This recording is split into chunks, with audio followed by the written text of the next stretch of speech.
The Yes Network.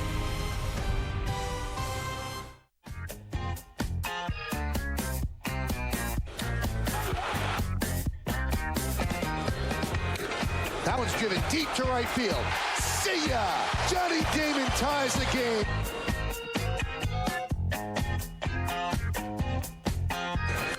That one's drilled deep to right. There it goes into the second deck, and the Yankees have retaken the lead. On the track, at the wall. See ya! And the Yankees putting some distance between themselves and the Sox.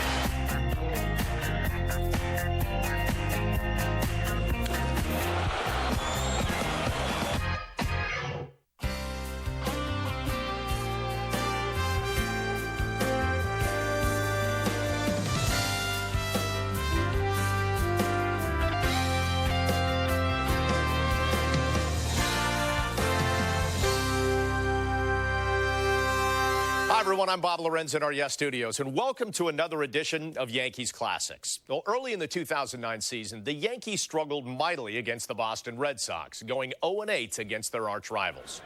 On August 6th, things would change, though, as the Yankees got off the snide with a 13-6 win in the Bronx. Now, little did we know that the following night we'd experience the latest chapter in arguably the greatest rivalry in all of sports. It all began with a matchup of former Marlins teammates as A.J. Burnett went head-to-head with Josh Beckett. Michael Kay, Ken Singleton, and Paul O'Neill take it from here. It is a gorgeous day and a great setting here for baseball. It's going to be an unbelievable night, and if the pitching matchup holds up, it should be a pretty good baseball game. Here's the Red Sox starting lineup. Ellsbury in center, Dustin Pedroia at second, Victor Martinez at first. That's the top of the order. Middle of the order, Youkilis at third, David Ortiz will DH, J.D. Drew in right. Bottom third of the order, Jason Varitek will catch. Josh Reddick, the rookie, is in left field batting eighth, and batting ninth and playing shortstop, Nick Green. You are looking at A.J. Burnett. He gets to start in the second game of this four-game series. He's got a good record, 10-5, 3.89, and opponents are hitting just .242 against him. Ellsbury's ready. So is Burnett. Let's do it. And the first pitch is low. We are underway here at the stadium. There's our Jeep pitcher scouting report. He's 3 times a charm. This is his third start against the Red Sox this year. He's looking for a win. 4 wins, 1 loss at the stadium this year, and left-handed batters are hitting just .226. And there's a strike to Ellsbury.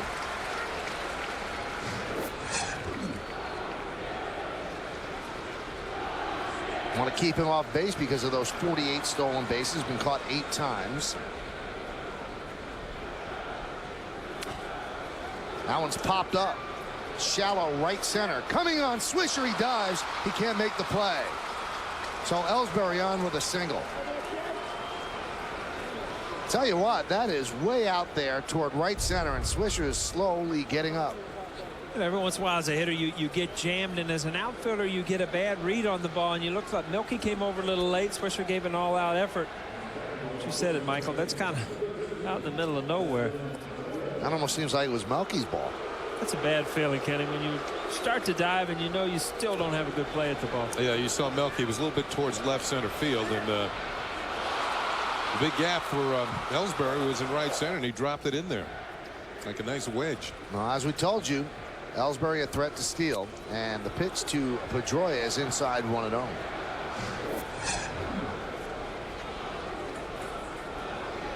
Dustin 10 hits in his last 26 at bats, coming off an MVP season last year. This is a good combination at the top of the order for the Red Sox. Ellsbury, when he gets on, as Michael said, he can steal. He's second in the league, only trails Carl Crawford. And then you've got Pedroia, makes a lot of contact, does not strike out very often. So if he puts the ball in play with any kind of authority, you could see Ellsbury at third base. Runner goes. No throw. Stolen base for Ellsbury, his 49th of the year. See, Georgie couldn't get a handle on it, but Ellsbury had a good jump. You know, anticipating there. Georgie didn't come up with it real well. We'll stick it in your pocket. Very aggressive right from the start, off and running. What's that? His 49th steal of the year. Carl Crawford has 51. Now Pedroia will want to move him to third. And the pitch is high, 3-0. It's going to be a pretty good race between those two. See who wins the stolen base title. Victor Martinez on deck.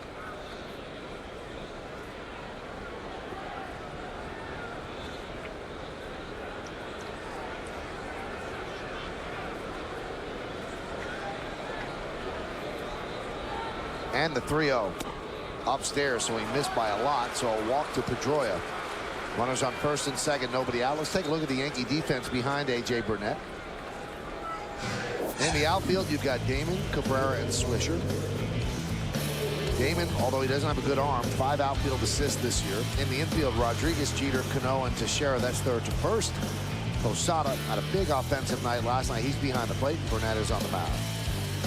You know, Michael, as you look at that graphic and you see that Johnny Damon has 5 assists, and we all know he doesn't have the best of arms, sometimes getting outfield assists is about hitting the cutoff man.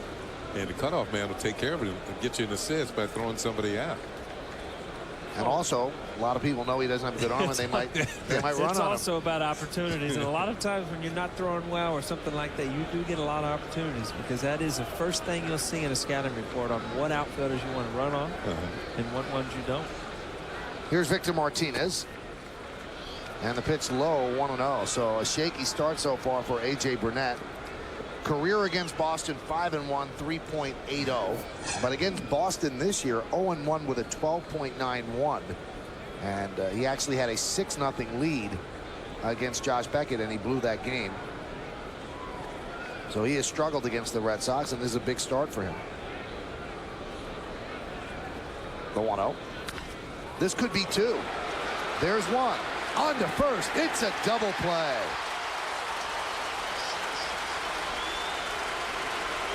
As Ellsbury moves to third.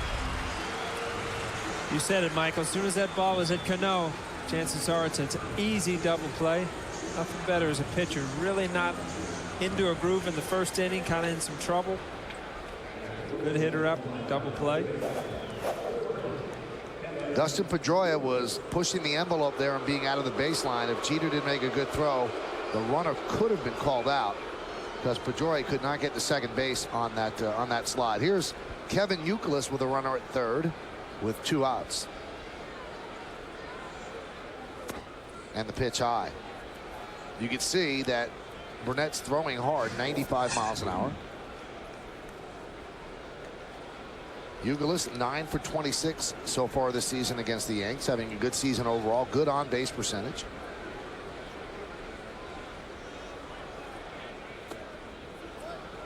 Youkilis was almost a legend in the minor leagues for his ability to take walks and work the count. And he was very much a big part of the book Moneyball, because the Oakland A's always were trying to get him from the Red Sox organization. They said Youkilis was Greek for the Greek god of walks.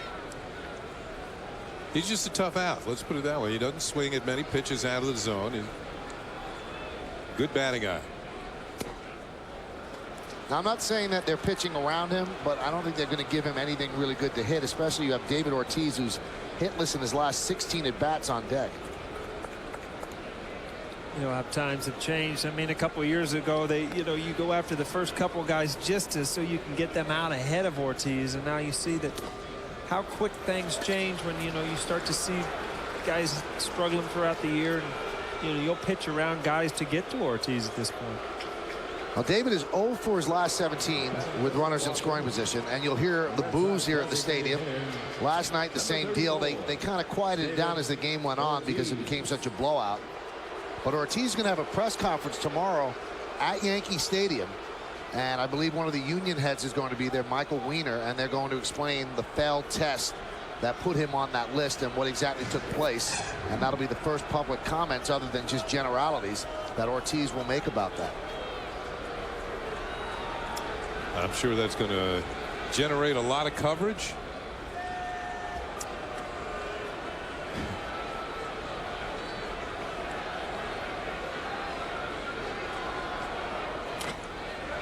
Grounded foul.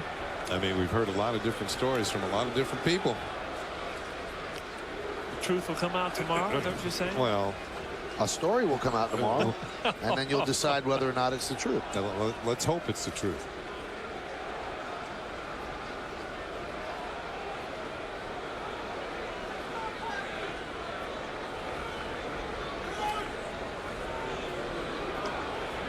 Ortiz 3 for his last 23. We told you, and you just saw the runners in scoring position stat, 0 for 17. And he knows that stat too. So it puts more pressure on him in these situations. And he knows that they kind of pitched around Youkilis. The 0-1. And it worked out. A ground ball to short right field. Booted by Cano. Fires to first. And they just got Ortiz. When you play on the outfield grass, sometimes the ball hits the lip and takes a bad hop. Red Sox 3 for their last 34 with runners in scoring position. Red Sox nothing. Yankees coming to bat. The Ohio State University. The University of Texas Southern University. California, Berkeley. Old Dominion University. Harvard University. The University of Virginia. Texas A&M. Norfolk State University. University. Arizona State. Pennsylvania State University.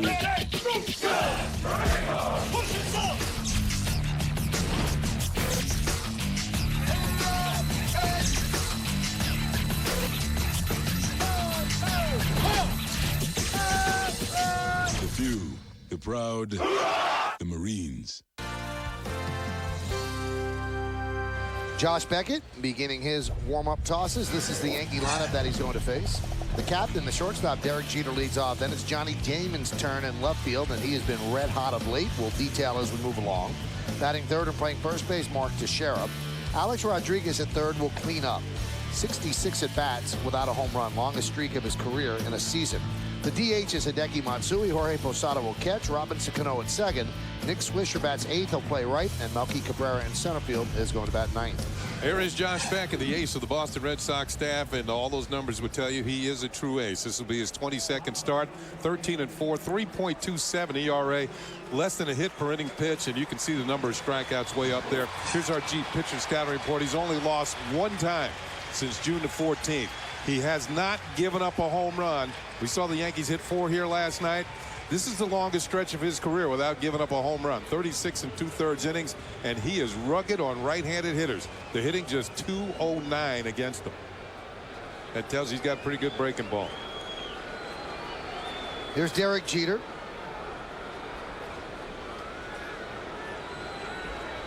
Derek 6 for his last 24. And that one is looped into right field, and it is caught by Drew for the first out of the first inning. Well, let's take a look at the entire defense behind Josh Beckett. We've already met J.D. Drew in right. In center field, you've got Jacoby Ellsbury, and the rookie Josh Reddick is in left. Let's go the other way in the infield. Youkilis, Green, Pedroia, and Martinez third to first. This is Martinez' fourth start at first base with the Red Sox. And Baratek behind the plate. Beckett is on the mound. And with Martinez at first, that necessitates moving Youkilis to third, which means that Mike Lowell, who has long hurt the Yankees, has to play this one on the bench.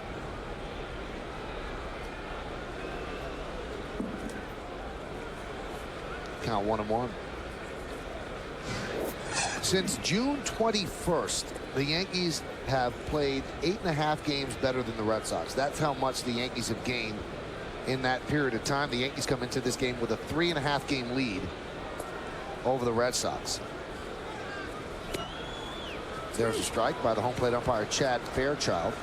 Good two-seam fastball. He's in a dart for the outside 96 corner. mile. You see good two-seam fastballs usually at 92, 93 for a bit. I mean, 96 with that kind of movement. It can be hard to handle for a hitter.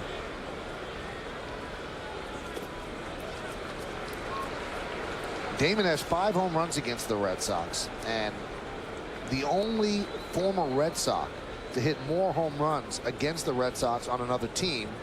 You might not have heard about this guy, Babe Ruth. He had 11 against the Red Sox in 1927. Babe? The Babe. Why didn't they try and walk him one time? You know what I mean? The guy hits 11 home runs against you in 1 year. Do you think you start rolling the ball up the home plate? It was the old days, though, where guys had egos, and if you got 9 or 10, well, I'm going to get you out this time. And then number 11 would be flying out there. What do you mean? No scouting reports? No, I don't think they had scouts back then, other than Babe could hit. Strike 3. Damon down looking. So 2 away. IOTV offers you incredible HD picture and sound. HD is free with IOTV, the official HD service provider of Yankees baseball on Yes.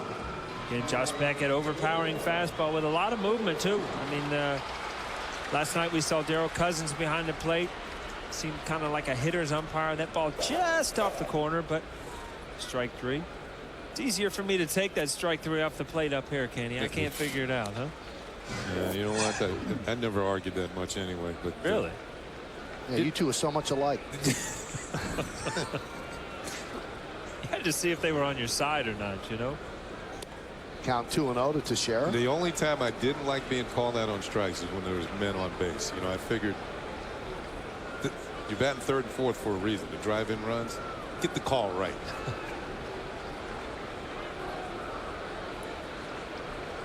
The 2-0.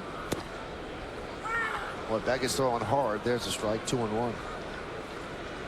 Teixeira 9 hits in his last 21 at bats. And the last 3 games, 462, which is that 9 for 21.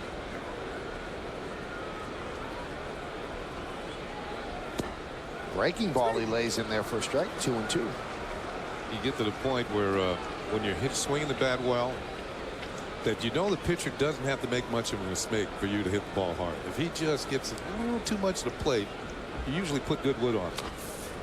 That one is chopped toward first, and Victor Martinez will step on the bag, and the Yankees go down in order against Josh Beckett. 1, 2, 3. We've had a first inning here at the stadium. No runs yet on the board on Yes. Are you stressed over credit cards and other debts? Maybe through no fault of your own? Imagine how it would feel to have that weight lifted right off your shoulders. Well, here's some good news from America's trusted name in debt relief. Care One providers have already helped over 4.5 million people in debt, and we can help you today. Just call this toll-free number to speak with a friendly representative, and in just minutes, you'll get your free debt relief analysis. Regardless of your situation, Care One has an option for you. We are there to help, and we do that in a way that's empathetic and supportive without judging their financial situation. The credit card companies, I feel, are trying to keep you in debt and trying to keep it so you owe them money forever. And Care One is a good way to get you out of that and get you out of it fast. A big burden was lifted off of my shoulders. Care One threw me a lifeline. Call Care One. They will help you. Get debt relief from a company you can trust. Just call the toll-free number today.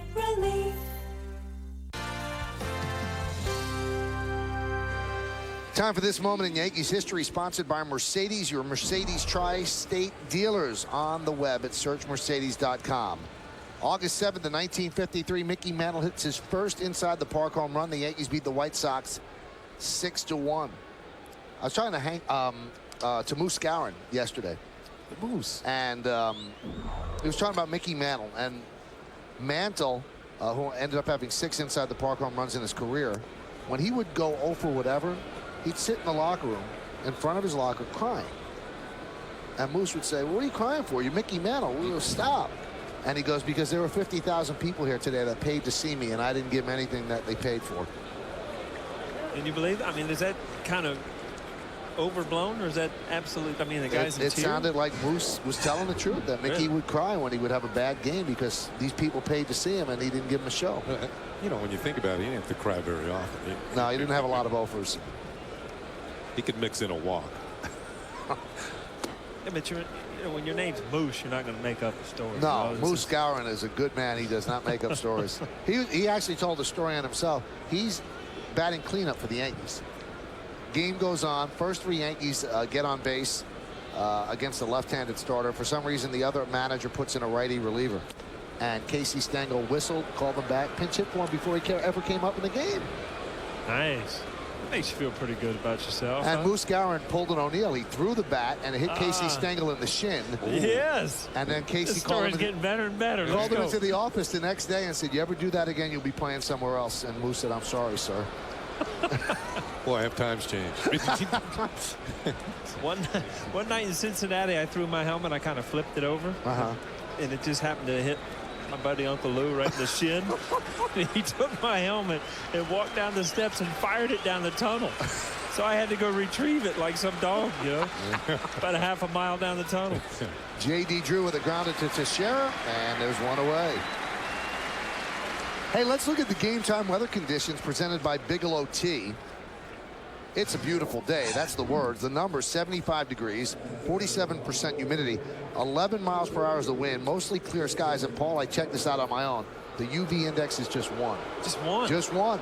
That's a little strong for this time of night. 1. Here is Jason Varitek, the captain of the Red Sox, hitting .229. We should be at the beach, right? See a pretty sunset at least. Oh, yeah.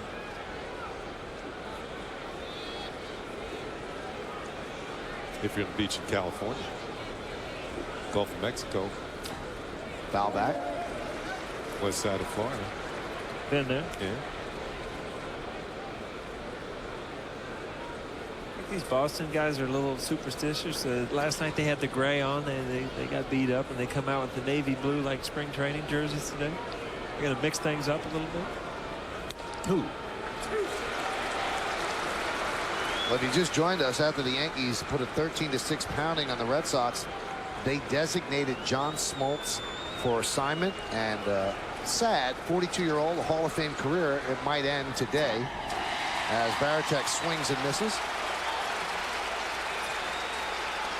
You know, we had Eddie Murray on last night, and after Eddie was gone, I talked to him briefly. He talked about Smoltz, and he said that the reason why his breaking ball is not as good, and he said he can't get he's had shoulder surgery. He can't get his arm up as high as he used to, and he can't force the breaking ball down. It's kind of flattened out, and that's why left-handers are wearing him out. So if he get the strength back in his shoulder so he get his arm angle back up, he feels he'll be a much better pitcher. There's a strike to Josh Reddick. And this is from a Hall of Famer. I spoke to Brian Cashman, the Yankee GM, today. He said, I don't think he's done. He said, I still think it's there, and I think you got to find it. He goes, but I don't think he's done. He said he could play next year or maybe later this year if he gets it straightened out. Now, designated for assignment, the Red Sox have 10 days to try to trade him. And if they don't, then he has to go through waivers, and he could actually go down to the minor leagues, and maybe that's what their hope is. He goes to the minor leagues and works his way back up, but he's on his way to Atlanta tonight. Do you see John Smoltz going pitching in minor league uniform? Well, he did earlier in the year to get up here. He's rehabbing. That one is driven out to left field. Johnny Damon is there, and Reddick is flied out, and the Red Sox go down 1-2-3 against A.J. Burnett. We go to the bottom of the second. There is no score here on the Yes Network. Brooke and Devin, Shaq and LeBron. Tomorrow, superstars collide at the Izod Center as the Nets and Cavs go head-to-head in the first marquee matchup of 2010. Cavs, Nets. Complete coverage starts tomorrow at 12:30. Only on Yes. Hey, it's time for the Toyota text poll. Tonight's question is, which of these Yankee homers against the Red Sox would you most like to go back and witness in person? You can text your vote to 58772. Standard text messaging rates apply. Babe Ruth's first at the stadium. Roger Maris's 61st. Mantle's final home run in 68. Bucky Dent's home run in 78. Or Aaron Boone's in 2003. I'll take Babe's. Can you pick them all? I want to see Babe's in 23. You know what? If you ask everybody in the major leagues one person that they'd like to meet, I think it'd be unanimous. Everybody wants to meet Babe. And you know, Roger Maris, Mickey Mantle, we did meet him at some of the old timers game. But Babe Ruth is just, you know, something that turned this whole game around. That every player would say the same thing. What would you ask him if you met him? Hey, Babe. Well, you like to hit homers, huh?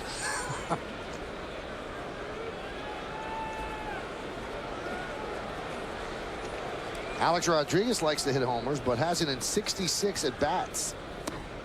Pitches outside. I talked to Johnny Damon about that today. He said, I bet you he's going to hit 11 or 12 more home runs this year. He said, it's just you get into streaks. He said when the ball goes out, and sometimes it doesn't.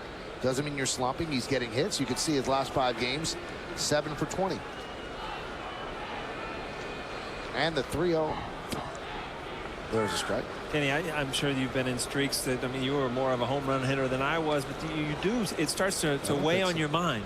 And you start thinking, how's it ever going to happen? And then you do hit one, and you do relax a little bit, but it gets in your head that, you know, you need to have that perfect swing. A home run really is, you know, you're just hitting the ball hard where you elevate it. And when you start trying to hit those home runs, they don't come. No, they don't. If you're trying, you know, a pitcher's got to help you out. First of all, he's got to make enough of a mistake that you can get the good wood on it and let your strength and power and the quickness of your swing take over. Arod trying to check that might have hit the inside corner. There's that fastball moving in. I think he swung at it. That's why it was called strike 3-2.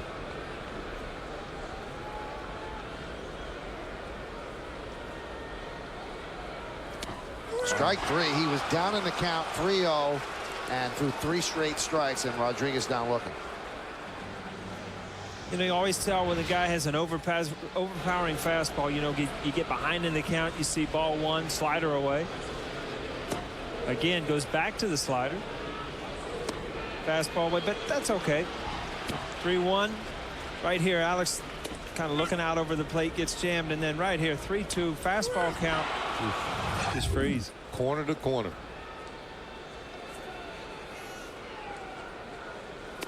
Pitch to Matsui is inside. I always felt when you face some of the top pitchers, when you get an opportunity to score, you better score.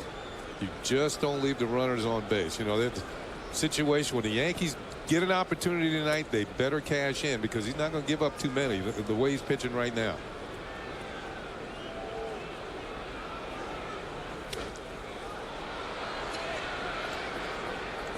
I mean, he hasn't given up a home run in what seems like a month of Sundays with 37 2/3 innings. See that little hesitation he has. You know, he gathers everything and then he, you know, kind of hesitates and then everything comes in. As a hitter, you know, you start to move towards him when he hesitates and all of a sudden everything starts happening real quick.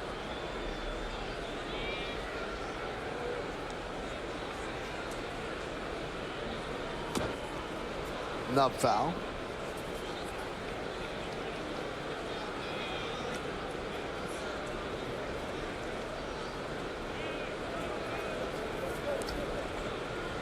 There's Theo Epstein. Now, Theo Epstein was not here yesterday, but he felt it was important to fly down to New York from Boston in order to tell John Smoltz in person. He didn't want to put that all on Terry Francona, and the both of them met with Smoltz and told the veteran right-hander what they were thinking, and then they told him they're going to designate him for assignment. There's a ground ball to Pedroia, and Matsui's out.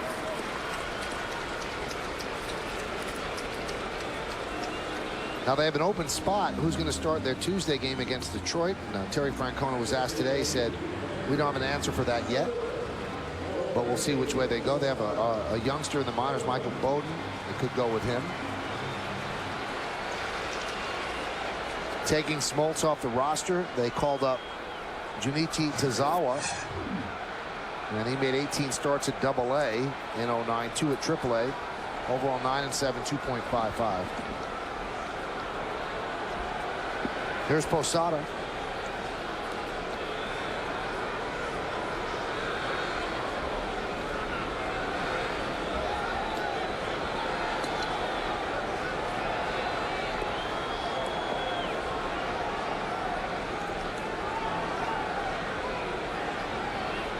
Posada with a big home run in the 8-run 4th inning yesterday. And a strike. Posada thought that pitch was low. Told you about Tazawa, who was called up today and meeting Matsui, fellow countryman.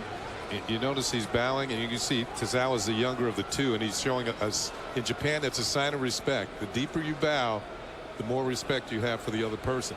So you notice who was doing the bowing there.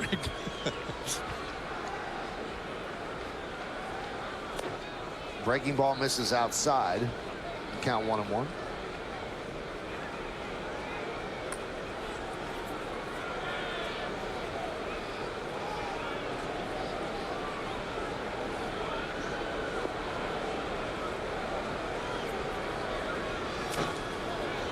Foul back.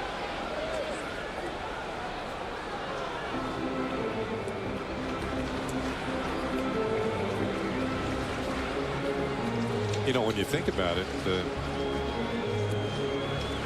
Ichiro and Matsui, they've been by far the best Japanese hitters that have come to the big leagues, and they you know how much they were revered in their country. They don't really get to see the byproduct of it, because it's how many youngsters who are coming over now, right, or players who are coming over now have seen their success and just want to be like them.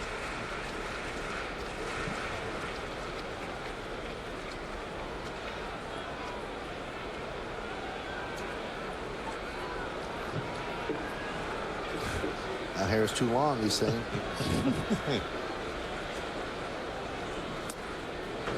Count 2-2.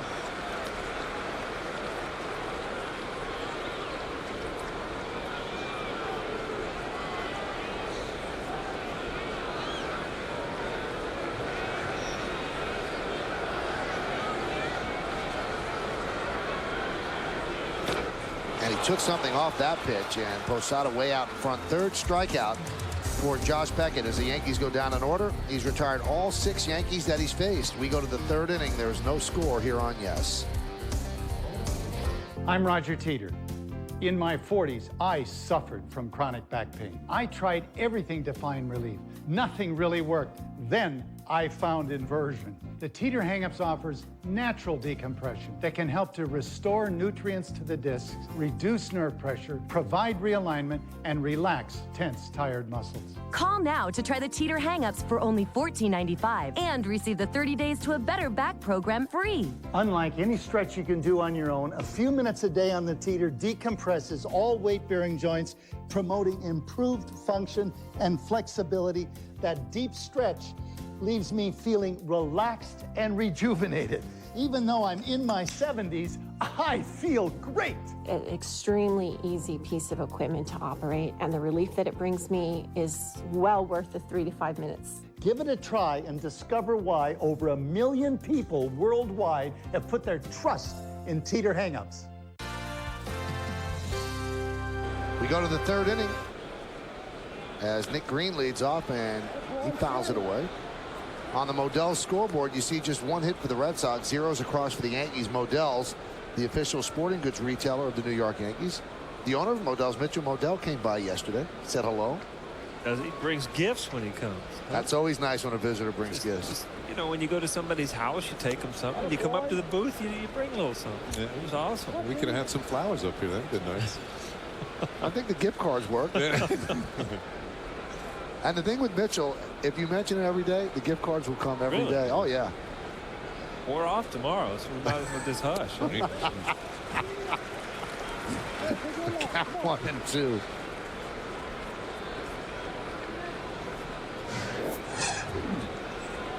Jed Lowry's left arm is bothering him, so Nick Green is the shortstop. Lowry came out after 3 innings in yesterday's game. Nick Green's been struggling a little bit. That stroke might have been a little indicative of what's going on lately. He's 3 for his last 35. I've been there. Oh, not a fun place to be. No, it's like waiting for a ride at Disney World on the 4th of July. It's going to take a while. That one's driven out into right field, and Nick Swisher reached out at just the last moment to make the play for the first out. See, that's what happens when you're 3 for 35. You finally hit one pretty good, yep, and somebody runs underneath it, makes a nice run and catch, hauls it in, and now you're 3 for 36. You go to the plate, you're in the box, you're digging in, and you swear when you look out there's about 14 fielders out there. There's not the, you know. With gloves on both hands. That's right.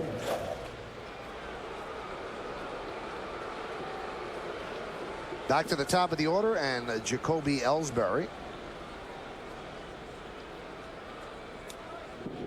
And there's a strike. Ellsbury dunked a single to right center field, just eluding the diving try of Nick Swisher, and then stole second. But the Red Sox could not get the big hit in the 1st inning.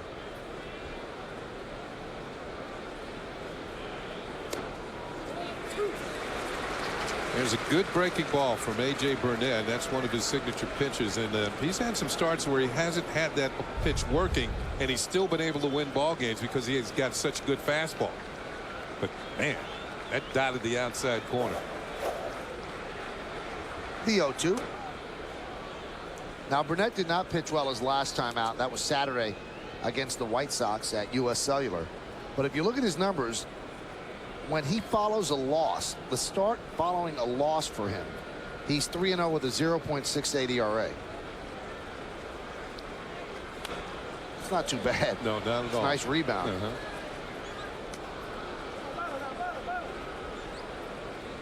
So he's had 4 of those starts.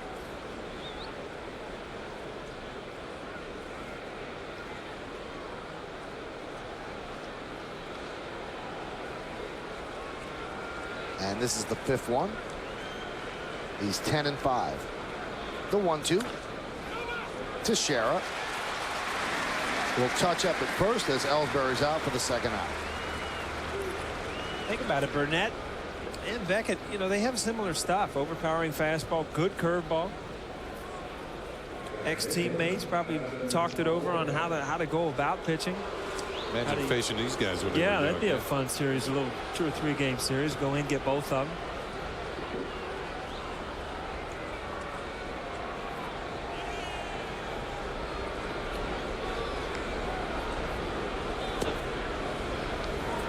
You mentioned yesterday, Paul, when you were with the Reds and you'd go in and face the Braves, you knew you'd get Maddox, Glavine, and Smoltz. Or you said Schmaltz. And yeah, that was a tough time. There was an H in that last name last night. But I was wondering, and all night I was thinking about this. They had another starter, a left-hander who was also really good. Who was that? Steve Avery. Yeah. That's it. So even if you missed one of the other guys, you got Steve Avery. You were getting somebody good, yeah. Avery actually came up with arm problems. That was happened to him. Before he came up with the arm problems, I mean, he had much better stuff than Tom Glavine. Stuff-wise, I mean, Glavine always had a little better control. But Steve Avery was a hard thrower. Just pitching rich. And then they had Kent Merker also, who was a hard thrower. I mean, you go down there and, you know, if you won, you won games 2-1, 3-2. You weren't going to throw a big number up. And then they throw a little Charlie Leibrandt at you, too. Just in case, yeah.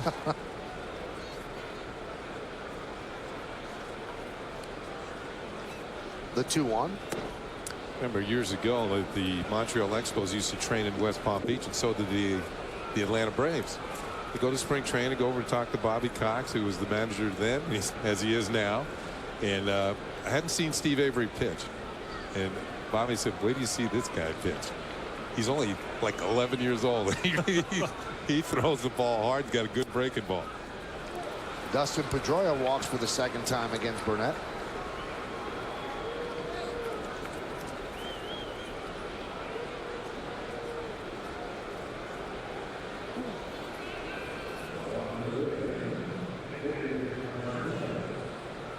Here's Victor Martinez. He banged into his 12th double play of the year.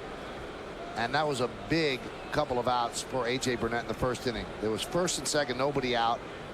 And you didn't know which way that inning was going to fly. And then Martinez banged into a 4-6-3 DP. Pedroia with a lead at first. Inching off. Can't really say enough about what that guy does for this team. I mean, we saw the game he had last night offensively. And look at that screen. I mean, who's the MVP of the league last year? You know, if you didn't know, you would never guess that guy on the right. But he does so many things for this team. Hits well. You know, he hits for some power. He's out there every single day. You don't watch him, he can steal a base. Red Sox have primarily 2 guys who run. Ellsbury the most, of course, with the 49 steals. But then it drops off the 14, and that's Pedroia.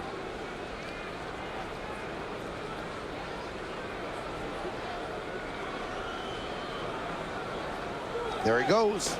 Pitch is low. Throw to second. Got him. Good throw by Posada. Nice tag by Jeter. And Pedroia is out for the final out of the third. No runs, no hits, no errors. And because of this caught stealing, nobody left. That is not an easy ball to throw. And Posada threw a bullet to Jeter, who tagged out Pedroia. End of the inning. And we go to the bottom of the third. Take a good look at the full-size Ram 1500. The refined interior, the 390 horsepower Hemi engine that gets 20 miles per gallon, and winner of the Strategic Vision Total Quality Award. No wonder it's the most awarded full-size pickup of 2009. Ram. Now during the year-end wrap-up, get 0% financing plus $1,000 cash allowance on 2010 Ram 1500.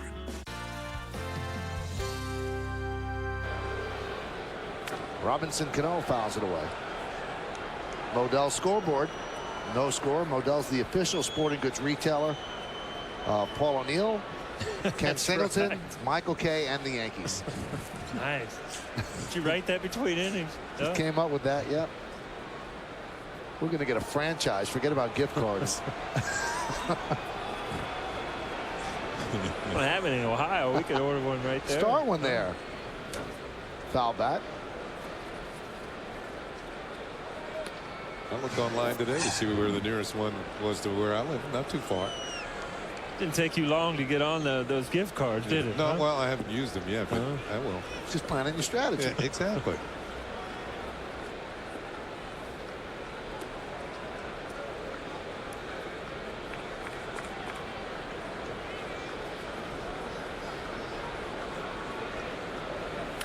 And you know what? People, let's be honest, people love gift cards. This is one of my favorite memories of Paul O'Neill. When I used to do radio, I'd have to do pregame show interview.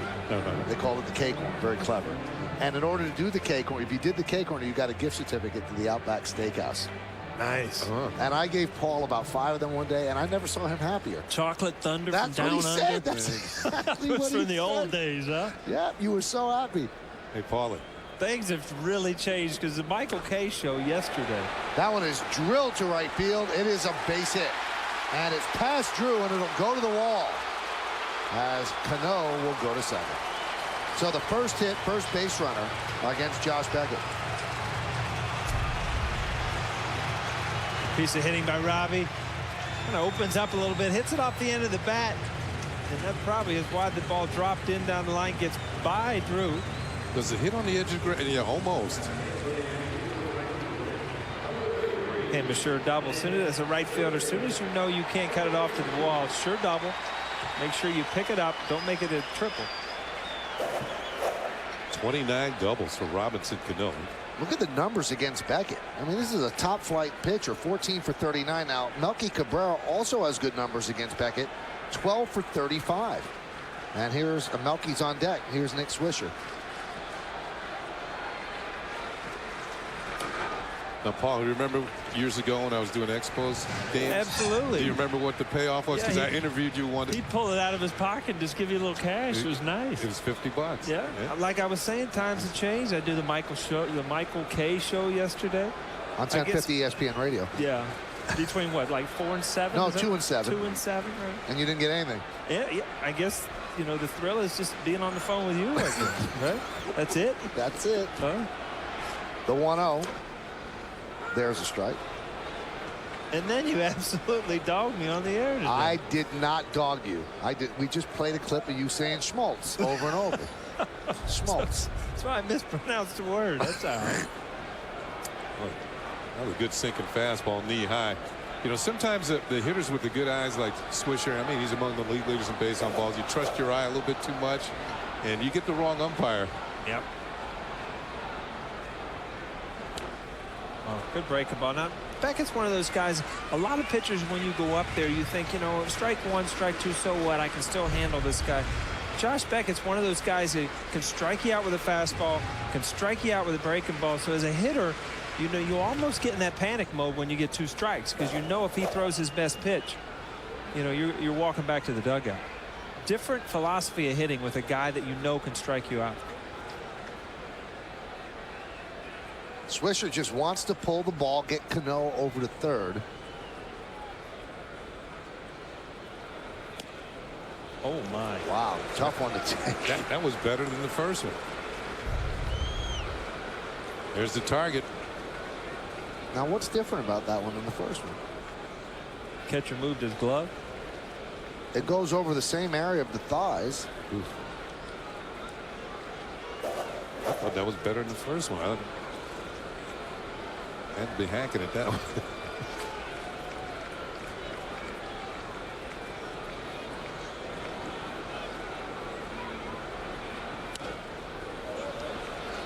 Did you ever take a call at strike 3 and not even joking and say, you got me, that was a good call? Yeah, absolutely.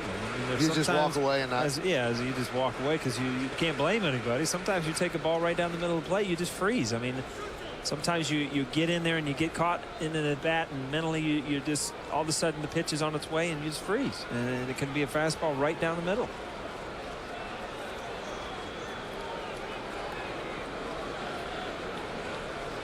The 2-2. Yeah, I think back to when Kareem Abdul-Jabbar set the record for fouls in the NBA, the all-time record. He said they were all bad calls. Every one of them? Every one of them.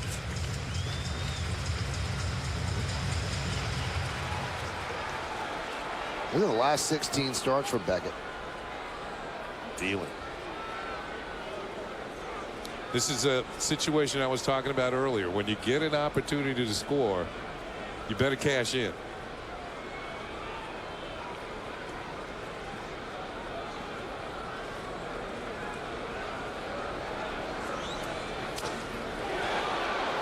Foul ball and a broken bat.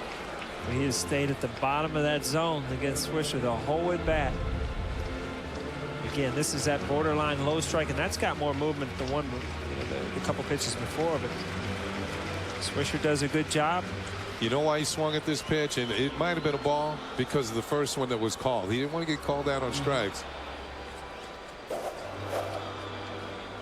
Also, from a left-handed hitter, you're so used to seeing that ball tail away from you. From a right-hander, it's a harder pitch to hit, but you gauge it better because you're used to seeing that movement so much.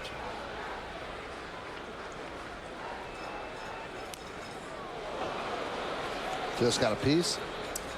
Yeah, maybe Beckett reading the bat, saw Swisher go out there and hit that, you know, at least foul it off on that previous 3-2 pitch. Come right back inside. It's a tough pitch to handle, and then you're in a situation where you're trying to pull the ball. You think maybe the pitcher won't throw me in, but that ball right there, that had two-seam action to it where he was almost trying to start it in off the plate, bring it back over the corner. It's going to be the 9th pitch.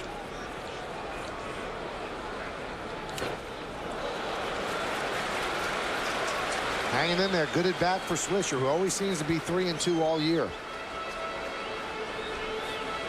Leads the team in walks, works the count. That's why you look at his .245 average, and Joe Girardi will defend him to the hilt. He said he's got good home run production, good RBI production, a good on-base percentage, and he loves Nick Swisher in this lineup and on this team. This is going to be the 10th pitch of the at-bat.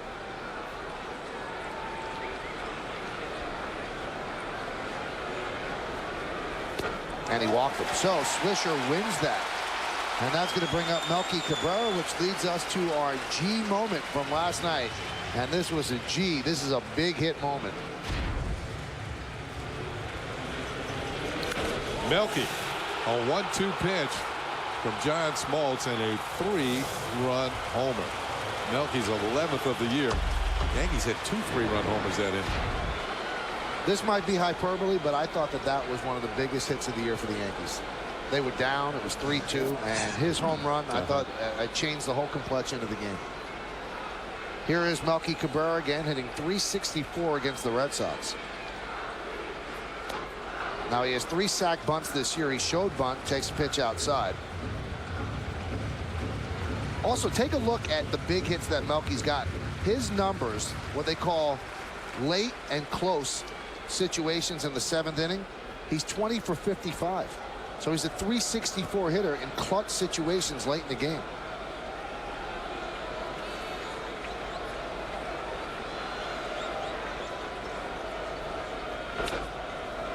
I talked to Brian Cashman today about Melky. I said, when you sent him down last year to the minor leagues, did you think you'd ever see him again? He said, you know what? It was up to him. He had lost his way. He got comfortable being the Yankee center fielder on playoff teams, and he wasn't doing the right things. He wasn't working as hard as he should.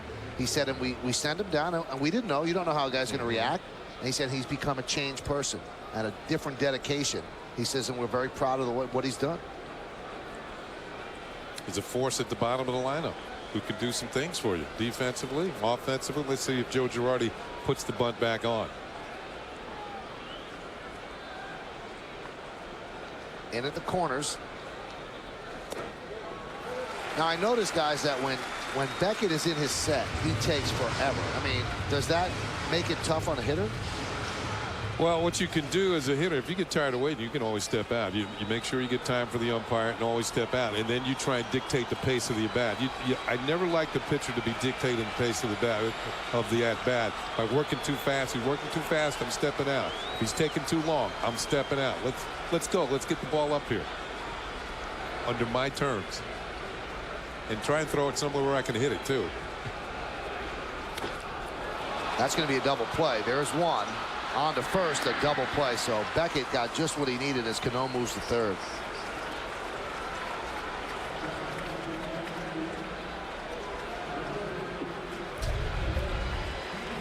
Here's that movement on that fastball, which creates the sink, and you can see the bat and contact on top of the ball and trying to pull it. Tailor-made double play. 4-6-3. But the Yankees still have a chance to cash in a run here. A runner on third and 2 outs. You see this front hip, and this is what happens when you get a guy that you know can get inside on your hard throw. That front hip comes out, ball's away. You end up rolling over into a double play. And see, you want to get quick with that hit because you know he can get in there. That's what causes that rollover to the second baseman. Here's Derek Jeter. And there's a strike.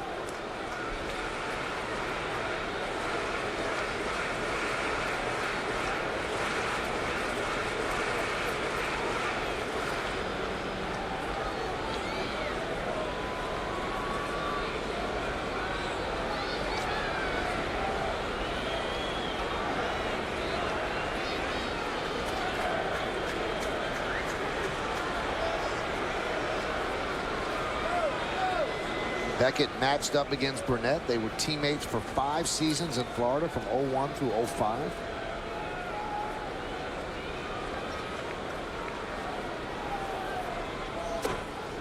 And imagine going in to face the Marlins and facing those two guys when they were in their early 20s and not exactly knowing where the ball's going.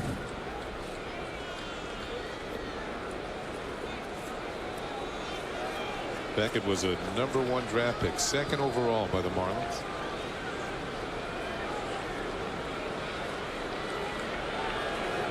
Back in 1999.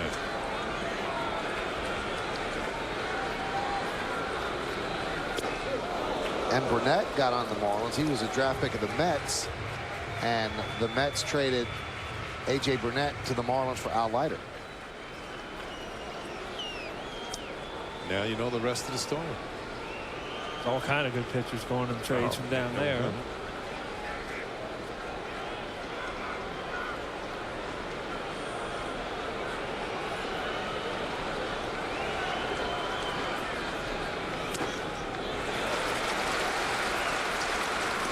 Well, Derek's gotten himself into a hitting count, and he's got a hot hitter on deck, so that kind of places Beckett in a jam here. You know, if he's been watching what's going on lately. He saw Damon go deep last night. He's hit homer in 3 straight games. Derek might get a pretty decent pitch to hit here. Might want to run that 2-seamer in on him if he can. Never going away. Grounded to first. Martinez fields. Flips to Beckett covering. And Jeter avoids crashing into him hard for the final out of the inning. So the leadoff double by Cano is wasted. No runs a hit, no errors, and 1 man left on base. Martinez far to his right and flips to Beckett to end the inning. We go to the 4th. With the new Geico Glove Box app, you can get help with a flat tire. Find a nearby tow truck or gas station. Call emergency services. Collect accident information. Or just watch some fun videos. It's so easy, a caveman can do it. Unbelievable. Where's my coat? It was suede with the fringe. Download the Glove Box app free at geico.com. Hey, it's time for the New York State Smokers Quit Line Quiz. Ken Singleton hit the 200th home run of his career off a Red Sox pitcher. Which Boston hurler was it? Do you remember that, Kenny? No.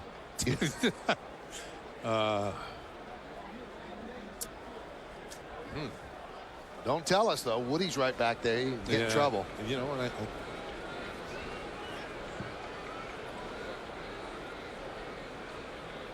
Pitch is inside.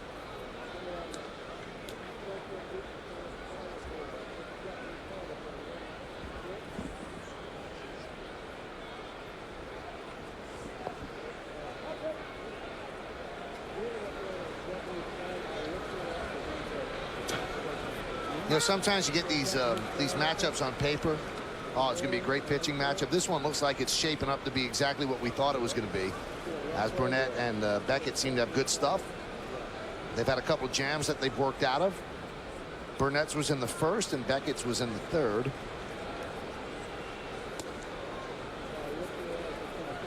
Talk about pitching matchups, and a lot of people were talking to me today on the field about memories of Boston and New York rivalry. Did you ever see a better pitch game than that Pedro Clemens game here? It was amazing. That was probably the best overall pitch game from both sides. Maybe Andy Pettit and Schmaltz in the World Series. Now, was that the one where Chili Davis hit the home run? Because that was that was the best pitch game I ever saw here, when Pedro had like 17 strikeouts. Yeah. I forget who opposed J.D. him. Drew hit a home run off of Clemens. That was a great game.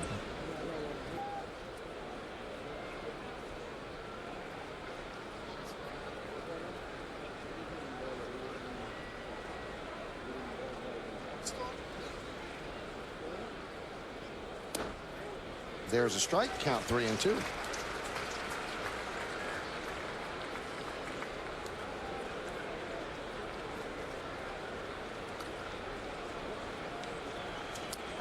Victor Martinez gets such props from people that know him with the Indians. Great guy in the clubhouse, unbelievable teammate, a leader in the clubhouse amongst everybody. But it was, I guess, came down to a financial decision for the Indians to trade a guy who was such a big part of their whole team and the community. I mean, he cried when he left. He did not want to go.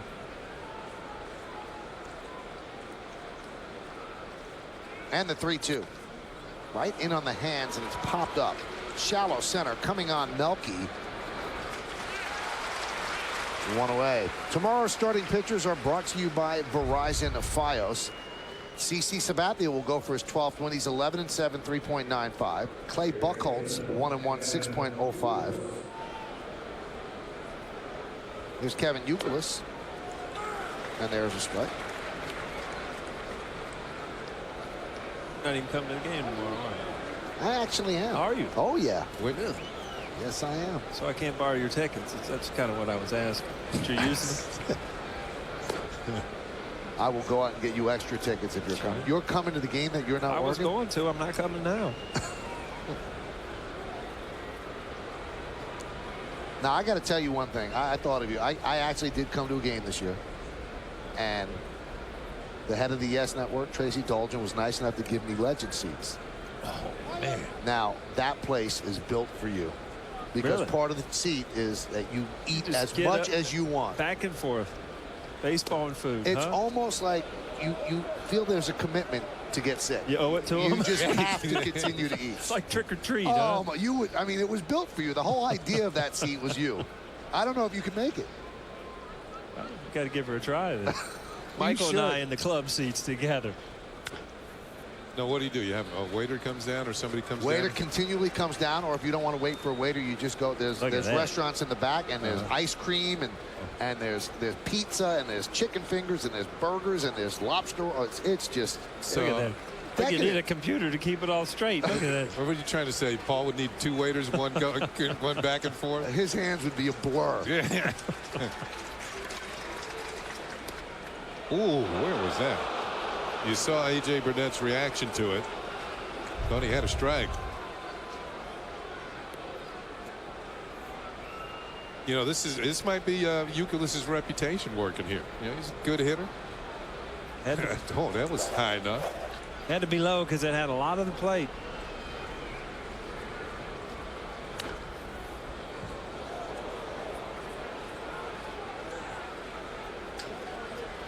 .56 pitches for Burnett. 1 out into the 4th inning. 29 strikes, 27 balls.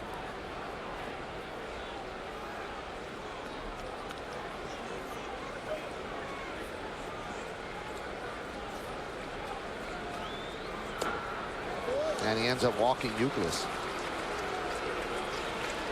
You know, that's ball 4 on a 2-2 borderline pitch. Ended up full count, foul ball. And then you've got to walk. It costs the pitcher extra pitches.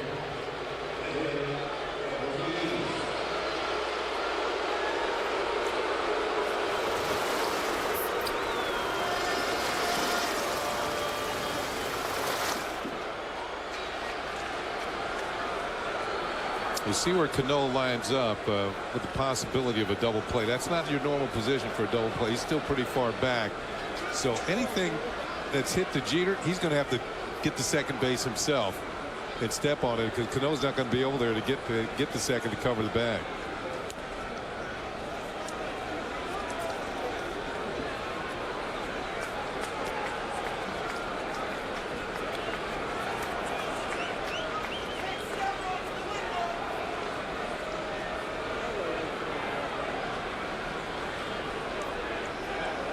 And the 1-0. Way outside, 2-0. Ortiz is hitless in his last 17 at bats. He's 3 for 24.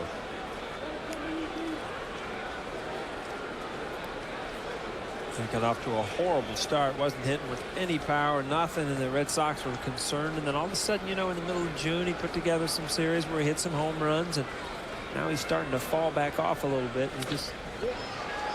Let's see if they can turn 2. There's one. Oh, what a double play. Beautifully started by Robinson Cano, and he fires a strike to Derek Jeter, and you can see David Ortiz is feeling the frustration. Nice play to the glove side. Good throw to Jeter, and then Jeter returns to first for the inning-ending double play. Oh, not yet, Frank. Not yet. Frank knows the Ford year-end sales event is almost over. Almost. There's still time, though, for great deals and leases on cars, trucks, SUVs, crossovers, fuel-efficient vehicles just waiting to be driven home. Come on. You know you want one. What are you waiting for? Invitation? Here's one. Get a Ford Fusion for just $199 a month for 27 months. Now, during the final days of Ford's year-end sales event. Let me sum up. Frank's on a schedule. Hurry. Time for the answer to the New York State Smokers Quit Line Quiz. Ken Singleton hit the 200th home run of his career off a Red Sox pitcher. Which one was it? Dennis Eckersley. The Yak. It's a nice brand name. Hall of Famer. You know, when you look at where Cano was set up on this double play ball, usually double play ball, you set a little closer to the bag, you pinch towards the middle, but they respected Poppy's ability to pull the ball. And he did, almost, and went to the left of Cano. If you're set up normally, that's a base hit. Good defensive posture by the Yankees there. Take a look, and Cano actually still had to go to his left to get the ground ball. He gets it and turns it. Man, that was well thought out defensive posture by the Yankees in the infield.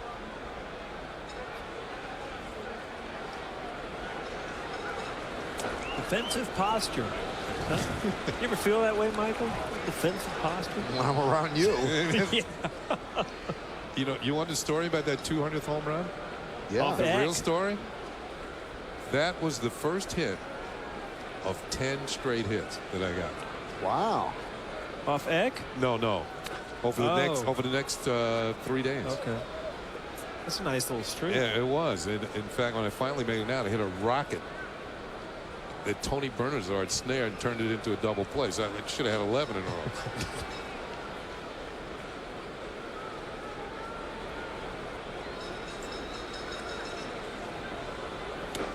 Strike three. Damon down looking.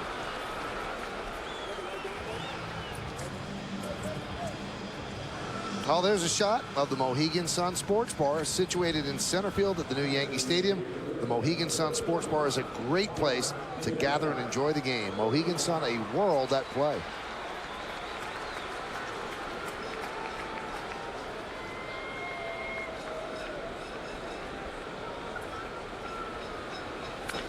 And Teixeira lines one right at Martinez for the second out. You haven't seen too many balls hit like that tonight. I mean, you could look at, see Martinez, more of a reaction play, kept it in his glove. But you can tell when you walk up to the plate, Beckett has got great stuff, and he knows he's got great stuff. I mean, he'll stare you down, he'll look at you. He's got just enough attitude that says, hey, you know what? I'm going to get you out here. And there's not a lot of pitchers as a hitter, when you look out at that you really believe is a hitter. And this guy's one of them. Breaking ball to Rodriguez for a strike.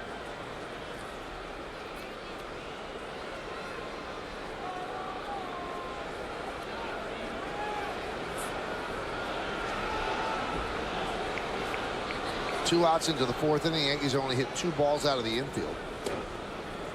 So breaking ball, then a fastball away. Count 1-1.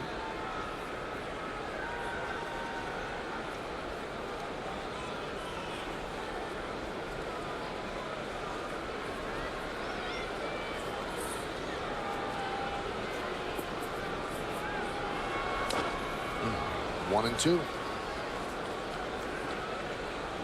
Yankees have a 4-game winning streak coming into this game. During the 4-game winning streak, 4-game winning streak, I'm sorry, they've hit 351, 10 home runs and 53 hits. Good for 34 runs.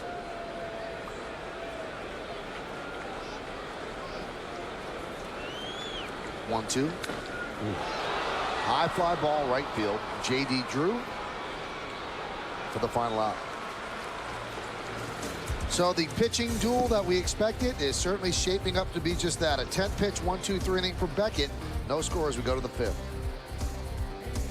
Are you stressed over credit cards and other debts? Maybe through no fault of your own?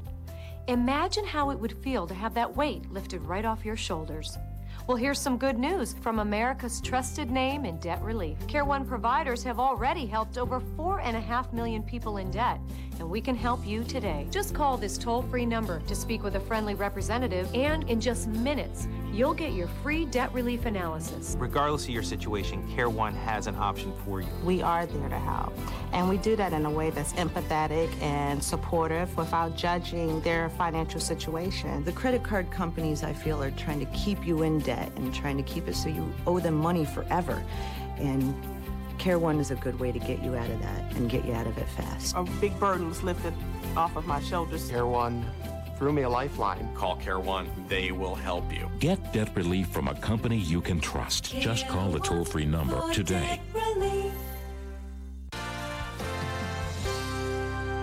Bob Lorenz back in our Yes Studios. On Monday, August 10th, the Chicago White Sox acquired two-time All-Star Alex Rios off waivers from the Toronto Blue Jays. Now, just 3 days before that, Michael, Kenny, and Paul shared their thoughts on the outfielder as we pick up action in the top of the fifth. Thank you, Bob. And that becomes a very interesting story because do the Blue Jays just allow him to go and just let that team take the money that likes the scoreboard? No score. Do they try to work out a deal? And he's got $65 million coming over the next 5 years, and his production right now does not warrant that sort of money in this market. I'll tell you what, you can watch him as an everyday player and just dream of what he can do in a good hitter's park, in a good surrounding. He threw ground out. He's a good baseball player, and if you bring him out of, I mean, that playing up there in Toronto on that turf and the dome, there's not a lot of fans. There's not a lot of excitement. You put him in a pennant race or in a good team, that guy can play the game. A little change of attitude. Yeah. So it's that sort of thought process that would force somebody, you know, they claimed him, and claiming him is really dangerous because the Blue Jays could say, good, take the salary. We don't even want anything for him. If you claim him, you get him. And that's the risk. So somebody did claim him. We just don't know who it is. There's some thought that it could be either the Giants, who could use another bat to go along with their young pitching, or even the Mets. But nothing has been confirmed at this point. You really usually have the inside scoop, Michael. You're just not letting it out. One of the two. Oh, I don't know. Today, I don't know.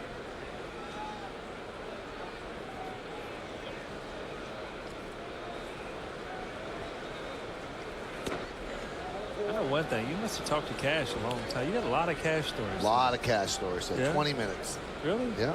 Talk to him just anytime you want. Just pick up the phone. Cash, He was on the radio show. Oh, I should have known. I forgot. When's that on again? It was on at 4 o'clock yesterday for me. You were on at 4. The 2-0.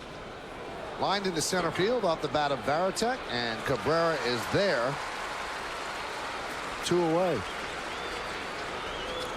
It's time now for another look at tonight's Toyota text poll. Once again, the question, which of these Yankee homers against the Red Sox would you most like to go back and witness in person? You've been texting us at 58772. Here's the results.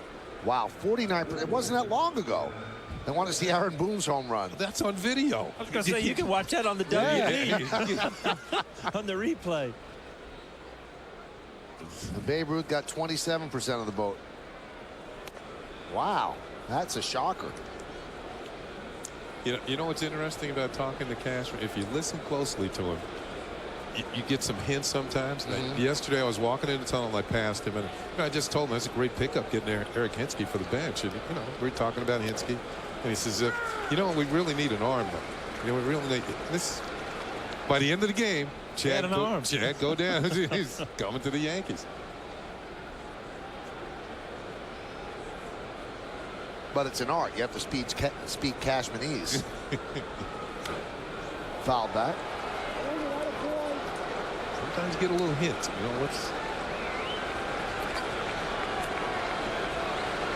Michael, I still appreciate your observing Josh Reddick on the scoreboard last night, that he just drove up to the ballpark on his bike with a slingshot in his pocket, put his glasses on. Now he looks a little older. A little Dennis the Menace look. Look out. He's quick. That had ankle written all over it. Oh. Say, when that ball hits the ankle, there's no protection around there. There it is.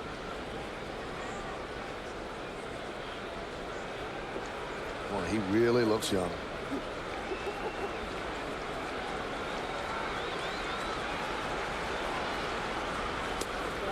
And he's really looking to call third strike. 1, 2, 3.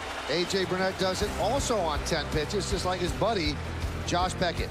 After 4.5, we're halfway through. There's no score.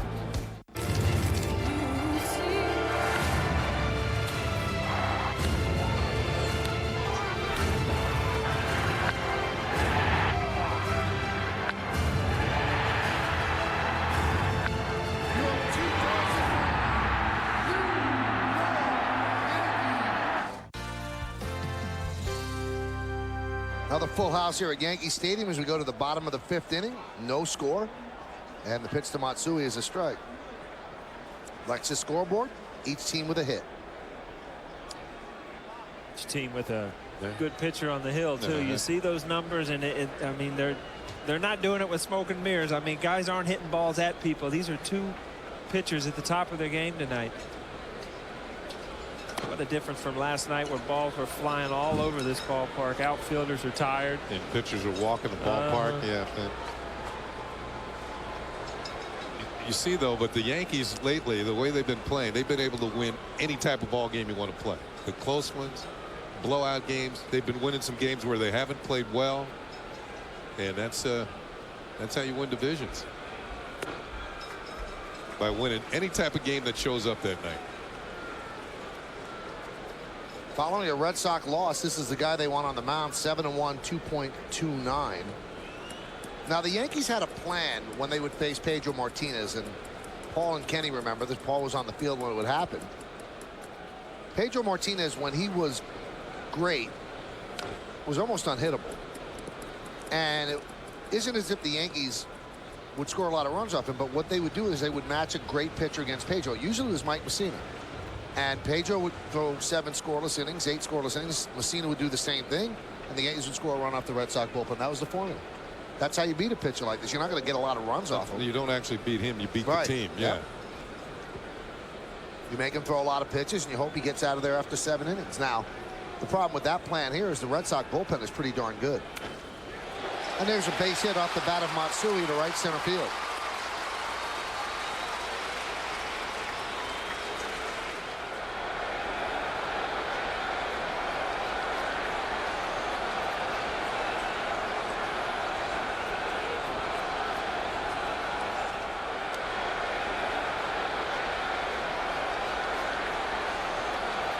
Here's Posada with Matsui at first.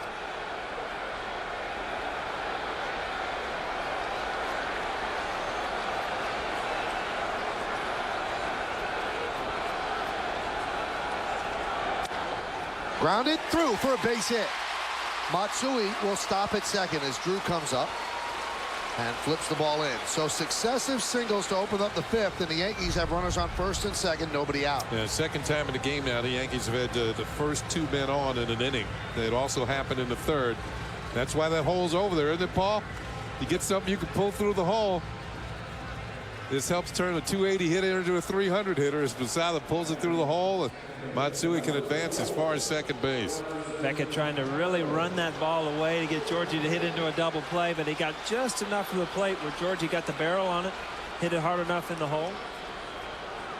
Back to what you were talking about a few innings ago, Kenny, the second baseman moves towards the bag for the double play, kind of opens up that big hole.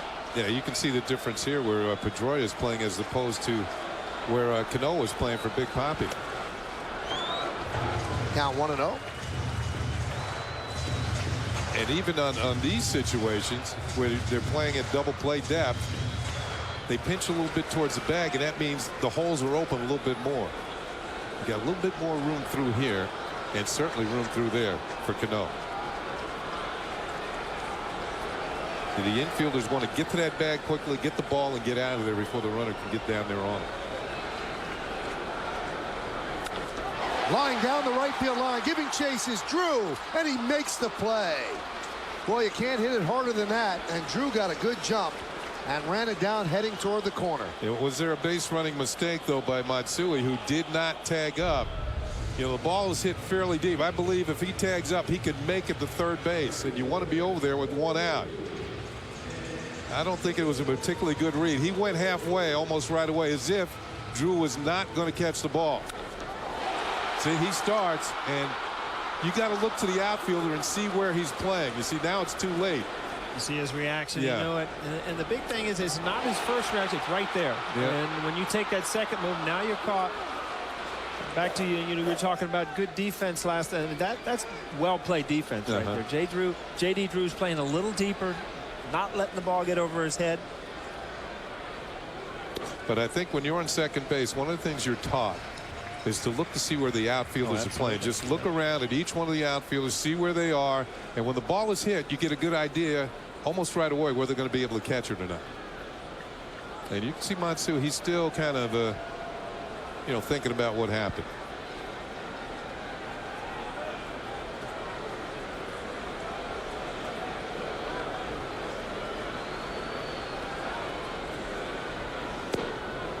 Went with the breaking ball and dropped it in there for a strike.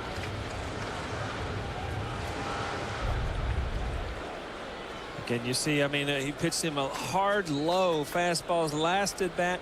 Goes back to the breaking ball here. Nick Swisher had a long at bat last time up, so he saw a lot of pitches. Beckett probably thinks, I got to go to something different.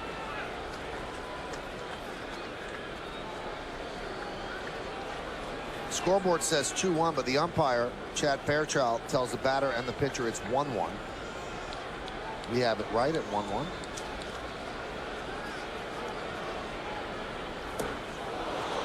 Now it's 1-2. See Nick Swisher looking dead fastball there out in front of the breaking ball, saying to himself, yeah, different at bat.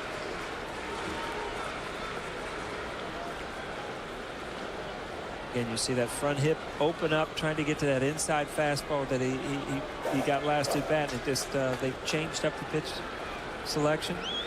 Now all of a sudden it's a 2-strike as a hitter with men in scoring position. You got to try to fight that ball up the middle, try to take it the other way.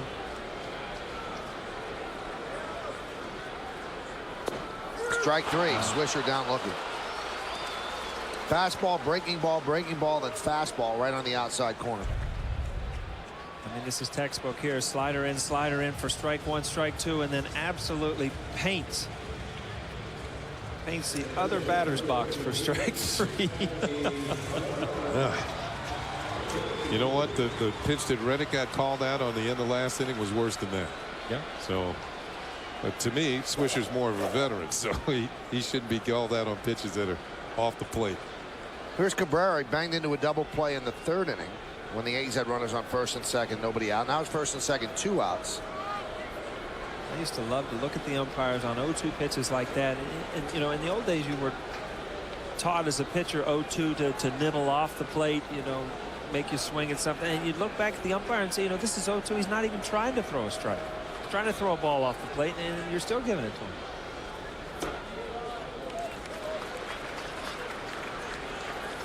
Count 1-0. Cabrera has 10 go-ahead hits this season. Now there's no guarantee the way Matsui runs with his bad wheels that he would score, but they'd have an opportunity to take a lead on a single.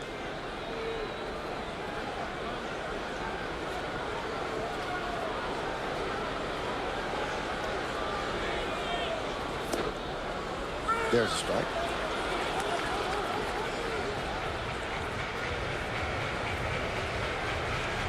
Again, back at you see a lot of it this inning with men in scoring position. You know, he's almost pitching backwards. Fastball counts. He's using his good curveball, slider, whatever you want to call it. But still, his put away pitch has been that fastball away.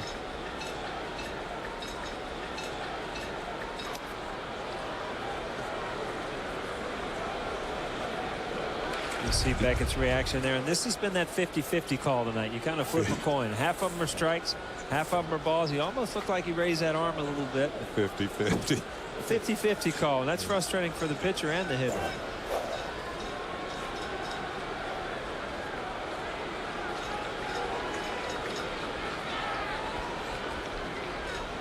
Ooh, Melky, look at it.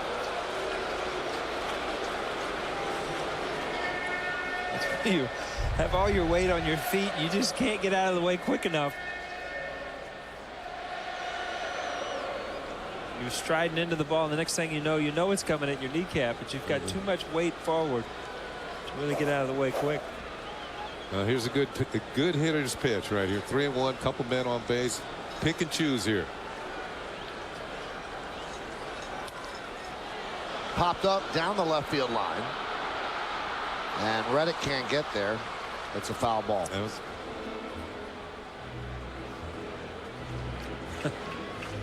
Guy took a bath over there with beer. It looks like Milky probably laid one in the cup over there for him. Milky's been comfortable over his career against Beckett. Big at bat for Beckett and the Yankees. Yeah, this could be a break for the Yankees here. You talked about Matsui not running all that well. You got 3-2 with 2 outs. Now he gets a little bit of a jump off second. He's going to be going on the pitch.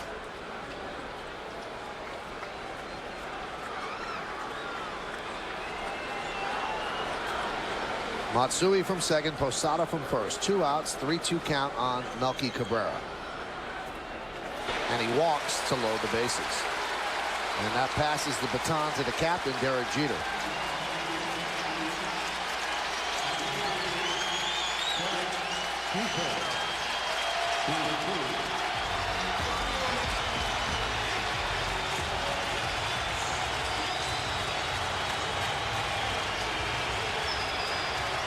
Jeter with a fly ball to right and a ground ball to first. And the crowd getting into this moment. Yankees with an opportunity to put the first run on the board. Slowly but surely, one by one, the fans here at the stadium beginning to get up out of their seats.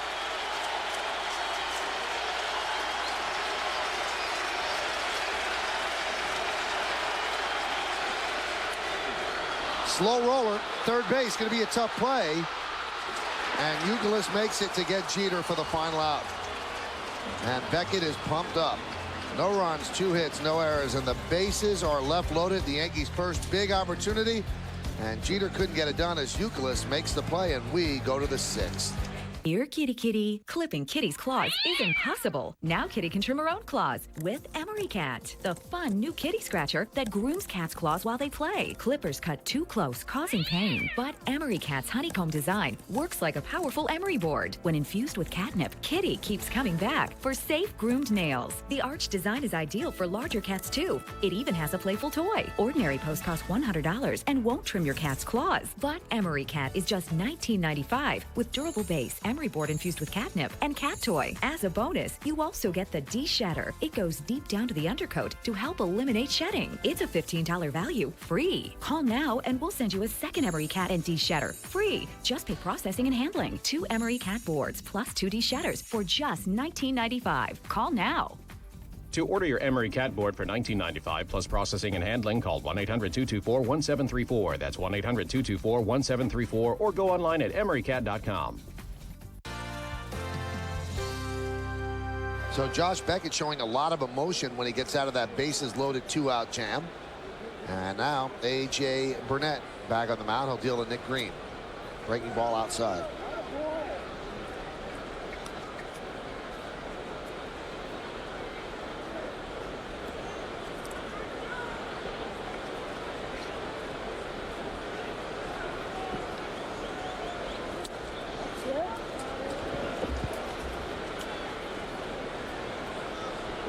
A couple of opportunities in the game for the Yankees to cash in, and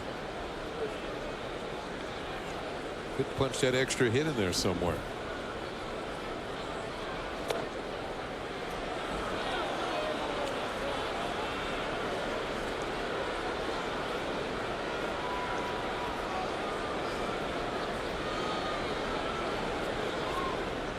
Now, what would Derek's thinking be? Swing up the first pitch there, Paul. It just feels like that's the best thing he's going to get. The base is loaded. Derek said, he's an aggressive hitter. He got a pitch, just had good movement, good sink, just topped it. But again, I mean, you can't give Josh Beckett strikes. I mean, he's got too good of stuff to, to be hitting 0-2, 1-2. So with bases loaded, he's coming right at you. Saw the ball well, went after it. You're right about the movement. That's why he topped it. Watch the pitch just bore in on his hand and go straight down. I think if the ball had stayed down a little bit better when Youkilis got to it, it'd have been a much tougher play. I'll tell you what, that's kind of almost an in-between hop, and with Jeet's speed, I mean, he had one shot at it. If he fumbles that ball at all, everybody were on their feet and they would have been cheering real loud, because that's a lot tougher play than it looked. Now Nick Green walking him when he's 3 for 36. That's a sketchy way to start the inning, but he's on first base now with Ellsbury at the plate. Pitch is high. Michael, you've been watching games since you've been about 10 years old. Do you like the slugfest? Do you like the 0-0 pitching duel? You know what? I like this type of game. I mean, there's more strategy, and every single at bat seems like it means something. I mean, I like a 10-9 game if it comes down to the last couple of innings. You know what I like? I like watching good pitchers pitch well, and that's what we're seeing tonight. Right. This is the way this game was supposed to go. If you looked at the matchup in the papers today, or you're watching us last night when you were giving us the pitching matchups for the next night, you expected a well-pitched game, and that's what we're getting.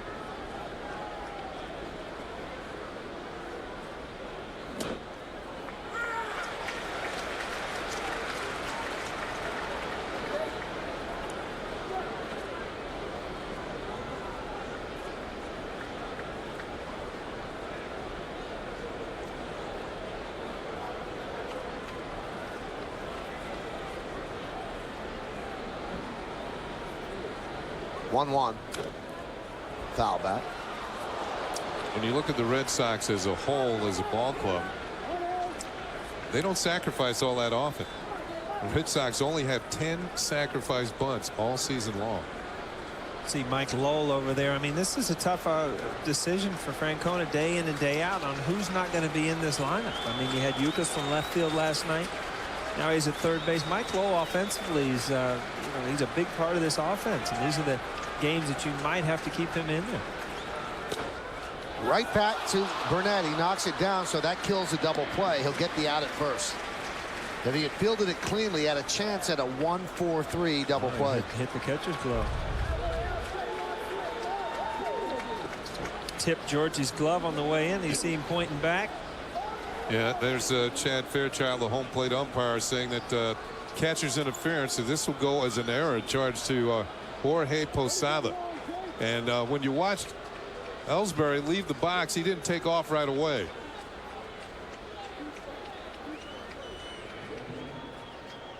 Yep, and that's where it's called. So that's going to go as an error on Jorge Posada that allows Ellsbury to reach first on catcher's interference. Here's Pedroia. Arod in at third expecting a bunt, but I don't think Pedroia is going to bunt. He doesn't there. And now Alex will back up.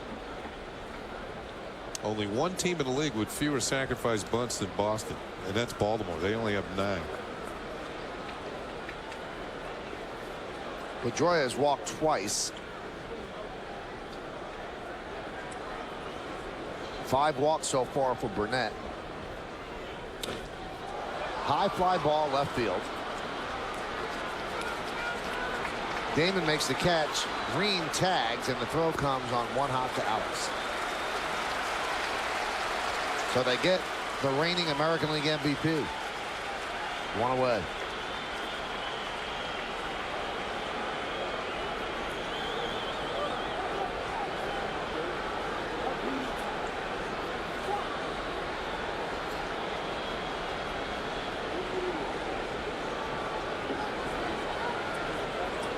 And here's the newly acquired Victor Martinez. They got him right at the non-waiver trade deadline on the 31st. And these are the moments they got him to get big hits like this. First and second.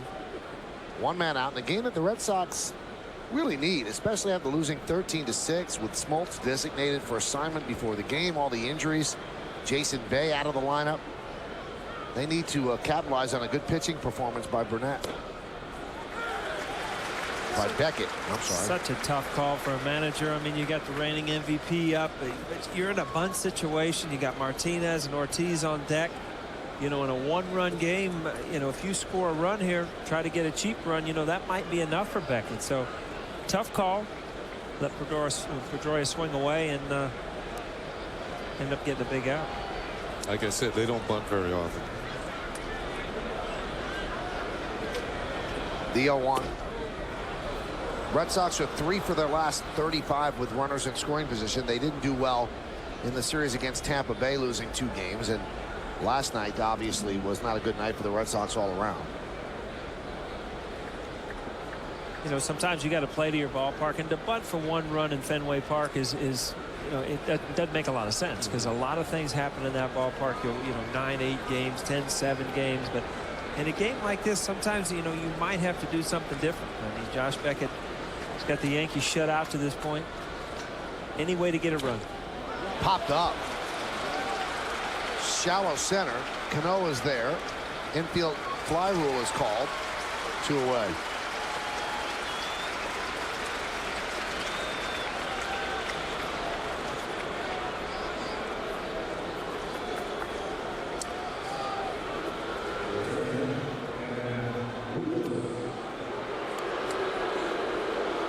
You know, the Red Sox struggled before they got to the Yankee Stadium against the Rays. They weren't getting big hits down there against Tampa Bay. And it's kind of continued here in the Big Apple, in the Bronx.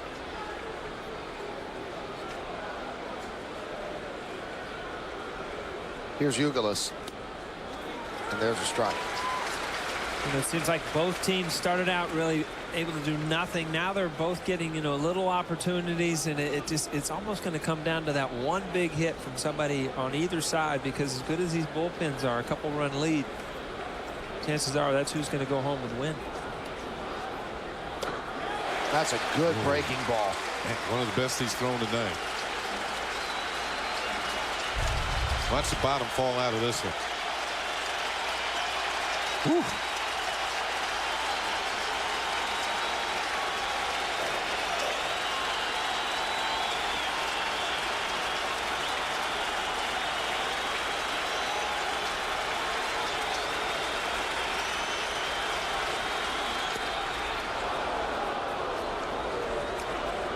This is as into it as we've heard the crowd here this year.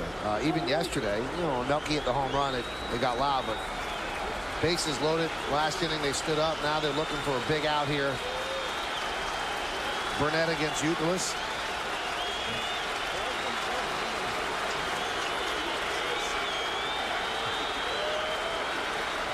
And the 1-2.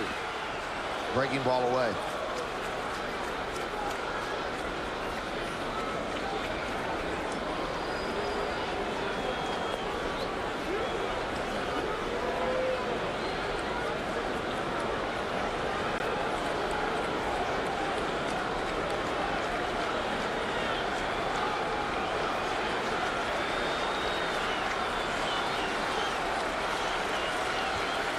And Ortiz is on deck.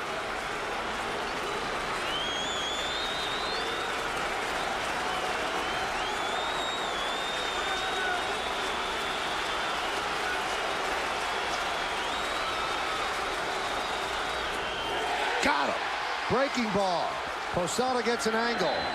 Makes the out at first as Ugalis strikes out, and that's big-time pitching by A.J. Burnett. First and second, nobody out, and he gets out of it without allowing a run. You know, ideas and inventions come from people in all walks of life. Do you have an idea for a new product or invention? If so, InventHelp has information to help you get started. InventHelp is America's largest inventor service firm. Call and learn how to try to submit your idea to companies through InventHelp's data bank and apply for a patent. Even if your idea is just to improve an existing product, call for InventHelp's free information. For your inventor's information, call 1-800-227-1299.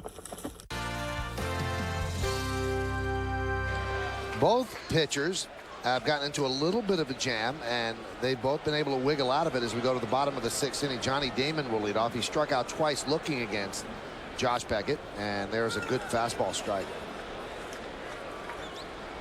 Well, we expected a pitcher's duel, and that's just what we've gotten. A.J. Burnett has allowed just 1 hit. Josh Beckett has allowed 3. Burnett's walked 5. Beckett 2. Beckett struck out 5. Burnett 3. Now, the only hit for the Red Sox was the first batter of the game, and that was Jacoby Ellsbury. And there's no score as we go to the bottom of the 6th, and that was a play that Nick Swisher made a dive on and couldn't come up with.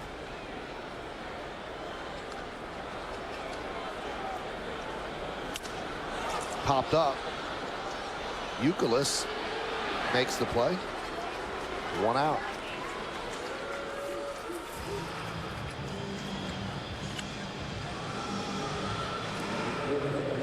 Just a beautiful night for baseball all day in New York City. It's been great.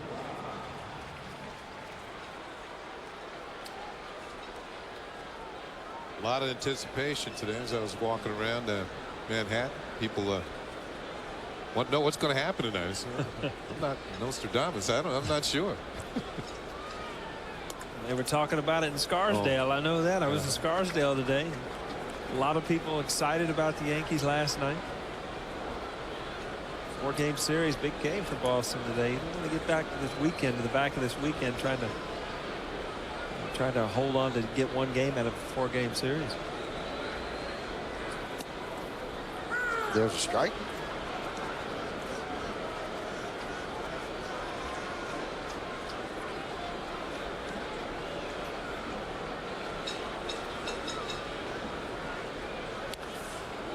Way out in front of an off-speed pitch.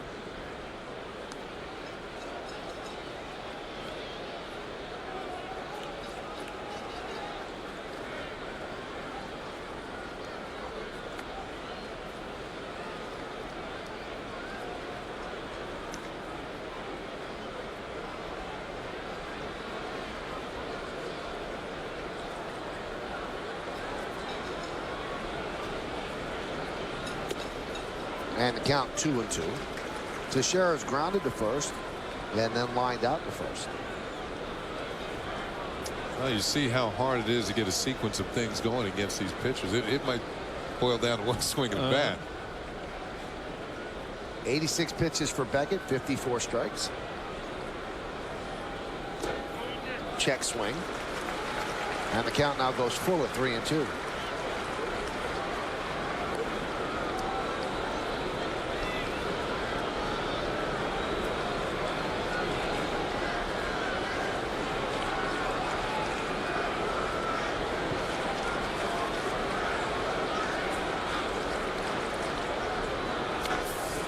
Grounded in the hole. Nice play by Pedroia.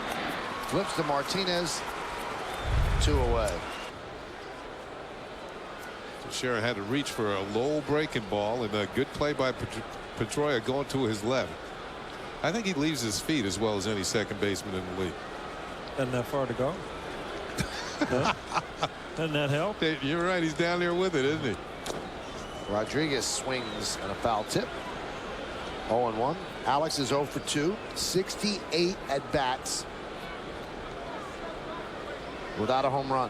Last time up when he flew out to right field, Beckett actually hung him a slider. That one of the few mistakes that Beckett has made tonight, and Arod didn't capitalize on.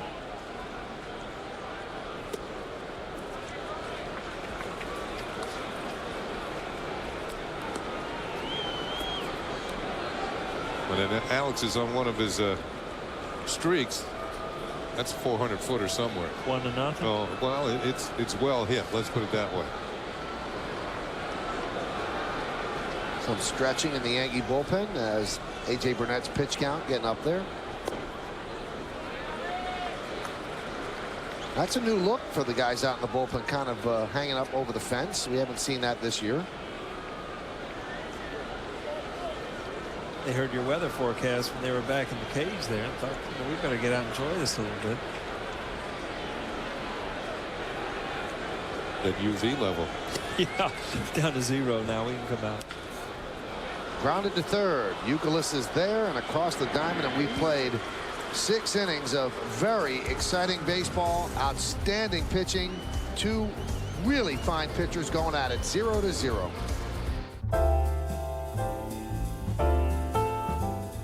Hi, this is Mika Martin. I'm in Bamberg, Germany. This message goes out to Raymond Martin of Harlem, New York. Merry Christmas, Happy New Year, and yes, I do love you. Happy holidays to my friends and family in Connecticut. This is Captain Mark Mancher from Kabul, Afghanistan. Happy holidays, Barb, Josh, Jackie, and the whole Vining Road gang.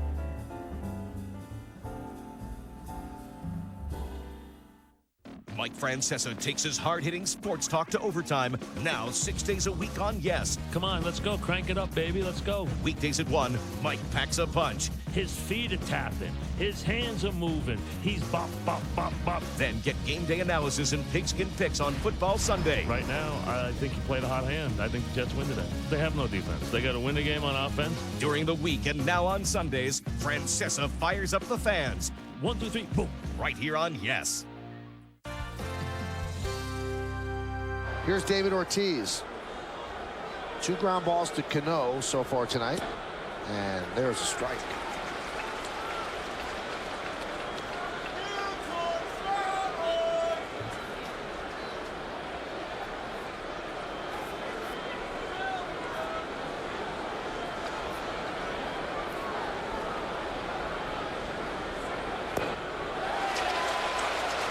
Count 0-2.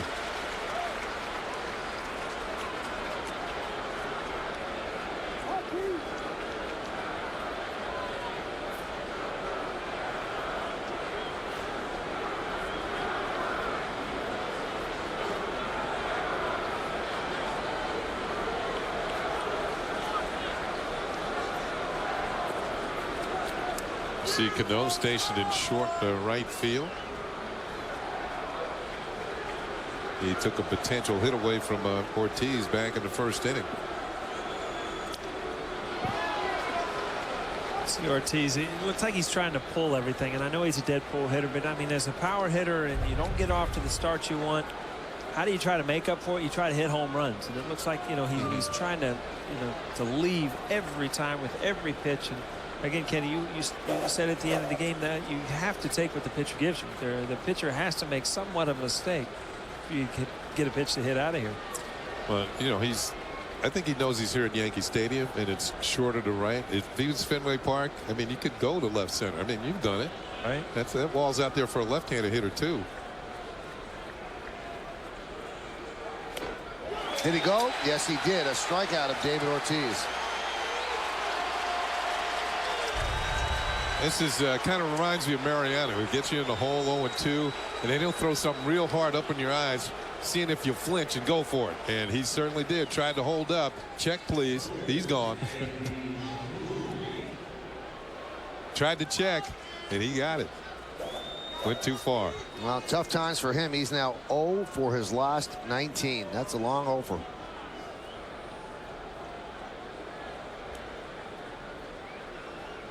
Remember your longest over? You guys?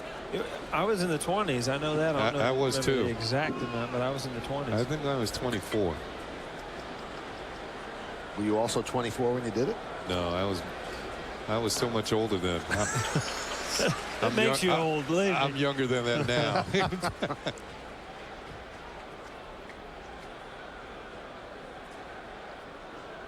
What was that? The Birds? Who sang that song? The Birds? All right. It's going through my head up here. That's a good song. Soft ground ball toward first. Teixeira's going to take it himself, and he beats Drew to the bag 2 away.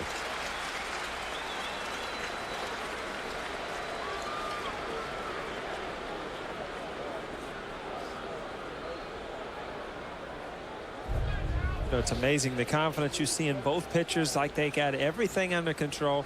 This to me is just a smart play. Why throw it over there? Why give yourself an opportunity to throw a little flip when you can take it yourself? Mark Teixeira has done nothing but good things defensively at first base this year for the Yankees. Here's Jason Varitek, struck out, and a fly ball to center.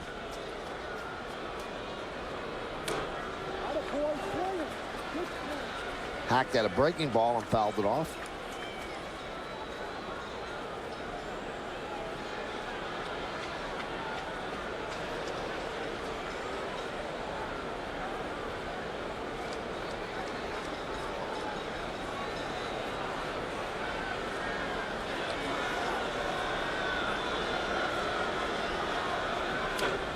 Foul that.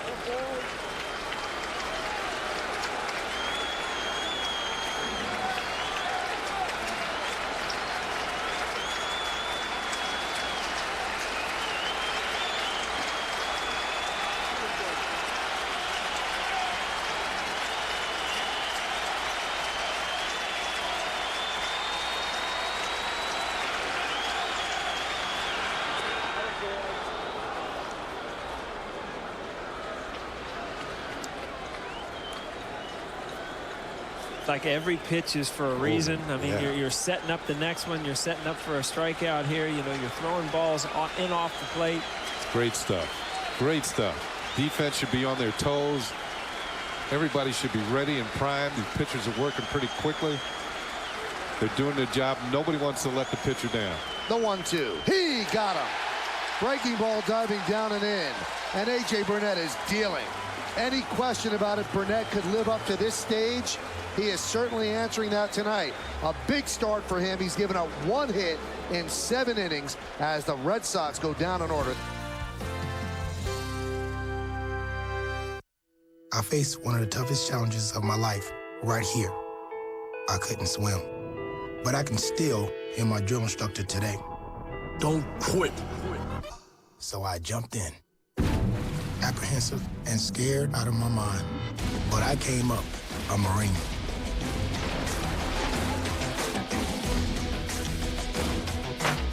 The few, the proud, the Marines.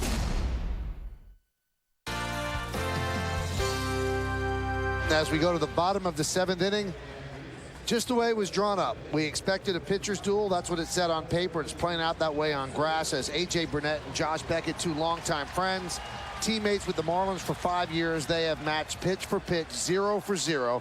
Burnett has 7 in the books right now. It's time for Beckett to pitch the bottom of the 7th inning. And Burnett only gave up a leadoff single in the 1st inning. A blooper to right center that Nick Swisher couldn't quite haul in. But it was a clean base hit, no question about it. Here's Matsui. Foul back. Smirnoff scoreboard. There's no score. 3 hits for the Yanks, 1 for the Red Sox. A lot of donuts on that scoreboard. One of the better swings you've seen all night off Beckett. Hideki gets a fastball right there. First pitch. Look at that, Michael.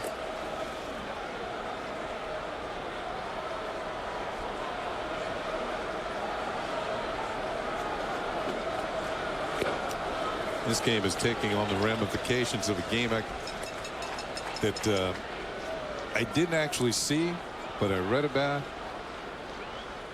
Juan Marichal and Warren Spahn, 2 Hall of Fame pitchers, went 16 innings apiece. Nothing. Wow. Figured somebody would run into one before this. Well, they did. Spahn lost 1-0 in the 16th. Willie Mays hit a home run off him to win the game, but during the game, Marichal was kind of early in his career, and Spahn was getting towards the end. And Marichal told his manager, "I'm not coming out of the game until that old man comes out of the game." And they both threw 230 pitches and made their next starts. And their rotator cuffs live to tell it. And both of them got to the Hall of Fame. Spahn actually threw a shutout in his next start. And Marichal's next start, he hooked up against Bob Gibson and lost. And you got to remember, there was only 4 days rest then. So 230 pitches. He wasn't coming out of the game. Neither one of them wanted to come out.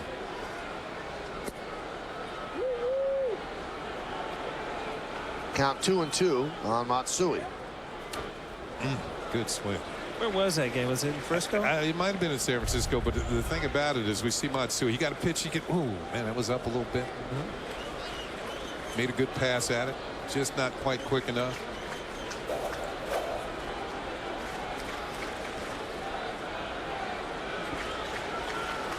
And that was the Milwaukee Braves then.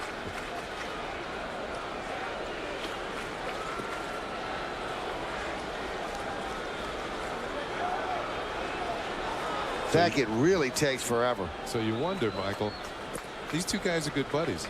No, neither one of them wants to blink.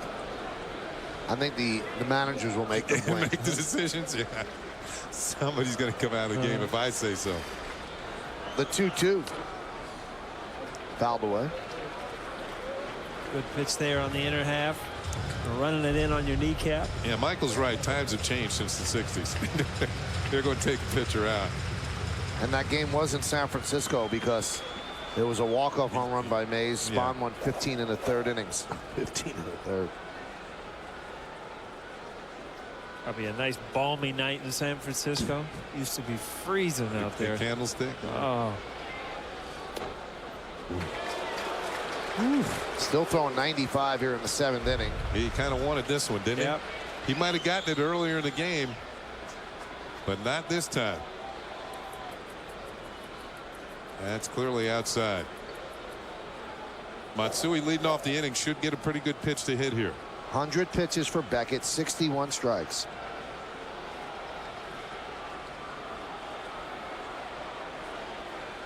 And the righty deals. Matsui's just missing those, fouling them straight back.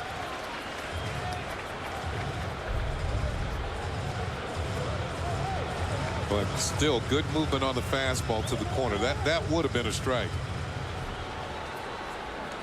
This is one of the type pitches you want to spoil. Just foul it off. You're really not going to hit it well unless you go to the opposite field. This will be the 9th pitch of the at bat.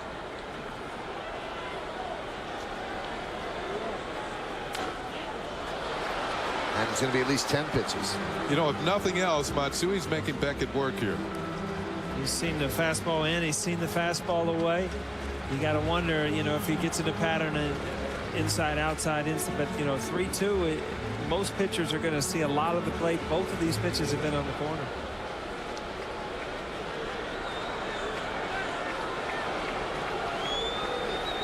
There's tomorrow's starter, CC Sabathia. He'll go up against Clay Buchholz. 3-2. And he wins the battle, does Matsui, with a single to right field. He's 2 for 3 against Beckett. Ball hit well, but the ball is probably ball 4. Down and in. Hideki had a great at bat. Had a couple pitches early in the at bat to hit well, but then he fought off a couple tough pitches.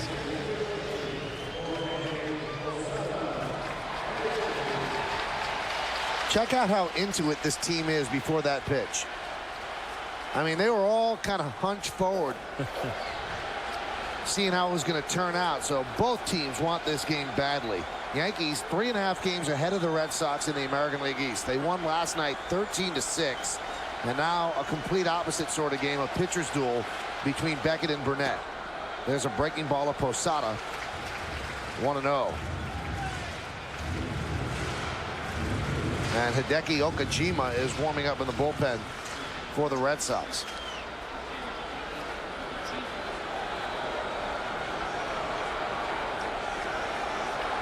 As Beckett's pitch count climbs, this will be his 105th.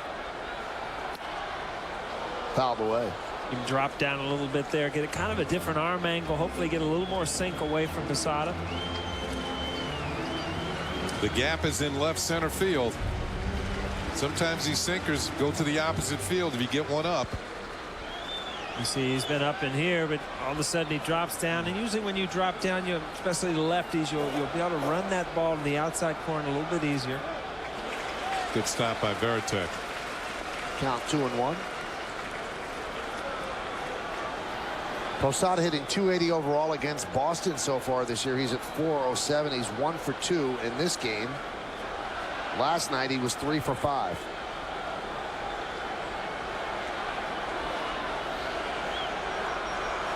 Really, where you talk about guys that there's not a lot of injury with the Yankees, but Brett Gardner not on the the bench now, not able to pinch run. Be a great position for him to pinch run for Matsui with the stolen base intact. That was a good pitch. 2-1 breaking ball, throwing a breaking ball behind in the count. I saw Brett Gardner before the game. He was taking batting practice in the cages, holding the bat one-handed. Yeah. Now, for those that didn't watch our pregame show, the Yankees did add a player on the bench. Ramiro Pena was brought up, so they do have a guy who can run. Grounded foul, and they sent down Anthony Claggett back to the minor leagues. He pitched the 9th inning last night. That was off Billy Traber last night during the Yankees' big 8-run 4th inning. One of 2 3-run homers that inning.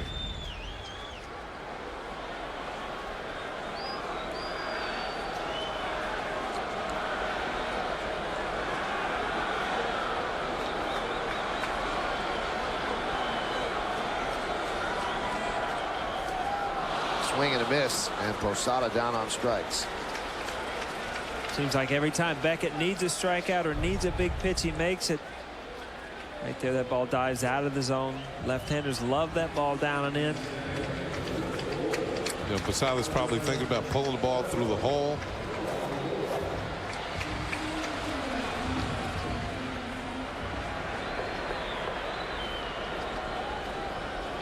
Now here's a guy who's given Beckett troubles. We mentioned that earlier, that he's been and he's 1 for 2 tonight. Hit the ball, hits a double, and hit the ball well his second time up.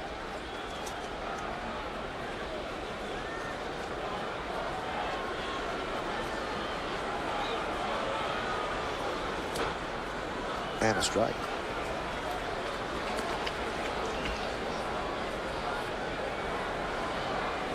Against Beckett, 14 for 40. That looked like a good pitch to hit, but you got to remember Robbie's last couple at bats, he's thrown him in. Robbie got to a ball inside, hit it hard. Drew made a good play on him. So as a hitter, you think, you know, he's going to try to get me out inside. You start to open up a little bit. The ball away looks like it's far away. 111 pitches for Beckett. It's the most he's thrown since he threw 119 on June 3rd at Detroit. They watch Beckett closely. He is their meal ticket. Obviously, they have to keep him healthy. He's a bulldog. The inclination is to keep him in there 120, 125, but you might pay for that later.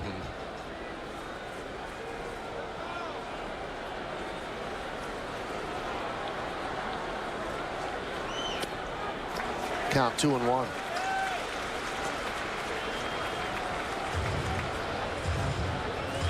It's a tough stretch for the Red Sox. After the Yankees, they play the Tigers, then the Texas Rangers, then Toronto, and then the Yankees again. Dog days. You've got to August is what you expect. Yeah, I mean, if you're going to win this division, you're going to earn it. Right. Yeah.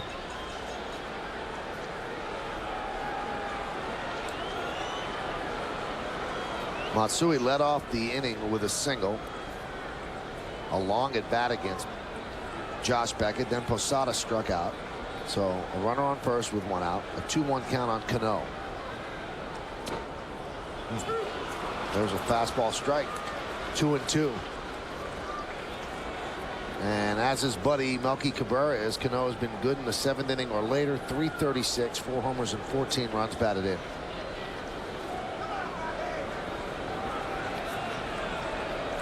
Crowd, you can almost feel the anticipation. They're waiting to pounce. Something to cheer about. Crowd of 48,262. Second straight sellout, third sellout of the year.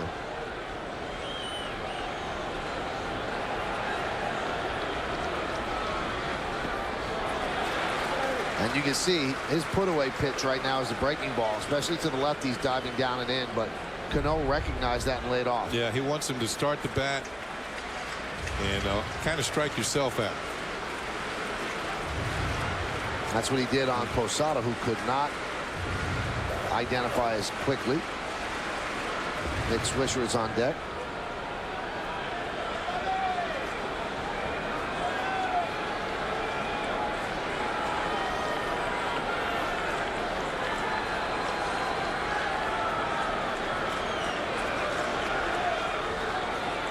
Three-two count, 1 out. Matsui's going. Pitch is swung and a miss. The throw to second is strike him out, throw him out, double play. So Girardi sends the runners to stay out of the double play, but instead he runs into a strike him out, a throw him out, double play. 7 innings of shutout ball. Beckett against Burnett goes to the 8th inning in the Bronx.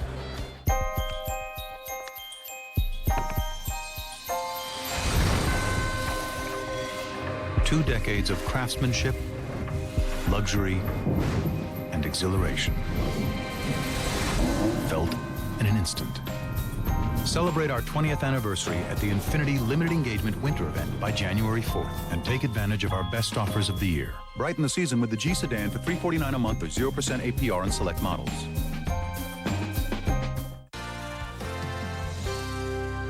Is it a break for Josh Beckett? Is he done for the night? Had a long talk with Terry Francona. We'll see how this inning plays out as Josh Reddick fouls it back against A.J. Burnett. Burnett's given up just one hit. That was a leadoff single to Jacoby Ellsbury to start the game.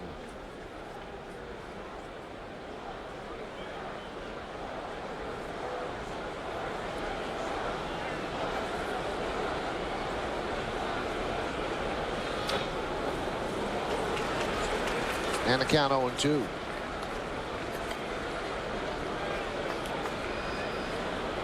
...101 pitches for Burnett, 56 strikes, 45 balls.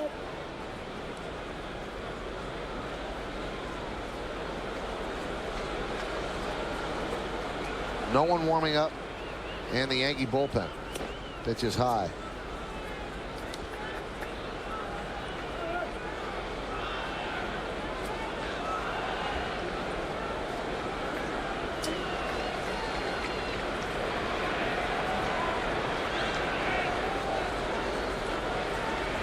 Phil Hughes starting to stretch. Foul away.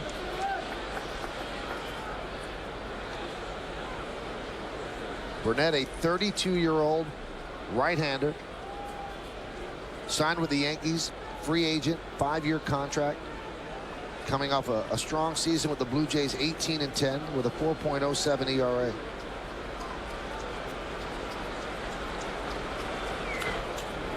And that one's fouled back.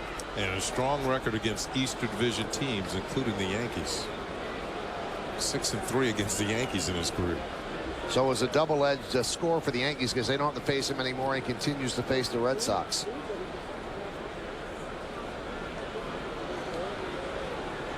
This year, though, against the Red Sox coming into this game wasn't too good. 0-1, 12.91.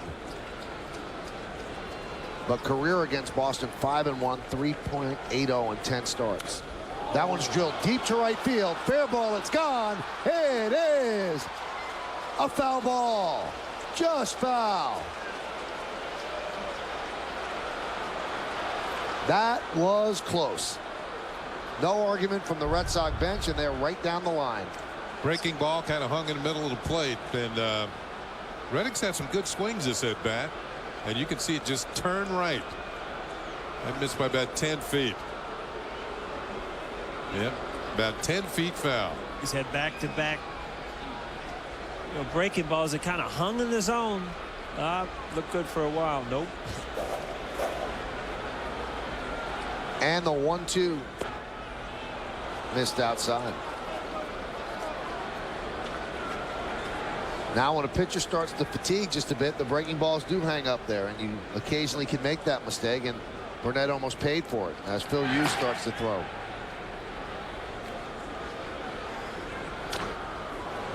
And the kid Reddick is really making Burnett battle. This is sort of the bat that Matsui had in the bottom half of the 7th there as he fouls off pitch after pitch. 9th pitch of the at bat about to be delivered.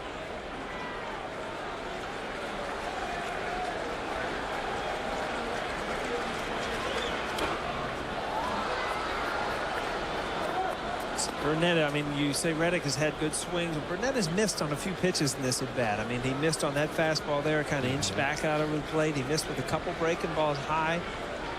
You're right. You get, 108, 110 pitches. I mean, it's where you're, that you can make that mistake with the breaking ball. Got to be careful. Obviously, you're in a 0-0 game where every single pitch can mean win or lose. He wants it in the dirt. And there's a ground ball to Jeter. And he just gets the hustling Reddick for the first out.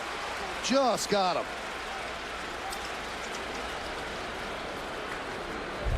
Like Jeet just kind of fumbled it coming out of his glove, didn't get a sure handle, and Reddick, left-handed hitter, kind of bails as he swings, gets down the line quick. Bang, bang. It's like Mr. Reddick has some skills there. We haven't really seen him throw the ball yet, but we know he can run and he's got some power. Before you know it, everybody in New England will be wearing those glasses. This copyrighted telecast is presented by authority of the New York Yankees. It may not be reproduced or retransmitted in any form, and the accounts and descriptions of this game may not be disseminated without the express written consent of the aforementioned New York Yankees. Now, this is to give Burnett a little bit of a blow after a 10-pitch at bat, and also to give Phil Hughes a little more time to throw as Dave Island talks to his starter. And Casey Kochman is going to pinch hit for Nick Green.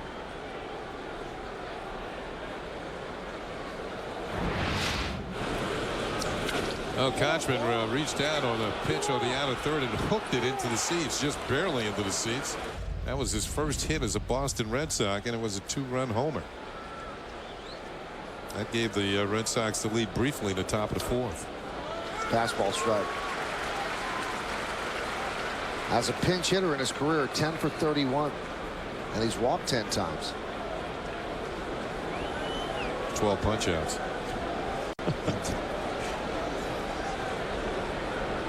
Always a hole in that silver lining, isn't it? Count 1-1. So pinch hitting for Green, that means that the newly acquired Chris Woodward will play shortstop. Red Sox got him today off waivers. There's Chris.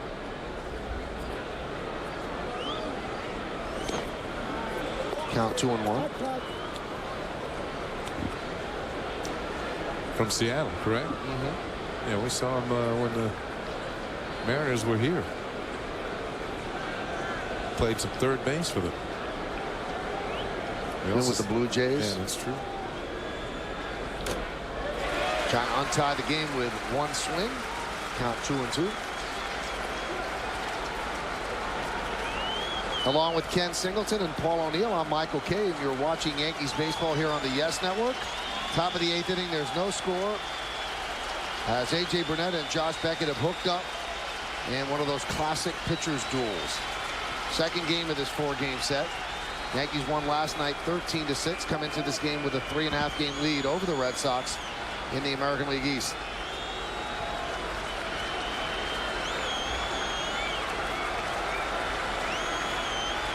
And the 2-2. Strike 3. Kochman down looking. Now 13 punch outs. You know, it's almost as if Burnett and Beckett have taken upon themselves to undo all that bad pitching we saw last night. I mean, all those walks, all those hits. They just said there's 2 new sheriffs in town tonight, and they're both not giving up anything. Call strike 3 on Kochman. He would want it to be a strike. Exactly, unless I'm pitching. Yeah, the ball was, you know, up in the zone a little bit, but he had good movement back out over the plate, and I think that's what fooled the umpire. Here's Jacoby Ellsbury, the only Red Sox to pick up a hit against A.J. Burnett, and that came leading off the game. He got as far as third base in the first inning, and that's as far. He's the only Red Sox batter to get that far, a base runner to get that far.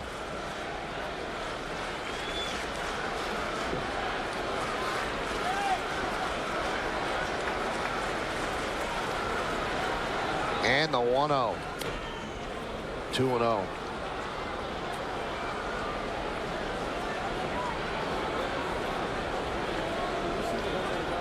Dustin Pedroia on deck.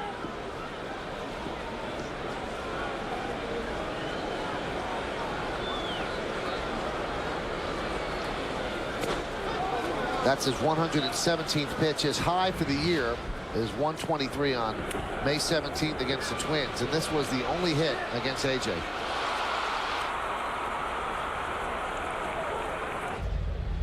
First batter of the game. And he walks him on 4 pitches. And is that going to do it? It looked like it is going to be it, as Joe Joy is going to take the ball from A.J. Burnett. 118 pitches, 1 hit, but he has walked 6. And Burnett is going to get a huge hand from this stadium crowd. If there's any question about whether Alan James Burnett can pitch on the big stage, he answered that tonight.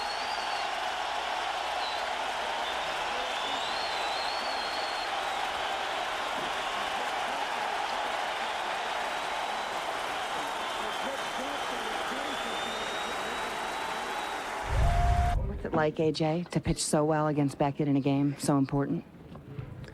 It was big for us, I think. You know, I battled early, but never got, you know, too upset with myself. You know, quite a few walks there, but, you know, at least there were 4 pitch walks. But, you know, we were able to make pitches when I needed to, and luckily we got a hold of that curveball toward the end of the game. You know, it's like a playoff game, and there's going to be games like that, you know, down the stretch here that we're playing. They're going to be tight ball games, and AJ came up huge for us. You know, and the match zeros with their guy. I mean, it's incredible. Both those guys pitched great. And Phil Hughes comes on. Did not pitch yesterday. Pitched in both games against Toronto. Pedroia is 0 for 1 with 2 walks. Ellsbury on base for the 3rd time. Then he goes. Pitch out. Throw to second. Not in time. They guessed right. But Ellsbury just outran the throw for his 50th steal of the year. Again, Ellsbury does what he does best. I mean, he's a base stealer. He looks back, he knows it's a pitch out, but he's got a good jump. Ooh, wow. I don't know if he got in there or not. Watch that left hand. Oh, man. I think he was out. I think he got him before that hand touched. But Cano didn't argue. Breaking ball strike. Now it's up with get the man at the plate out. Yeah. And you just leave him at second base. Watch the left hand. Oh, it's not on the bag yet. Now it is. You would see the bag move if it was on the bag.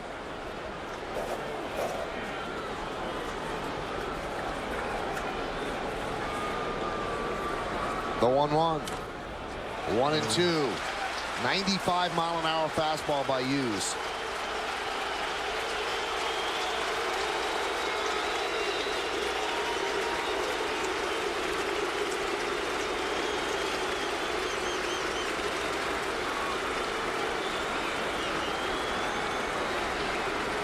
An important pitch, so they want to go over it verbally. You've got Ellsbury at second. Don't want him to pick up the signs. Pedroia has actually faced Phil Hughes 6 times in his career. He has never picked up a hit. Big moment in this game. Top of the 8th. No score. The go-ahead run is at second base. The speedy Jacoby Ellsbury.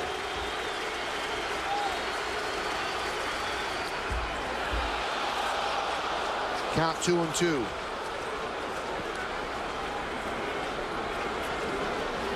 Many in the crowd of 48,262 on their feet.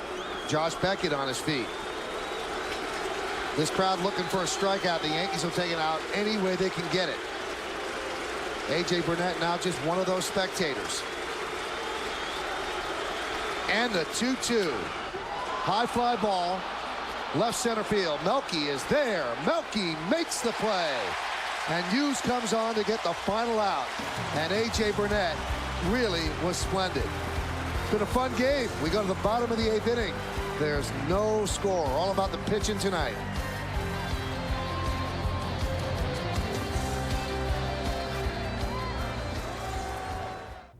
You know, ideas and inventions come from people in all walks of life. Do you have an idea for a new product or invention?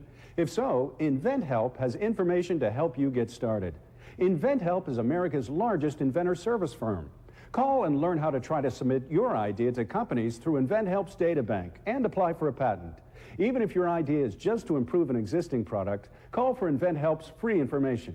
For your inventor's information, call 1-800-227-1299. Chris Woodward takes over at short for Nick Green, and the new pitcher is going to be Hideki Okajima. And this guy right here, this guy hurts my neck watching him throw. It's amazing if you watch his delivery, how he doesn't throw his neck out of place every pitch. So Josh Beckett's night is over. He went 7 innings. Now it's up to the bullpen. Ouch.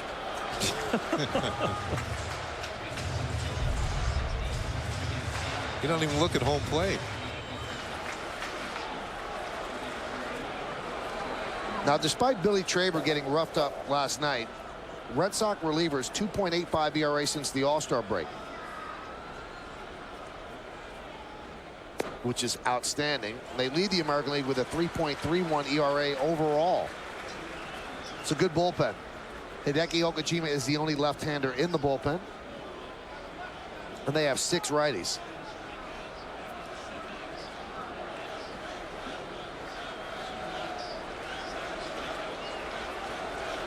The 2-0. It's 3-0. I told you, first in ERA, 5th in saves. Batting average against is 3rd, 242, and they strike out almost 8 per 9 innings.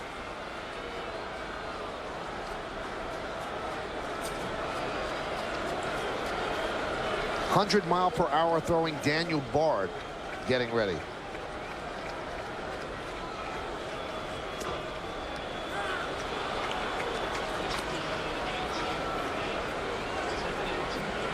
And Mariano Rivera getting ready.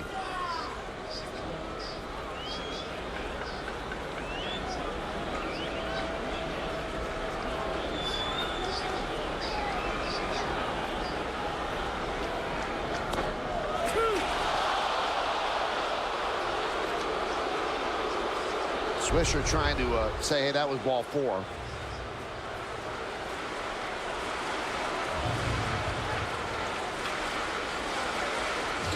Yeah, that was a strike. Pretty close. Yep.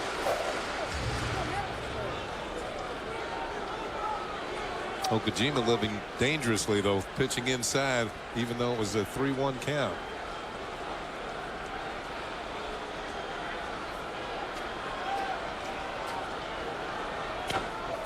Nub back to the mound.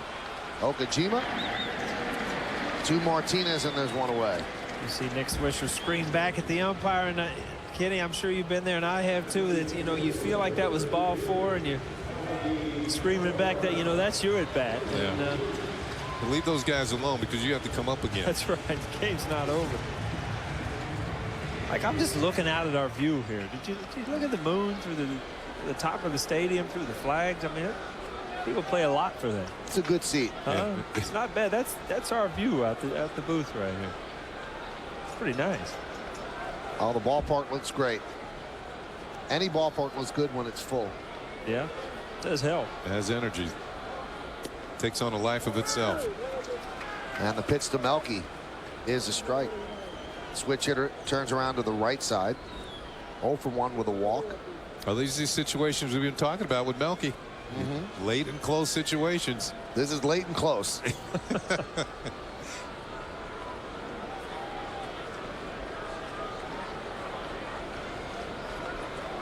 I mean, we've all been there. Where's that? Late and close. Late and close.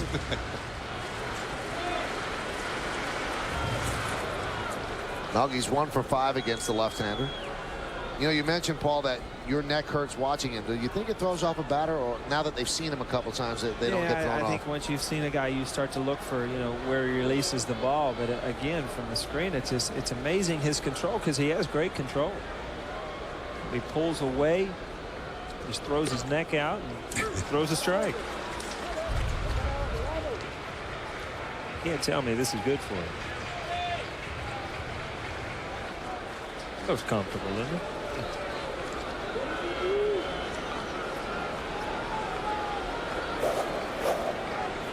Been pretty successful since he's been here. I guess you don't change things when things are going well. Ooh, no. Well, they signed him when they got Daisuke Matsuzaka, and at the time they thought that they were bringing Okajima along just so Matsuzaka would have a buddy. Well, Matsuzaka's been a humongous disappointment this year. He's hurt. Last year he was 18-3. But Okajima is more than a buddy. He has been a big part of that bullpen. But against the Yankees this year, Okajima's pitched to a 6.75 ERA. Count 2-2.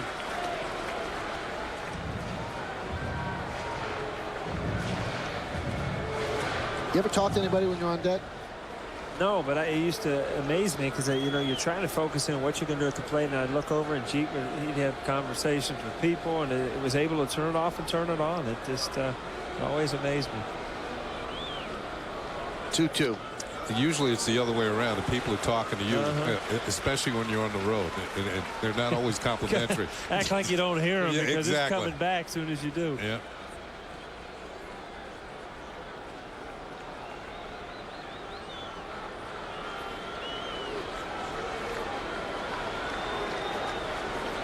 .364 for Melky with 2 homers and 16 ribbies in close and late situations. Not this time. Changeup, and Melky way out in front.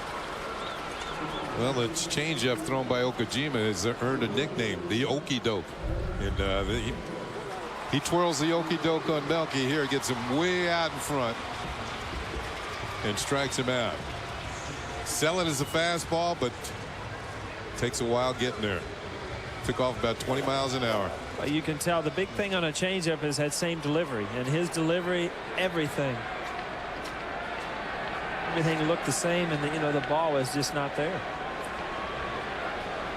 Here's Derek Jeter. He is 0 for 3. Derek had a chance to get the Yankees some runs in the 5th inning his last time up. Bases loaded, 2 outs. He swung at the first pitch from Beckett and grounded it slowly toward Youkilis at third and gunned out at first to end the inning. Jeter is 3 for 6 lifetime against Okajima.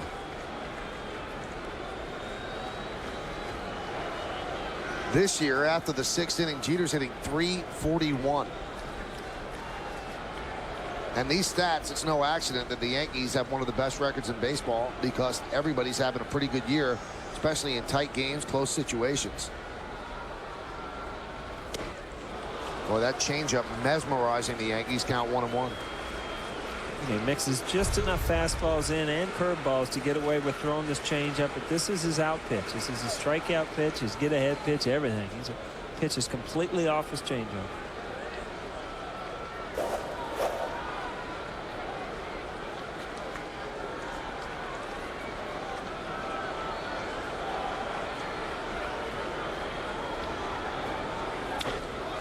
High fly ball, right center. Ellsbury makes the play as Okajima works a 1-2-3 8th inning. We go to the 9th. The pitchers do what we expected is a scoreless tie heading into what could be the final inning. Class, pass your test forward. See what happens when kids go to school with the flu? They can easily pass their germs to everyone in the classroom. To keep them healthy, make sure kids get the seasonal flu vaccine right now and novel H1N1 vaccine when it's available. If they're sick, keep them home and teach them to wash their hands often or use hand sanitizer to reduce the spread of germs. A message from your state and local health departments to know what to do about the flu.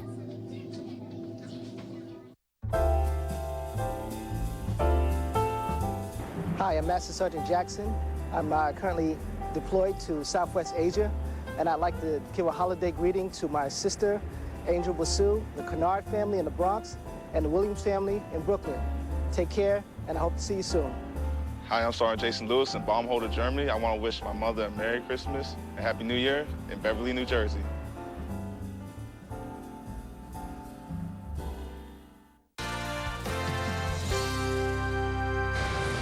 Yankees tighten up the defense. Jerry Hairston Jr. takes over in right field. And Phil Hughes only had to get 1 out in the 8th inning. And that's his night as Mariano Rivera will pitch the 9th. And we always tell you this tie game after 8 innings at home, there's not going to be a safe situation. So they bring in Mo now.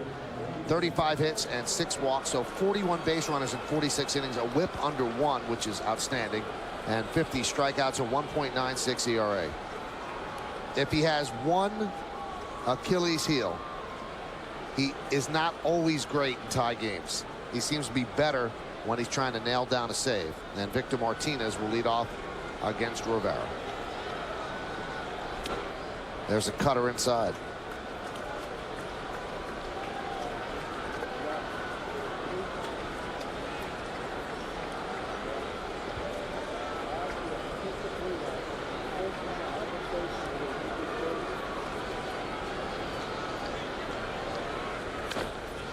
right in on the hands, and all he could do was ground that foul. That's the problem as a left-handed hitter. The only way to hit this cutter when it keeps coming in, you pull your hands in. The only thing you can do with it is pull it foul.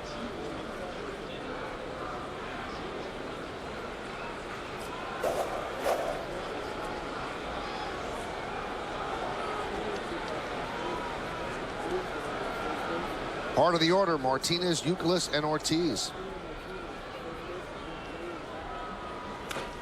Fouled away. There's a pitch that didn't quite get in. You see Martinez kind of shake your head. All of a sudden you realize, you know, I just got a pitch I could have handled off Mariano. Chances are I'm not going to get it again. You see Georgie's glove right back over the middle of the plate. And that doesn't happen very often with that cutter.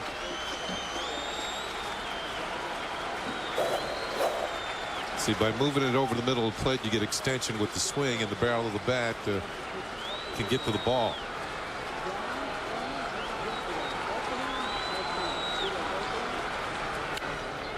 Drilled down the right field line, but foul.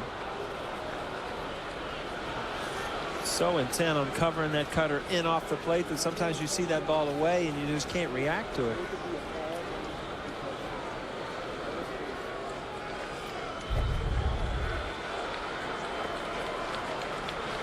Again, you see he's catching that ball out front, ball still cutting in, but there's no way unless you just absolutely jam yourself and serve it to left field to keep that ball fair.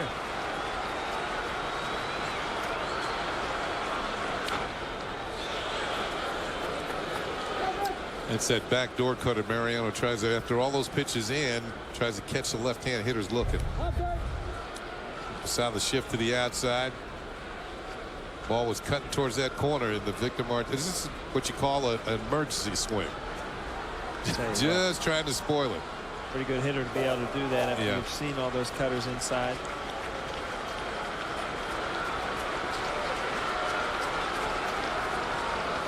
He struck him out, went up the ladder, and Martinez followed him to no avail. Good job by Posada. You know, he set him up. You're only going to see that ball away one time. Now he set up the fastball out over the, you know, just out of the zone. You get in that swing mode against Mariano, and you'll pretty much swing at anything. And he's got such good control. He'll put it where Georgie wants it. There's Kevin Youkilis, 0 for 1 with 2 walks.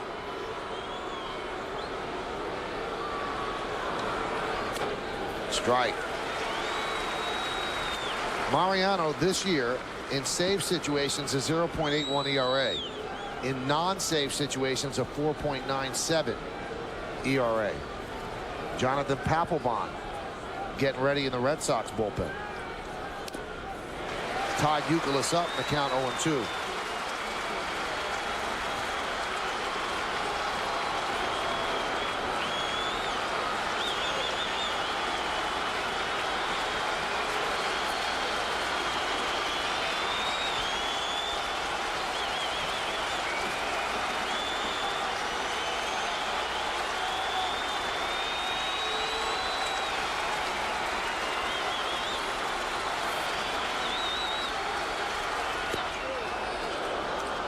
Missed inside, 1-2. Tried to go up and in, and this one was a little too far in. Youkilis almost walked into one. And David Ortiz is on deck.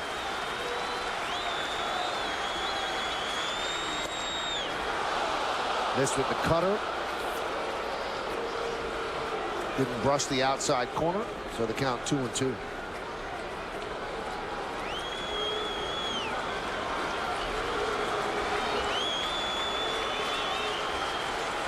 Strike 3. Youkilis down looking, and he is not in love with that call.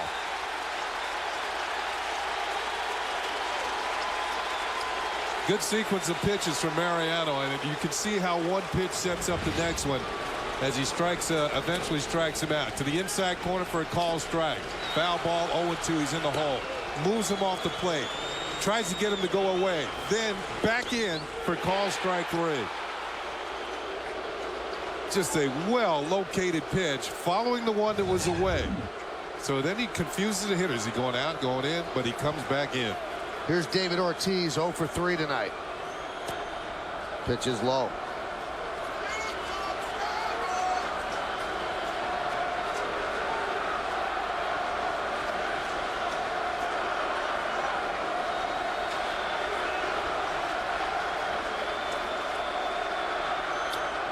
Lined into right field, and Jerry Hairston will play it on a hop. So that snaps it 0 for 19 for David Ortiz, a 2-out single here in the ninth. And for Mariano, you're just glad you gave Poppy something he could hand on. You're just glad he kept it in the yard. I mean, he's been struggling. You go right after it. See, this ball didn't have a late cut like a lot of those other pitches to. It was middle, too. Jerry Hairston Jr. making a good decision right there as an outfielder. You give away a single, especially in this, 2 outs in an extra, ninth inning game. You don't want to come in and let that ball get by you. Give somebody a double. Here's J.D. Drew. Cutter inside.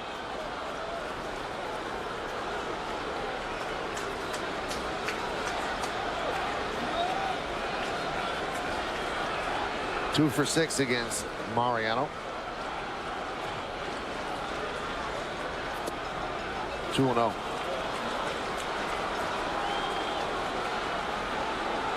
Drew's not the type of hitter who's going to help you out. He doesn't swing at very many bad pitches. In fact, last night he walked 3 times.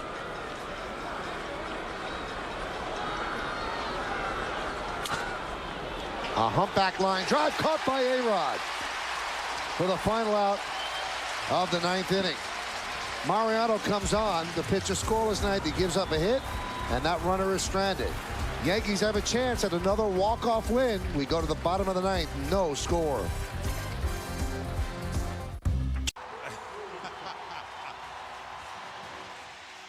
Yankees have had 9 walk-off wins, and Johnny Damon's been involved in one of them. May 17th, he went yard into Damon's deck. The helmet goes flying. A mob scene at home plate, and later on he got a little pie in the face. Johnny Damon will lead off. He has 3 career walk-off home runs. Okajima is still in there.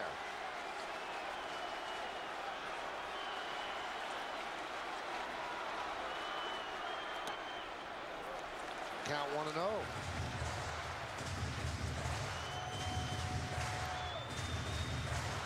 Two for 10 against the Red Sox left-hander.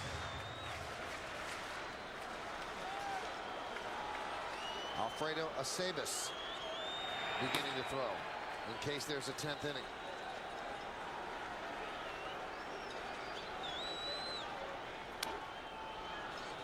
Johnny tonight is 0 for 3.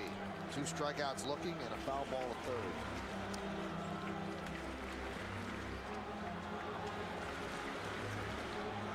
Which one of these pitchers is going to make that mistake? The way they've been pitching, it's hard to get a sequence of hits going, and so it's almost up to somebody to go deep. Just set them up, get ahead on a count, and look for something you can really jump on.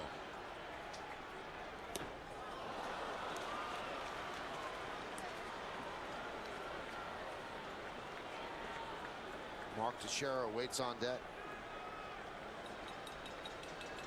And Alex Rodriguez after him.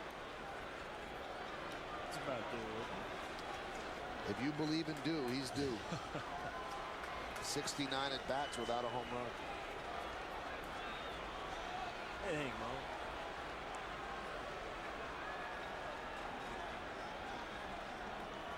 The 1-2.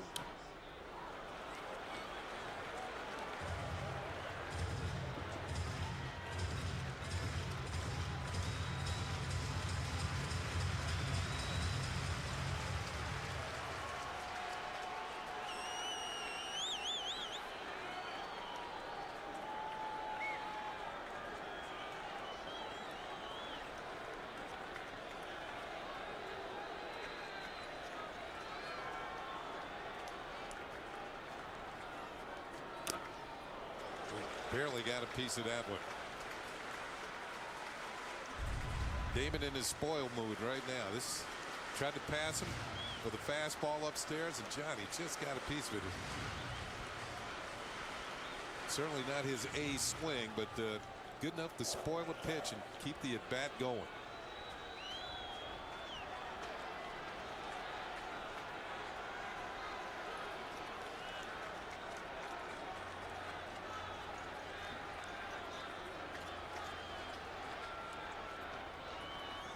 That one bounces up there, and the count levels at 2-2. You know who was good at that? We just had him in the booth last. Eddie Murray was good at spoiling pitches.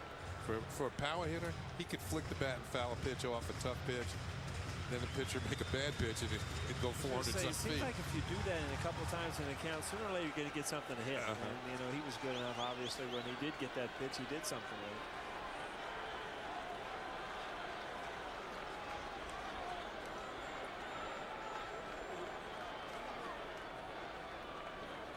The 2-2.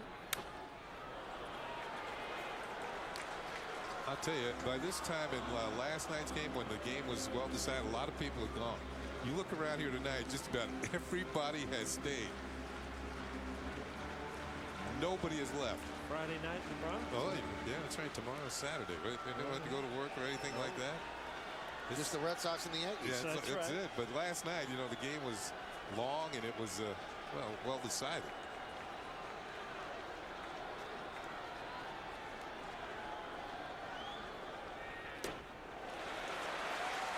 Well, the next pitch will be the 9th pitch of the at-bat. Yeah, Johnny Damon has grinded this at-bat out and run it full, 3-2.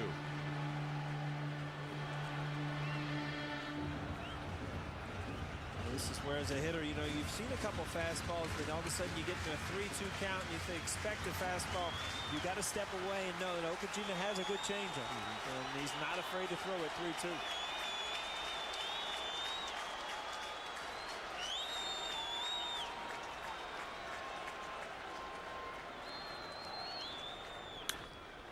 Popped up, so Okajima wins that battle. Reddick is there, and there's one away here in the bottom of the 9th.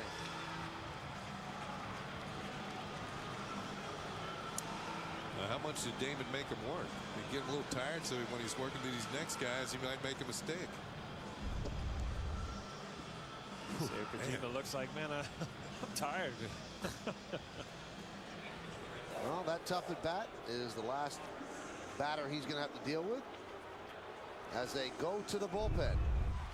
The guy who leads the American League in home runs, tied with Justin Morneau, and a kid, Daniel Bard, who throws aspirins 100 miles an hour, 40 strikeouts in 32 innings. And the first pitch is a strike. Leading off with a breaking ball. Huh? Bard's last appearance August 4th in Tampa, threw 29 pitches, 2 hits, 2 walks, a home run, and allowed a run in 2/3 of an inning. And Longoria ended up hitting that home run against Daniel Bard.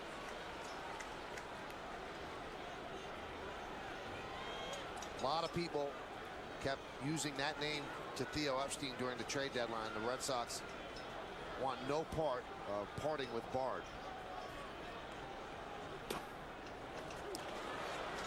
Breaking ball strike. Closer material, throwing that hard. But his 2 strikes he's picked up in this at-bat so far, both been on breaking balls.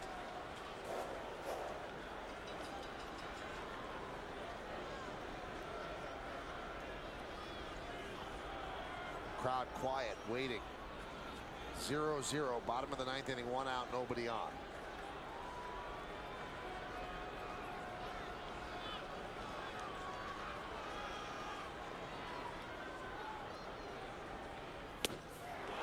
Blew it right by him, 98 miles an hour. 2 breaking balls and then you throw 98. That's almost unfair. Again, you come in with a scouting report of 100-mile-an-hour fastball. All of a sudden, strike 1. Another strike. And if you think about it, he did not get a strike with a fastball in the whole count. But again, when you know the guy throws that hard, sometimes you'll leave the zone. Well, this sets up nicely for Alex Rodriguez, as Paul mentioned. 0 for 3, 69 at bats without a home run, longest streak in 1 season in his career. He's at 19 home runs on the season. Bard deals inside. 10 of his 19 home runs have either tied a game or given the Yankees a lead. And it would seem to be his best bet against a guy like Bard, if he's going to hit the ball out, would be to right field. And he has power that way. Hasn't hit that many this year toward right.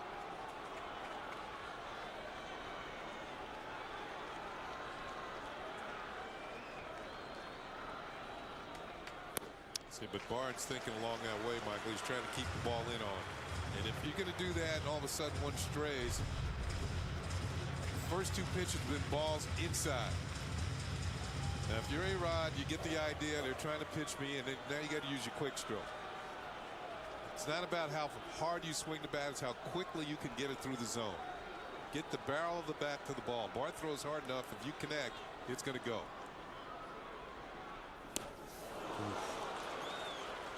Arod has 8 career walk-off home runs, 5 of them as a Yankee. The Yankees with 9 walk-off wins this year. Old-fashioned country hardball there. 98-mile-an-hour fastball and a fastball count.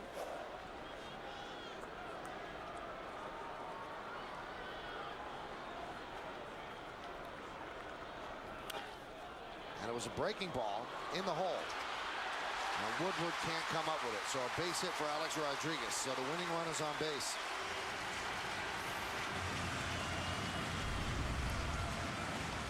Then you said it, Michael. Breaking ball. Alex is on it, grounds it in the hole. Woodward knocks it down. Probably didn't have a chance. Explain something to me. Alex had no chance at 98 miles an hour. Why would you go to a breaking ball though? Well, he got 2 of them in to Teixeira, so he's starting to fall in love with it. Right. Teixeira's thinking they're looking for the heater. And these guys have reputations. Tried to trick him. Didn't work. Well, here's Matsui. 2 hits against Josh Beckett. Rodriguez has speed to steal a base. The pitch is low. Matsui with 2 career walk-offs. I was going to say the outfielders are playing deep. They don't want the ball to go over their heads. They'll give up a single in front of them. Might not be a bad time for Arod to try to steal. It looks like it'd be easy to dunk a single in against Bard than get anything long. But if he gets the second, then you'll see the outfielders move up. Right. So that was 98 fouled back by Matsui. Beckett, a great game for him. 7 strong innings. Also, you see Pedroia so deep in the hole with a left-handed hitter. You got to imagine being a left-handed hitter. If Arod is in motion, the shortstop will be moving. See on a stolen base, the shortstop will be going that way. Leaves that hole of the left field open. And we try to aim over there. Alex bluffs, and that would have been the pitch to go on the breaking ball, but he decided not to. He looked runnerish right there. See Woodward breaking, and as a hitter, you know, if you can drive him in, you get him even a long single in the gap. If he's moving, you got a chance to score. So now 2-1 on Matsui. We're in the bottom of the 9th inning, 0-0.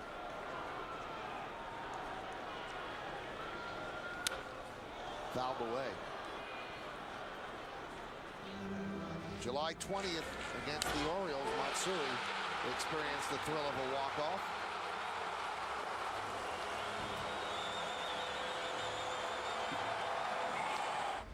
And ended up with some pie. What you get? That's in a what homer, you get. You get some pie. You get pie. You'd have been swinging for the fences. Yeah, all I got to do is eat dinner to get pie. I don't have to hit a home run. 2 balls, 2 strikes, 2 outs. Bottom of the 9th.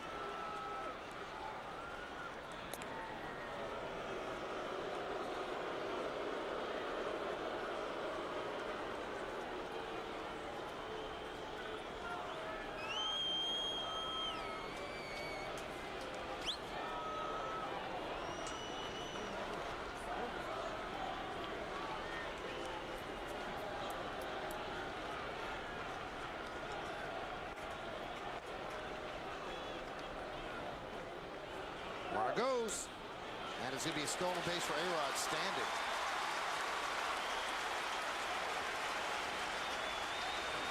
Strangely, Arod ran past second base. He never slid. Well, it's easy when you figure out you're going to be safe. You're not going to slide. It's easier to just kind of slow down gradually. You know, pound that hit if you don't have to. He was watching Woodward, and Woodward's throw wasn't coming his way. So now again the crowd slowly begins to rise, almost like a slow motion wave.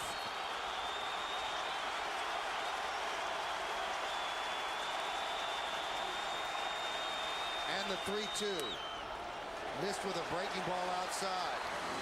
So a walk to Matsui, and that passes the baton to Jorge Posada. And John Farrell's going to talk with Daniel Bard.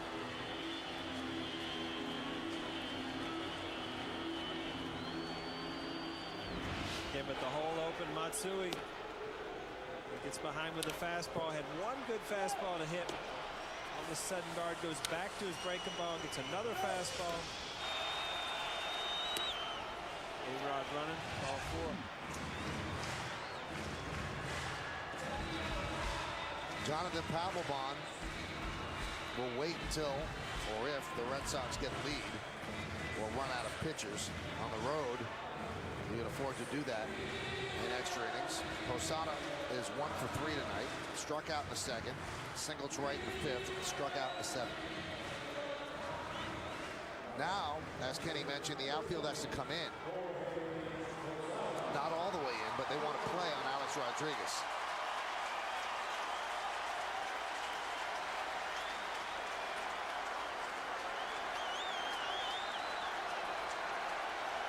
Bard checks Alex, and the pitch.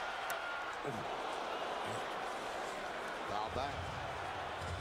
Alex getting a good secondary lead on off of second base, but if Posada had connected with that, he wouldn't have needed a secondary lead. It could have jogged home.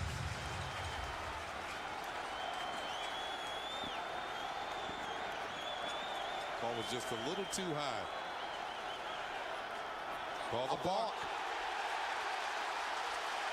Now he doesn't know what he did. Dustin Pedroia smartly goes to the mound to calm him down. This is where you really got to, you can't let him get frustrated. Pedroia does a good thing here because it doesn't matter. Right there. Right there. Good call. That little, almost imperceptible movement up as he's coming up to his set. So now you know that they win the game on a single. But still just 2 outs. So the Red Sox looking to just get Posada.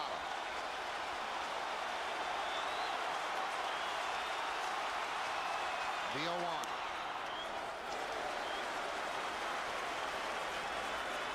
Suddenly, Jason Varitek, you got to realize somebody throws this hard and they overthrow that curveball.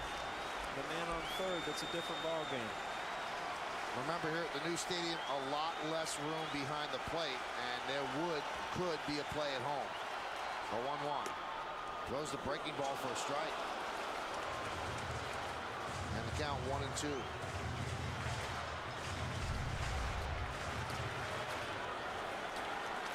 One thing about him, as hard as he throws his fastball, he uses a curveball. It's not really a slider. So there's a discrepancy in the speed of the pitches.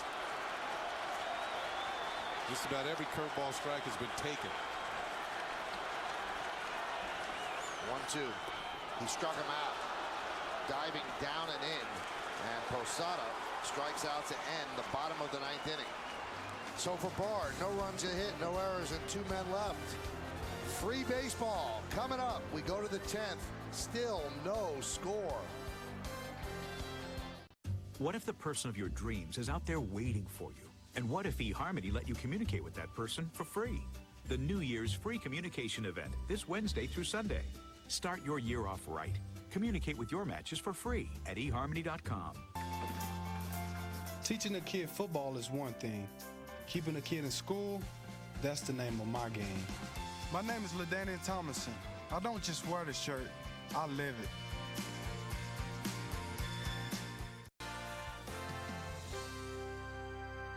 The last time the Yankees and the Red Sox went into extra inning is a scoreless game in the Bronx was back in on May 22nd of 1976, the first year of the old ballpark, and the Yankees won that game 1-0 in 11 innings.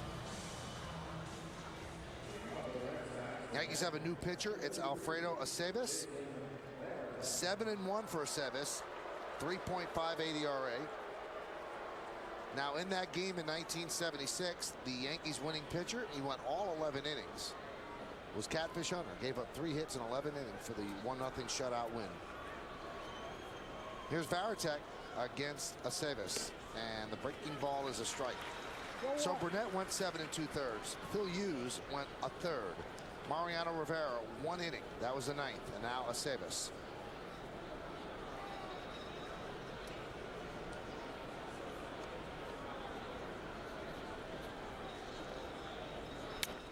Fouled away. Count 0-2.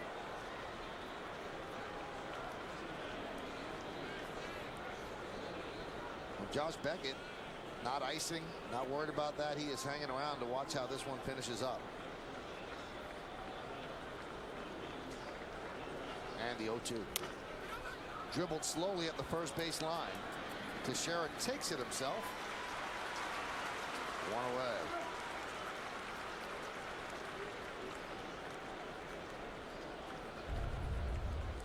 Here's a little roller off the end of the bat. It looked like a pretty good breaking ball. And watch the Aceves at the end of this.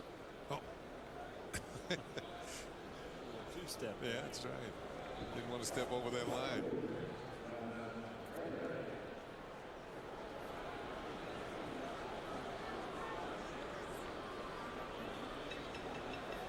Here's Reddick. There's a strike. Reddick had a long foul home run in the 8th inning, leading off the 8th against A.J. Burnett. Ended up grounding out to short.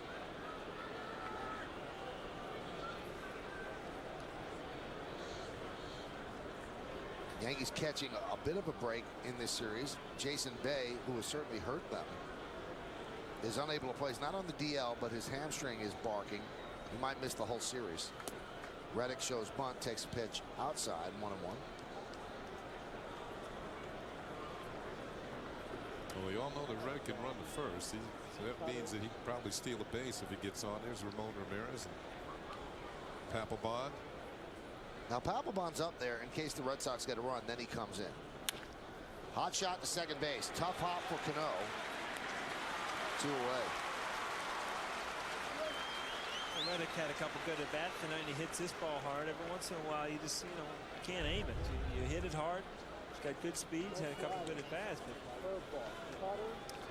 Paul, that these are the type of games where the fielders are on their toes. They don't want to be the guy that messes it up.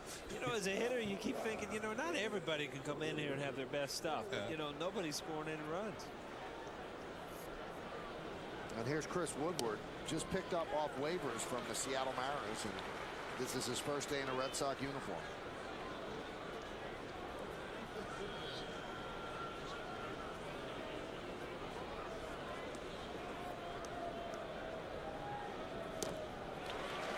He was playing a lot of short at Seattle. Seattle got Jack Wilson in that trade with the Pirates.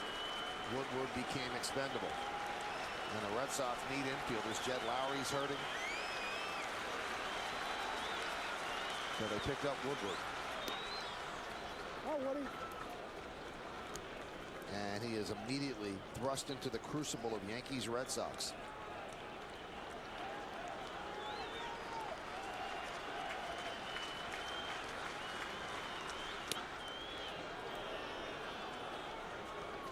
And the count 2-2.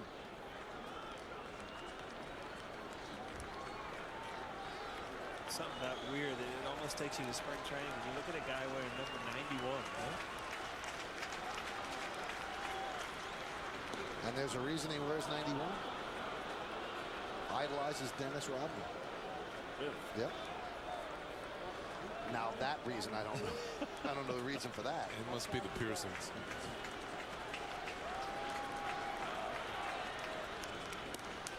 Just missed outside with the breaking ball. Along with Paul O'Neill and Ken Singleton, I'm Michael Kay, and you're watching Yankees baseball right here on the Yes Network. We are in the top of the 10th inning, and it's a 0-0 game. We were hoping, we thought, we surmised that it was going to be a pitcher's duel between Josh Beckett and A.J. Burnett, and it has been that. It's been a dramatic game. It's been an exciting game, but neither team has been able to get a run across. Here is Jacoby Ellsbury. Woodward leads off first. It's pretty neat to see Beckett over there just watching the game. I mean, I'm sure there's a nice big screen in the new clubhouse, but stand out in the dugout where the guys are still battling to try to win the game. Some pitchers are mad you didn't get them any runs, and they're in there with their ice pack. But it's a great game. He still wants to see this team win.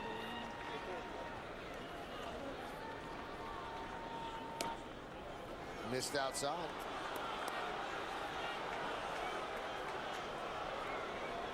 Crowd getting a little restless. Couple close pitches. Running just off the corner outside.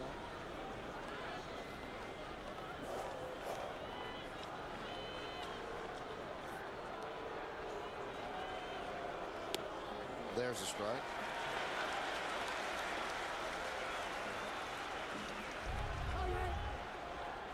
Good breaking ball. I mean, he's thrown a couple of them. And when you're behind in the count, especially in a tough situation in a game like this, to be able to throw that breaking ball in fastball counts.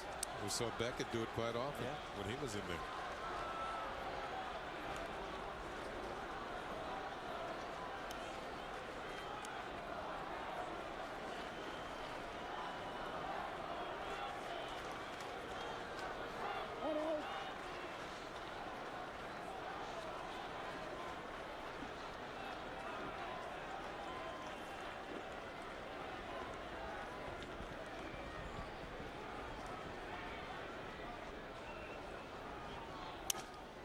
A humpback line drive, a base hit to right field. Woodward will stop at second. So a base hit for Ellsbury, his second hit of the night. And now the go-ahead run is at second base. And you said it, Michael, off the end of the bat, a little humpback line drive, but they all count. Woodward in the scoring position, and you just wonder, you know, as Evans, what is he going to go to here? This is the biggest out of the game. You know, your breaking ball. I beat with the fastball there. Derek going to get on the same page and what signal they're using. Hate to see this little guy up. And if you're a Yankee fan in situations like this, I mean, these are tough at bat. He'll hit the ball hard. He'll put it in play.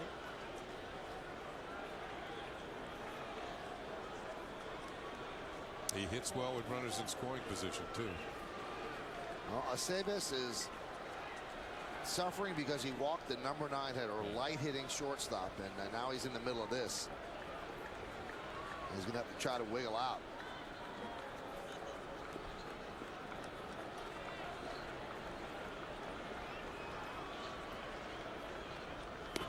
There's a strike.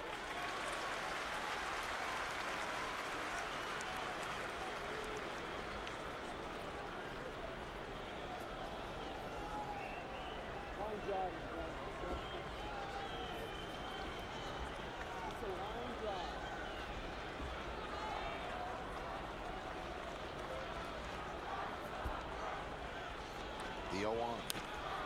High fly ball left field. Damon. We go to the bottom of the 10th. So Aceves works into and out of trouble. Bottom of the 10th inning coming up. Cano, Hairston, and Cabrera. Brooke and Devin, Shaq and LeBron. Tomorrow, superstars collide at the Izod Center as the Nets and Cavs go head-to-head in the first marquee matchup of 2010. Cavs, Nets. Complete coverage starts tomorrow at 12:30. Only on Yes. Bottom of the 10th. 0-3-0 for the Red Sox. 0-5-1 for the Yankees. And as Kenny mentioned earlier, you look around this ballpark and no one has left.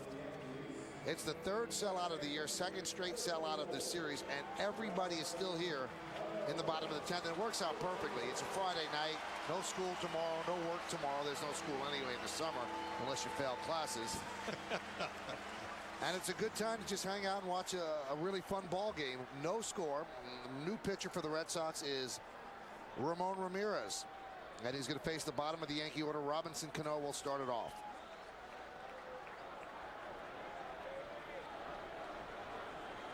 And the pitch. Fastball low and away, 1-0. All of the Red Sox hurlers, they can throw. They've got some hair on the fastball. Last time Ramirez faced the Yankees, you see his numbers for the season. It was on June 10th. He pitched 2/3 of an inning, 3 hits, 2 runs, 2 home runs. Count 2-0.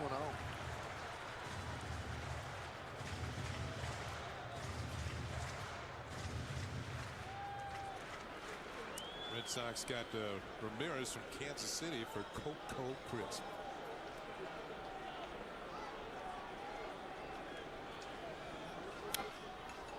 Foul back.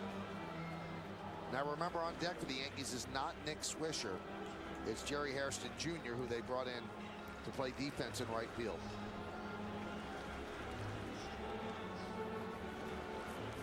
Eric Hinsky has a bat. He could be pinch hitting for Hairston, because there's nobody else in the lineup he's going to be pinch hitting for. Also, if Robbie starts this inning off with a single, you can use Harrison to bunt. And if he just makes an out, they might bring in Hinsky to try to hit the home run. So the count 3-1. Hinsky's ready. And he's hit a lot of home runs for the Yankees in a short period of time.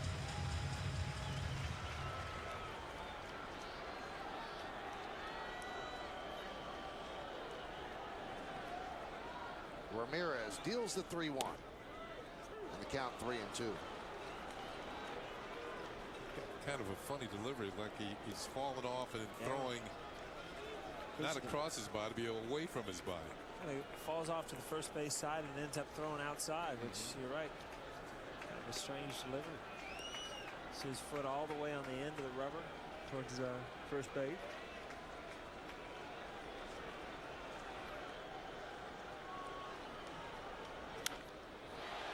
Fly ball, left field. Reddick. 1 away.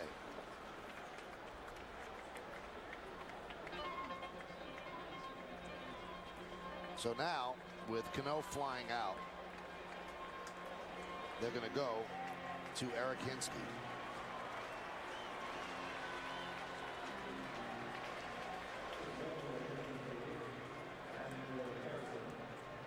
Well, pretty good ratio. 5 home runs and 24 at bats. 6 home runs overall between the Pirates and the Yanks. How about 7 hits and 5 home runs? Pretty good ratio. Too, that's Ruthian.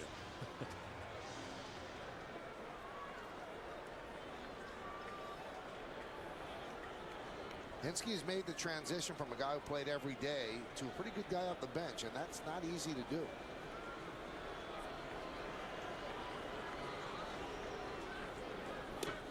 Michael, when we were in Florida in interleague play, remember when the Yankees had to send up Brett Gardner as a pinch hitter? And he did hit a triple. The Yankees ended up losing by 1 run, but General Manager Brian Cashman said, well, you need some more firepower off the bench. And there is Brett Gardner with that broken thumb. He went out and got Hinsky from Pittsburgh.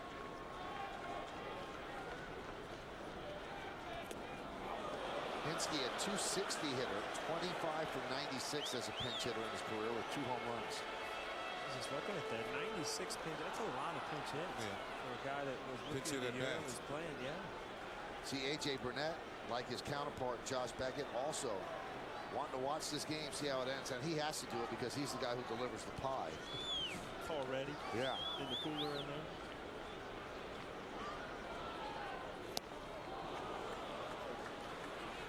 Count 2-1. In fastball count, you're going to take a swing. You're better off just swinging through it than trying to adjust it. There he is, falling towards first base. 1 swing to get loose and 2 to produce. Right. Yeah.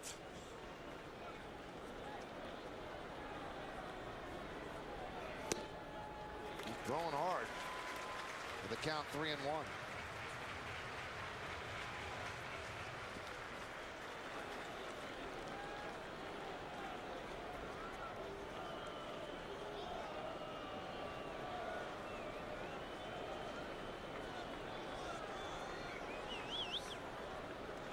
And the 3-1. He walked him. So a pinch hit walk for Eric Hinsky, and now the Yankees have the winning run on base. And that'll bring up Melky Cabrera. He's been in these situations before. Yankees have 9 walk-off wins, 3 of them thanks to Melky Cabrera.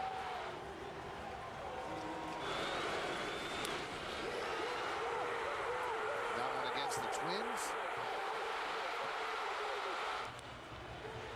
And that one against the Phillies.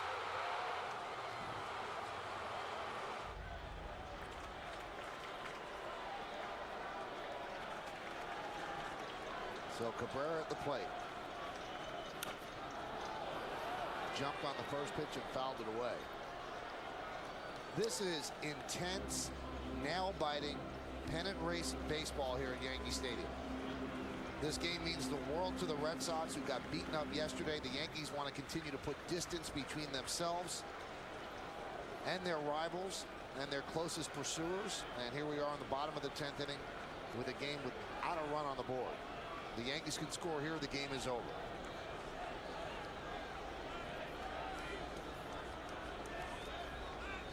And the 0-1. That one gets away from Varitek.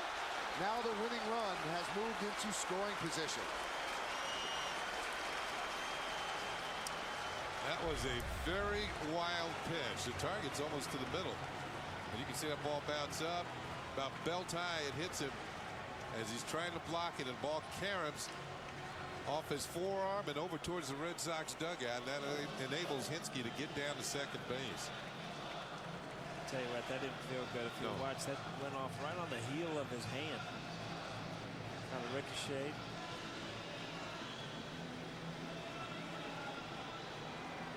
Guys are smiling. They must have a good feeling about it. Nick Swisher telling Hinsky to get a bigger lead out there. Secondary lead makes it easier to score. Outfielders moved in.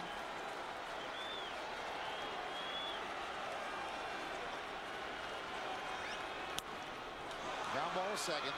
Pedroia to Martinez, and Hinsky moves to third. And that gives Jeter the chance to win the game for the Yankees. How many times in his career has Derek Jeter come through in the clutch? And the crowd is expecting more of the same. Will he face Ramon Ramirez, I'm sorry, as Terry Francona looks out to the bullpen. Looks like he's signaled out there. And he's going to bring in his closer. That's how badly the Red Sox want this game. Jonathan Papelbon is going to come on. Jonathan Papelbon, the Red Sox closer. He's been on the mound at the end of World Series. Derek Jeter, who has 4 World Series rings. 2 outs here in the bottom of the 10th inning. On third base is Eric Hinsky. That's the winning run. You see the numbers on Papelbon. 1-1, 1.96. 48 strikeouts in 46 innings. 40 hits and 20 walks. The crowd is kind of torn between holding its breath and just trying to exhort Jeter on to great things. Jeter 3 for 13 lifetime against Papelbon. It's been that sort of game.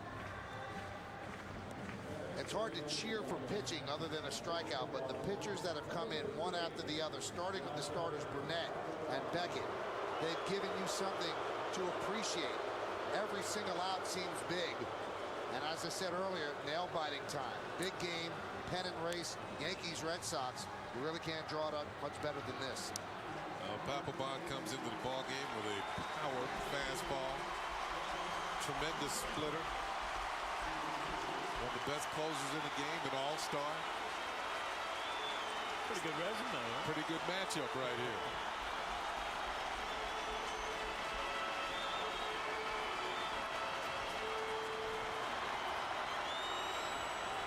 48,262, most of them standing. Jeter is a .325 lifetime hitter in extra innings. We're in the bottom of the 10th. 0-0. Eric Hinsky 90 feet away from giving the Yankees a win. Papelbon deals a strike. Jeter today is 0 for 4. The Yankees on the top step of the dugout, waiting to charge onto the field.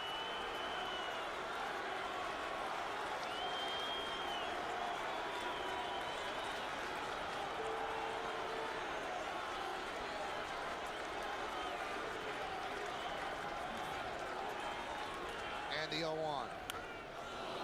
Foul back. Powerful fastball by Papelbon. All up in the zone, but again, it's not your average fastball. Jeter had a good swing at it. He's trying to shoot it to right.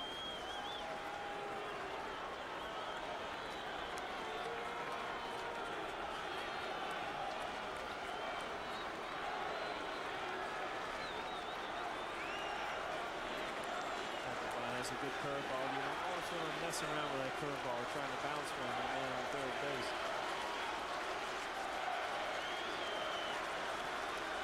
Two outs, runner on third, 0-2 count to the captain. Papelbon deals.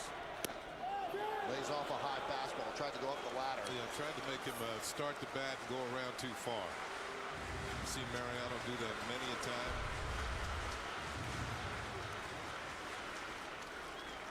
Well, for Francona to bring in Papelbon tells you how badly the Red Sox want this game. Papelbon is their closer. He comes in saves situations. He's just trying to save the game from not going to the 11th inning.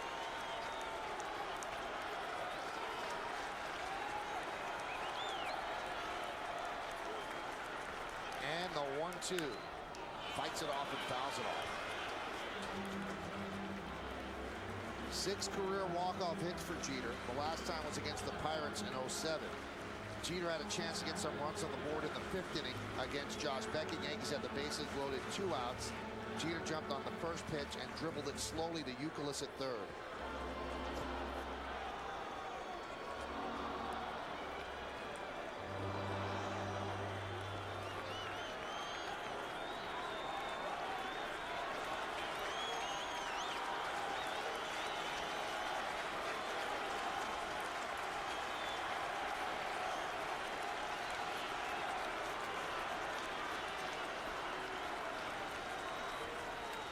And the 1-2. All the way again. Any nerves involved here? Is Jeter nervous at this point? Oh, absolutely. You're trying to focus in on what you're doing, but you want it to happen now. And all of a sudden you look at the count, you know, he's got pitches he can use. You haven't seen his curveball. You haven't seen his forkball. It's been an all fastball at bat. So in the back of your mind, you keep thinking as a hitter, you know, is he going to go to something else?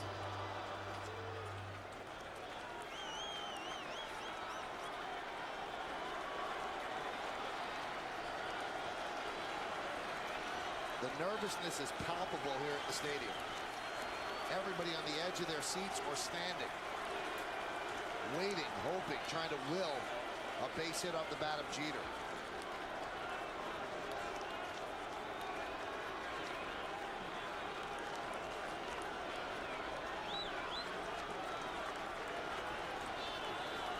Papelbon takes a deep breath.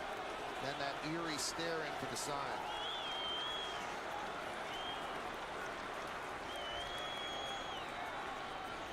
And the 1-2. He struck him out. Papelbon overpowers Jeter and strikes him out with a fastball. It was all heat against the captain. And the Yankees leave the winning run on third base. No runs, no hits, no errors, and 1 man left. We go to the 11th inning. Nothing. Of Jeter. Paul, let's take a look at how he did it. Well, it's very consistent. He went with nothing but fastballs. Got ahead early. He's trying to see something. The next thing you know, it's in the back of your head. Is he going to go to something else? But he didn't. He stayed with his fastball. Jeter fought off a couple. All of a sudden, he couldn't catch up to the last one. 96-mile-an-hour strikeout. And Aceves deals a strike to Victor Martinez. So the heart of the order coming up for the Red Sox here in the 11th. Martinez, Youkilis, and David Ortiz against Aceves in his 2nd inning of work.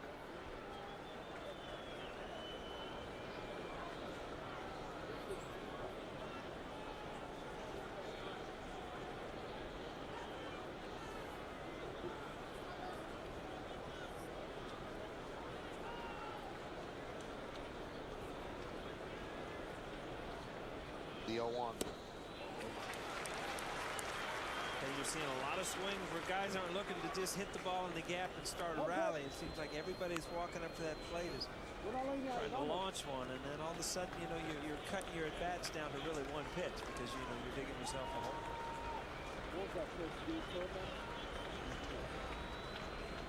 Swing and a miss. And Martinez down on strikes.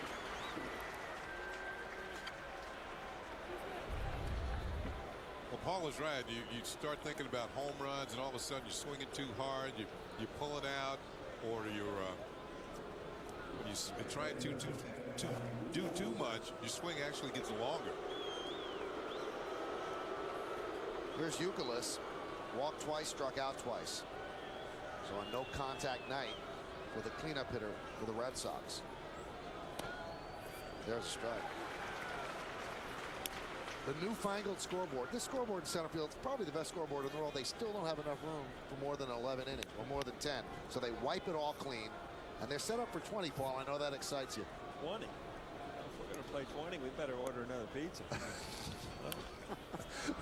Popped up. Cano in front of Hinsky makes the play. 2 away. Tell you what, at this stage, you might be ordering breakfast.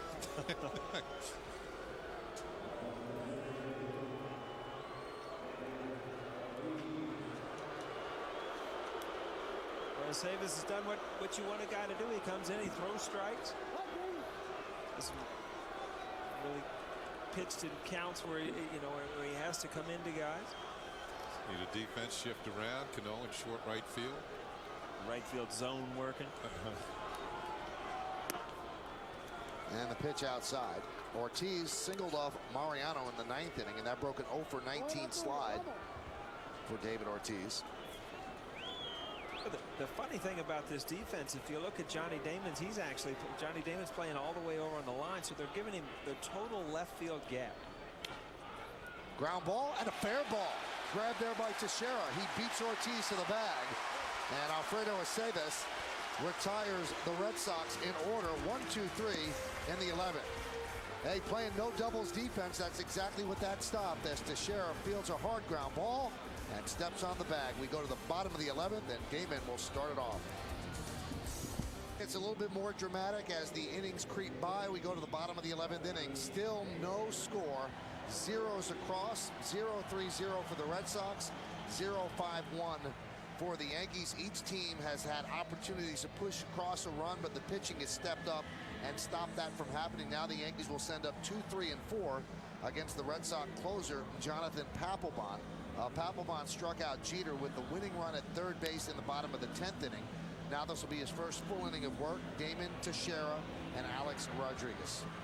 Damon, 5 home runs against the Red Sox. Only Babe Ruth has ever hit more home runs as a former Red Sox against his old team. And Babe Ruth hit 11 against the Red Sox in 1927. That was the year that he hit 60, and he was part of Murderers Row.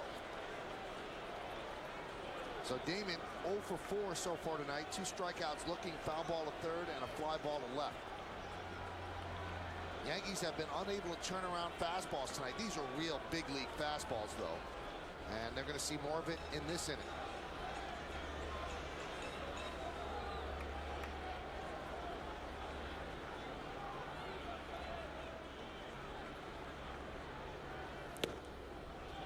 Fastball strike. Now the Red Sox have used Okajima, Bard, Ramon Ramirez, and now Jonathan Papelbon. So they have 3 pitchers left in their bullpen: Matty Del Carmen, Saito, and Tazawa.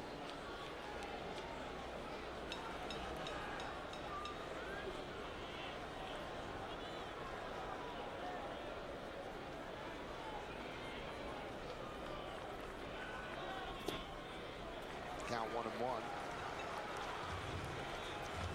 As Paul said, as we look at the pitchers that have been used and the only ones left, you have a tendency to go up there and think hero. Oh, yeah. But there's such a thing as getting an inning started. And Johnny Damon, for years has been one of the better leadoff hitters in the game. So, although with the Yankees this year he's batting in the 2nd spot, this is where his leadoff hitting skills can pay off. 0 for 12 against the Red Sox closer. You saw the pitchers that were left for the Yankees: Phil Koch, Melanson, Robertson, and Bruni. The 1-1. Foul back 1-2.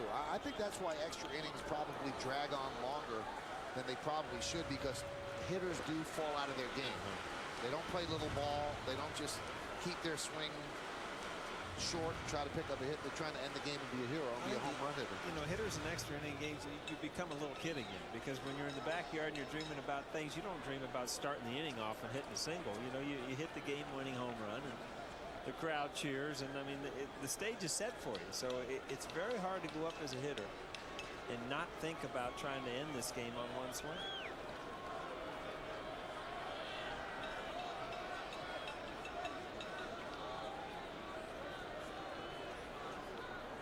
The 1-2. Grounded to second. Pedroia will get Damon. One away.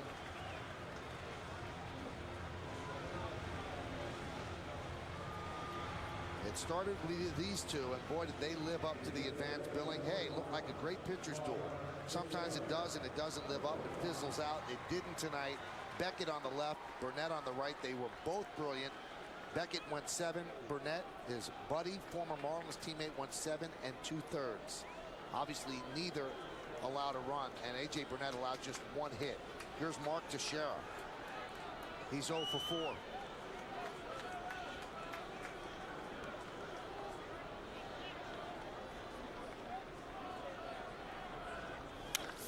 High fly ball, deep to center. Ellsbury back. He has room, and he makes the play. 2 down. As we have seen, you really got to scorch one to get it out of center field here. And he had to reach for it just enough. That couldn't get his real ace swing into it. Had a good sound right off the bat, but there was something about it that didn't, it didn't carry. Like, I mean, when Teixeira gets a hold of one, it'll continue to go. Well, the Yankees are ready to celebrate, but not to be. So now here's Alex Rodriguez. Alex picked up a single in the 9th inning. He's 1 for 4, 70 at bats without a home run, and that is a career high for him. He's stuck at 19. He's stuck at 572 on his career, 1 behind Harmon Killebrew on the all-time home run list. He get a lot off his plate with 1 swing.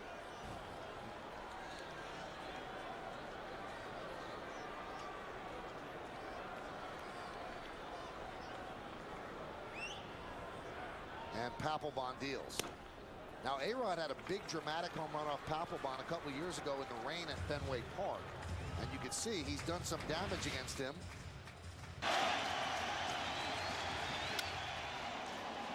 This was June of '07. And it was into the bullpen, and the Yankees ended up winning that game. A big home run for Alex Rodriguez. Is it like rain every night in Fenway? Every highlight you see in Fenway Park since 1950 everything's all wet. Line foul.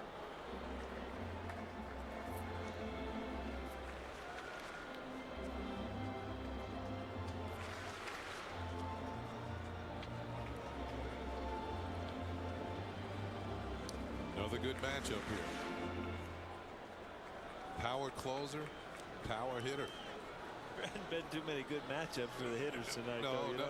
But at least one-sided. At least it's somebody who's known for hitting them. Although he hasn't hit one lately. On paper, they all look good, but for some reason it was pretty one-sided tonight so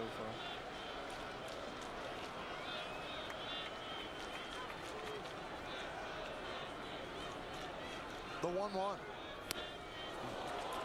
1-2.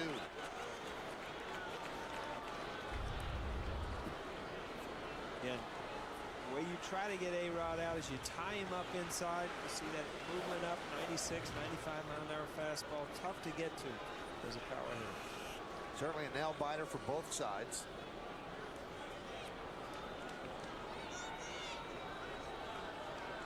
Everyone locked into every pitch, every swing, every at bat. That could mean the end of the game. Neither team wants to lose this one, because this would be a tough loss. Great pitching, and if you let it get away, you're going to let it get away in extra innings.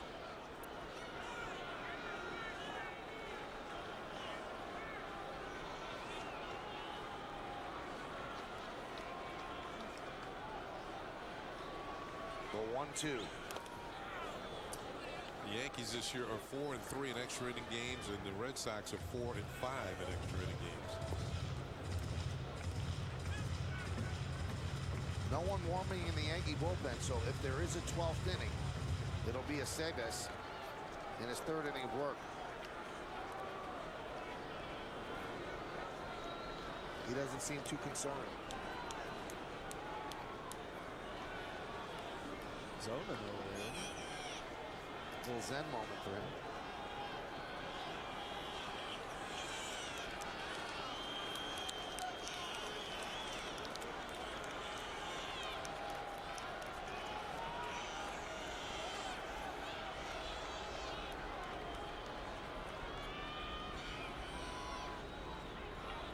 The 1-2. He struck him out. So a 1-2-3 inning for Jonathan Papelbon as Alex goes down swinging. It's been all about the pitching tonight. In regulation, in extra innings, we've seen great pitchers shut down great hitters. We go to the 12th. We go to the 12th, and J.D. Drew will start it off for the Red Sox. Aceves deals, and that one is wrapped foul. Now Papelbon has pitched an inning and a third. Significant? Well, it's the first time he's pitched more than 1 inning since May 4th, when he actually went 2 innings to pick up the save against the Yankees here at Yankee Stadium. Count 0-2.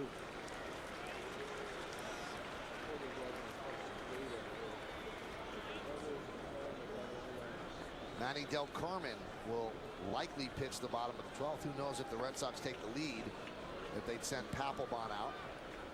The 0-2 outside. Now in Aceves, he's an all-purpose guy for Girardi. He could pitch just the 8th inning and be that guy, or he could give them some length, which he's giving them right now. This is his 3rd inning of work. He came in to start the 10th. And he strikes out Drew on a changeup. That was well set up, too. And 2 pitches inside that he fouled off. Fastball away, and then he looked like he was going to another fastball away, but it's a change. And it had good movement, too. You can see by the result of the swing how far out in front Drew was.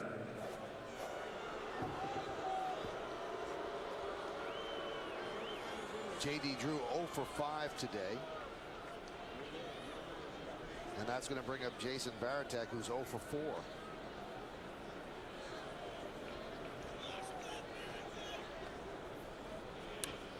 Tries the bunt. Now, looking at the Red Sox side of the scorebook, they had a chance to score a run in the 1st inning. 1st and 2nd, nobody out. Martinez hit into a double play. Then Youkilis walked in. David Ortiz grounded out the Cano. The next time they had a runner in scoring position was in the 6th. 1st and 2nd, nobody out, but Pedroia flies out to left. Victor Martinez pops to second, and Youkilis strikes out. They had a runner in scoring position in the 8th inning with 2 outs. Ellsbury's at second. Pedroia flies out to center field. And in the 10th inning, they have runners on 1st and 2nd, 2 outs, but Aceves got Pedroia to fly out to left. Those are the Red Sox scoring chances. The Yankees scoring chances, they had runners at 1st and 2nd in the 3rd inning, nobody out. Cabrera wrapped into a double play. Jeter grounded to first base. They had the bases loaded and 2 outs in the 5th. Jeter grounded to 3rd. The 1-2. Fouled away. In the 9th inning, they had runners on 2nd and 3rd with 2 outs, and Posada struck out. And then in the 10th inning, they had a runner at 3rd base with 2 outs, and Derek Jeter struck out against Papelbon for the final out. So those were the scoring chances. Varitek goes down on strikes. 2 away. Kenny, he borrowed my notes for all those past rallies. You see that? Good pitch by Aceves. Aceves is working his show so far. He's got 3 strikeouts and seems to be getting a little better as he moves along here. And the fastball is outside. 1-0. This is the first time since July 9th that Aceves has thrown more than 2 innings.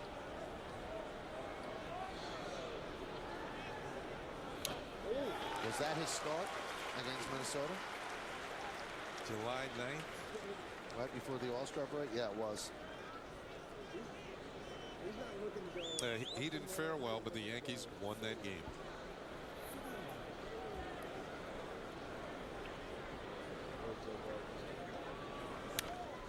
Check out the bottom of the brim. That's fine. I was just noticing, unless he's got a lot of writing under it. He's got a lot of funky stuff, like little electric currents and things like that. Looks like it's painted in whiteout. There you go. And he's got some pinstripes that he painted in there. But every Yankee hat does not have that. That's a Dennis Rodman coming out in here.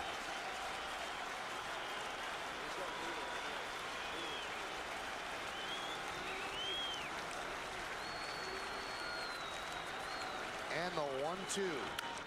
Grounded to first. Teixeira guarding the line.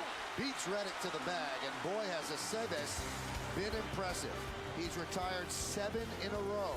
As we go to the bottom of the 12th, Yankees have another chance to win it.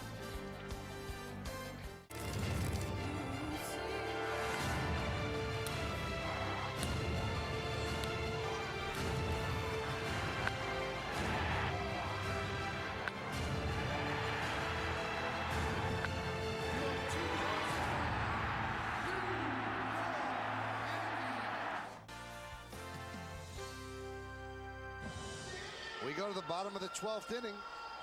0-0 Yankees and the Red Sox. Two great rivals and a great pitching matchup. The starters, the relievers. No one seems to be able to get the big hit. And now the Red Sox bring in another hard thrower from their bullpen. That's what they feature out there. This time it's Manny Del Carmen's turn. He'll be the 6th pitcher used by the Red Sox. And those are Del Carmen's numbers. 43 hits and 44 in the 3rd innings. 21 walks, a bit too many. 31 strikeouts, sporting a 3.05 ERA. And he will start it off by facing Hideki Matsui. Matsui is 2 for 3 with a walk.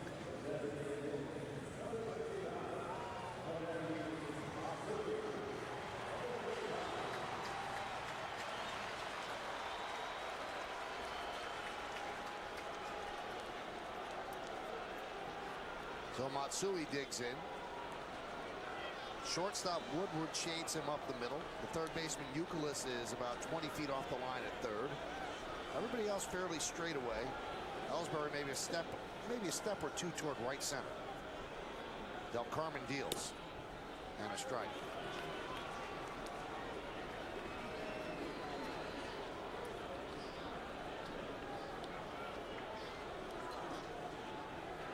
Brian Bruni beginning to throw for the Yankees as Joe does not want to abuse Aceves, although he's pitching beautifully. And this is an unbelievable battle here at the stadium. Somebody's going to get knocked out there quick. You know, it's funny, when you're playing an extra inning game, you kind of lose sight of what time it is and this and that. But all of a sudden you check up to the scoreboard and you see Seattle, Tampa Bay. I mean, they're in the 4th inning. They're playing on the West Coast, and you realize something's wrong here. And Tampa Bay leads Seattle 3-1 in the bottom of the 4th inning. So that even puts more of an urgency on the Red Sox as the Rays are breathing down their back.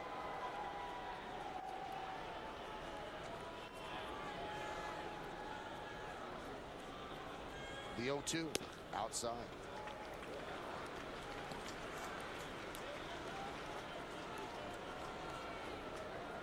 Posada is on deck.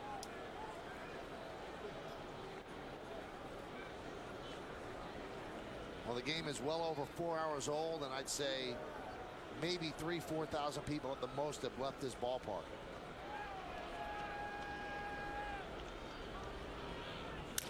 Shattered bat, popped up. And Youkilis will make the play, and the barrel of the bat ends up in the seats, first row down the right field line.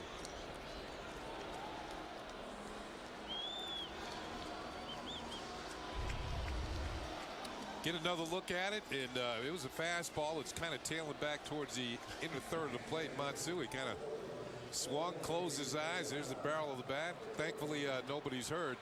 Matsui was left with the handle. Look at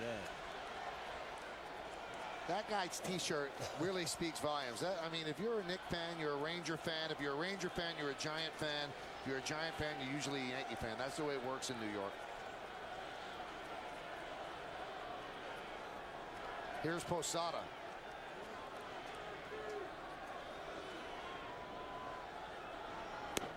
There's usually Islanders and Jets and Mets.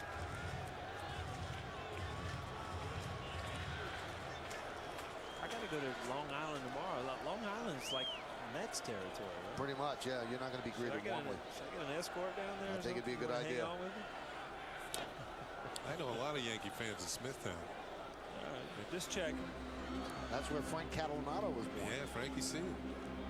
Now with the Milwaukee Brewers.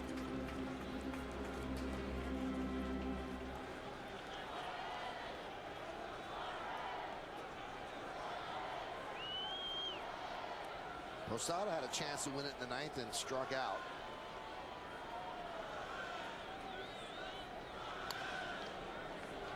And the 1-1. 2-1.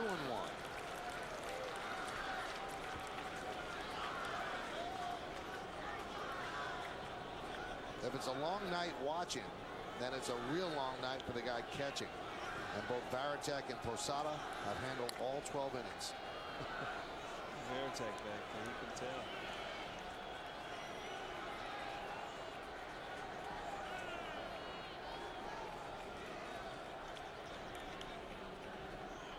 With 2-1.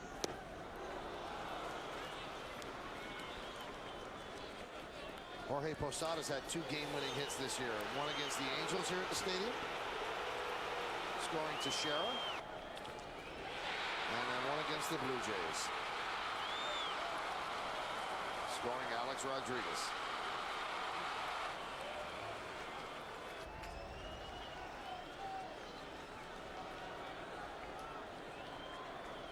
Two balls and 2 strikes, 1 out, bottom of the 12th inning, 0-0.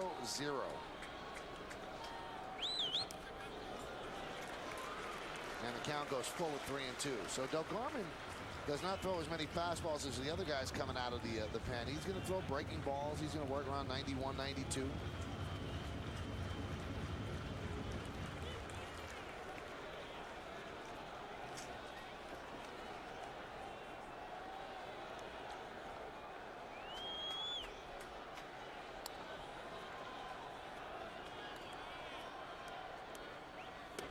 Check swing, and Posada walks.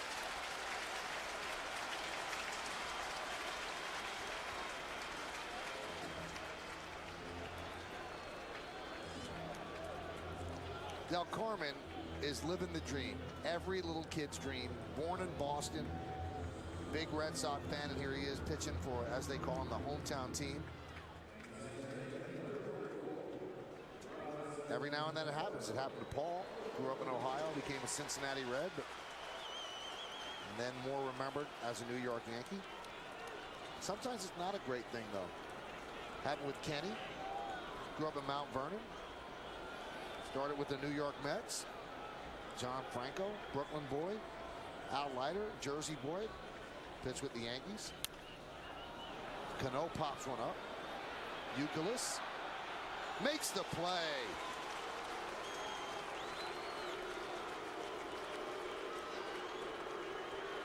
Boy, Youkilis. He stayed with it. He does a lot of things. I mean, we talk about what he does at the plate, but, you know, he had him in left field last night. It's a good play at third base. He's played first base in the past.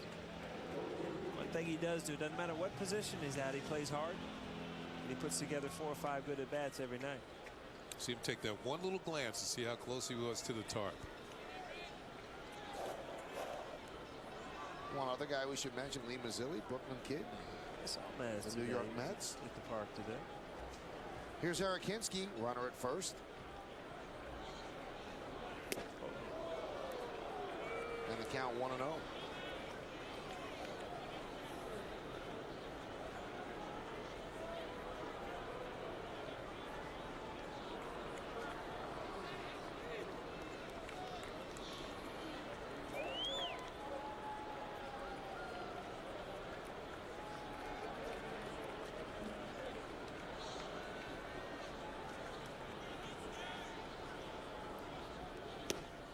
Count 2-0. You see Varitek back there kind of playing the game with the hitters, you know, setting up early, possibly inside, and then kind of jumping away late. You know, a lot of hitters will sometimes kind of feel where the catcher's setting up to try to pick up a location. Veritek's kind of playing a little game back there. Not every pitch, but showing guys early where they're going and then jumping somewhere else.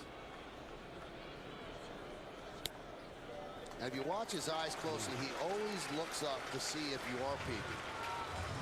You know, I had some catchers would sit a little closer to you, tap their glove, so he could. It felt like they were right on the inside corner, and then they would shift to the outside corner. Pudge Rodriguez was real good at that. He loved to try to. It almost became automatic. If he was inside, you know they were going away. Right down the middle, 3-1.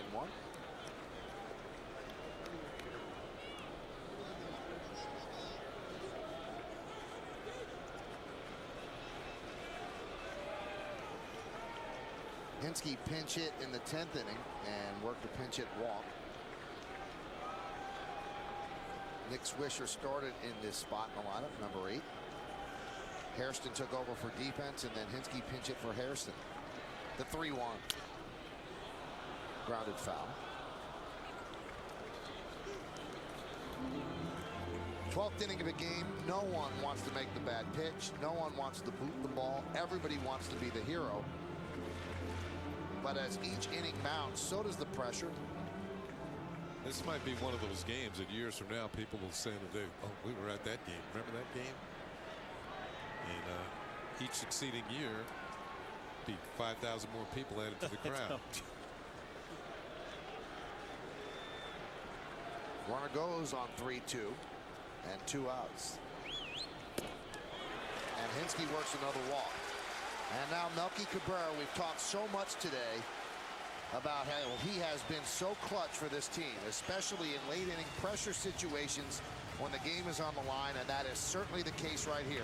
Posada's at second, Hinske is at first, and Melky is at the plate. Now, one thing that the Yankees have to deal with, they don't want to take him out because it's a close game. Posada might not score on a single. You have another catcher in the dugout. That's Jose Molina. You have a pinch runner, Ramiro Pena, but they'll take their chances with Posada at second base.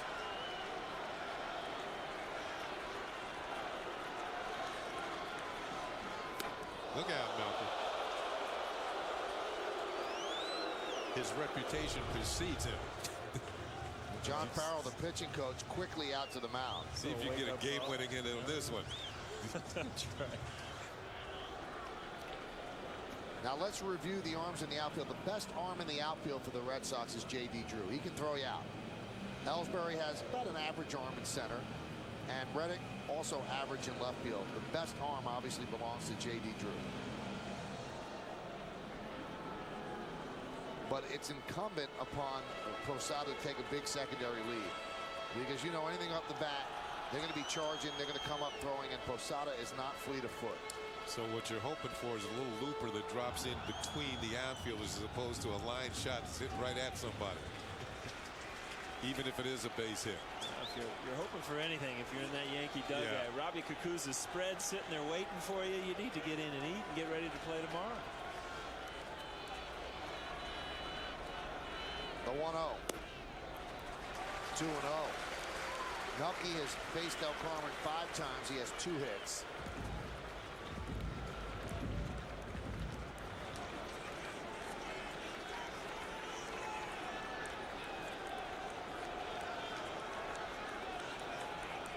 Game on the line again. A constant series of game on the line moments. Now the count 3-0. There's a man who started it all through the first pitch in this game. That's A.J. Burnett. Derek's had a couple of chances to win this one. He has not been able to do it. Del Carmen 1 pitch away from loading the bases.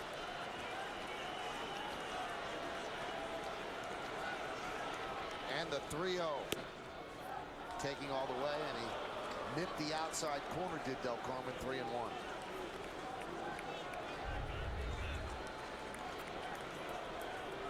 And just nipped it. And probably did nip it.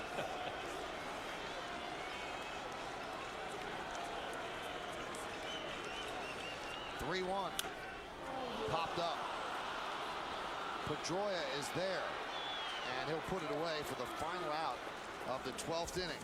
2 walks wasted by the Yankees. No runs, no hits, no errors, and 2 men left. You're feeling lucky? We go to the 13th next. The top of the 13th, a new pitcher for the Yankees, their 5th pitcher, Brian Bruni. And we are in a scoreless tie. Boy, each team has had opportunities, and the Yankees have certainly had opportunities in extra innings, and they have not been able to get that big hit. Now they're taking a chance going to Bruni, because obviously Bruni hasn't pitched well. You see his numbers, they're not great. A 6.10 ERA, can strike people out, obviously. 25 and 20 in 2/3 innings. And although Aceves was pitching great, you can't abuse him because you need him down the line. And he gave them 3 outstanding innings. And now it's time for Bruni. So he's going to face Woodward, number 9 batter. And there's a fastball strike.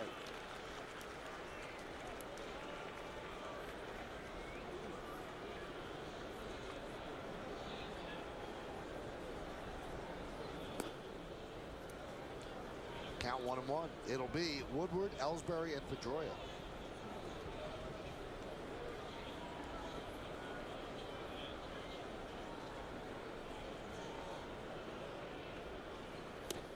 Now, after using Bruni, they're running out of people in the Yankee bullpen. There's 3 out there.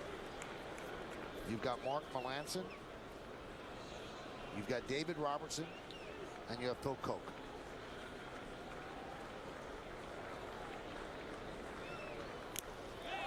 Swung on and foul tipped into the glove of Posada, 1 away.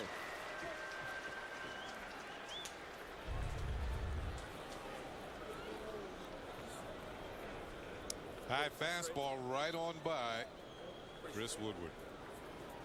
Now, Bruni has had a lot of success against the Red Sox in his career. In 17 games, he's 2-0 with a 1.62 ERA. Kenny just told me, go ahead and explain that pitch. It's just that another guy can't catch up to a fastball tonight. It's just. Ellsbury pops it up. Posada will make the play, 2 away. There's another one. This looks like one of those like Little League World Series games where the pitchers are just outmatching the hitters. You know, the guys that just come in and you got no chance.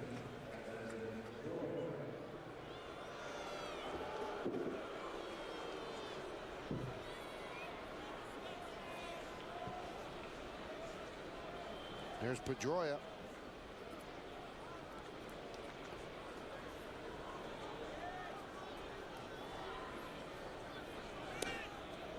There's a strike.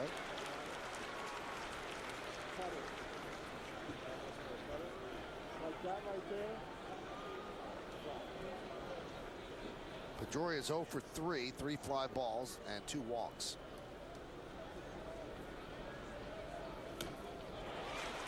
And Bruni's dealing tonight. That fastball was 96 miles an hour. It's a big outing for him. You know, you're put in a situation where, you know, it's a tie game, extra inning games. You can shut them down and show, you know, Girardi that you're ready to pitch in these big situations again.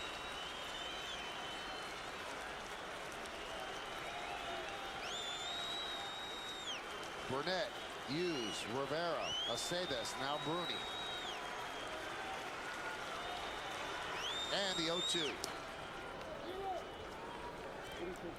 He is letting it fly tonight. He's been on the DL twice with elbow problems. And although Girardi said he's not hurt, there is sometimes a lack of command.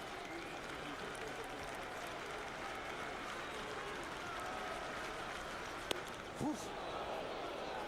That's a giddy up on it. You start diving out to get that outside fastball and they run them in on you.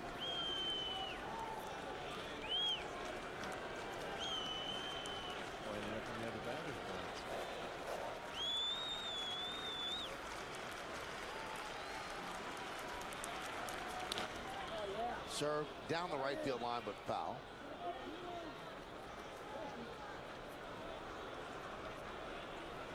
Boy, when they brought you that Hard Rock hamburger, that was a long time ago. You know what? You should have kept your extra one. That's what you should have done. You know, you stuck your nose up at that. You're going to wait a while. Where they had something to snack on. People here at the Hard Rock at Yankee Stadium, very nice. Brought us up some food. Promised us T-shirts too. Yeah, we haven't gotten those yet. He'll be coming. All right. It's the 13th inning, Paul. What are they waiting for? They're looking at the scoreboard. They're confused. They think we're playing 20.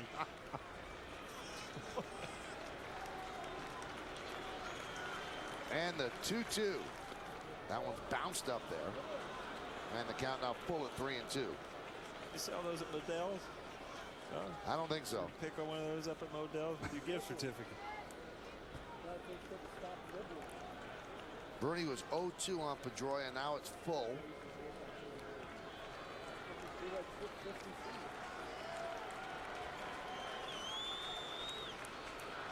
And Posada wants to make sure on this one. This is a big batter, because then you're going to give Victor Martinez a swing here in the 13th. Now Pedroia has power. He has 8 home runs, but Victor Martinez, you know, it's a different breed. He has 16 home runs, and then after that, Euclid has 20. You want to get Pedroia out and see those other guys tomorrow. Swing and a miss, got him. 96, high cheese. Blew it right by him. And an impressive 13th inning. 1-2-3 for Brian Bruni. We go to the bottom of the 13th. Top of the Yankee order. Jeter, Damon, Teixeira next. Do you? Derek Jeter will start it off. And Takashi Saito, the new pitcher for the Red Sox. Their 7th pitcher. Saito deals a breaking ball. Now, if you're wondering, well, what's the longest 1-0 game ever? It was a taxing day, April 15th, 1968. Mets beat the Astros 1-0, and it took them 24 innings to do it. You ready for that, Paul? Yeah. At the Astrodome. At the Dome. BO1. I got to figure, though, these everyday players in the last 2 days, I mean, you're going almost 9 hours of baseball in the last couple of days. I mean, your body, it's funny how you train to play games and your body starts realizing that something's a little different. You know, you've been out on the field, you've been on your feet. Got to come back. You got a day game tomorrow. Later day game. 4 o'clock start, the 1-1. And for those that are wondering, there's going to be a Yes pregame show at 3:30, and they see Saito's numbers. And then after the final out on Fox, that's where the game's going to be. It's a nationally televised game. Come right back to Yes, and we have the WB Mason postgame show. And we'll break it down, everything that happens, and Kimberly Jones will have all the interviews as well.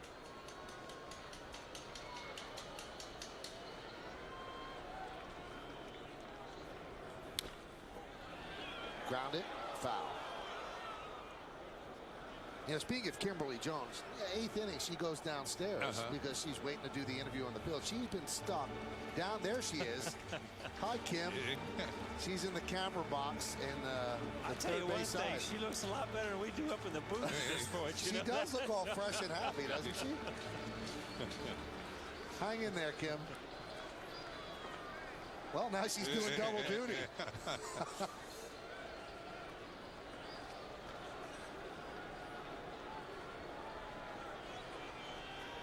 2-2 count on Jeter. And Saito deals. 3-2. The longest, look at the press, man. A lot of deadlines being missed right now. It was funny. I just walked through there, and some of the press have left. And I looked up, and my kids are sitting there. I got a couple of them taking over the press seats. They've got new jobs. That's right.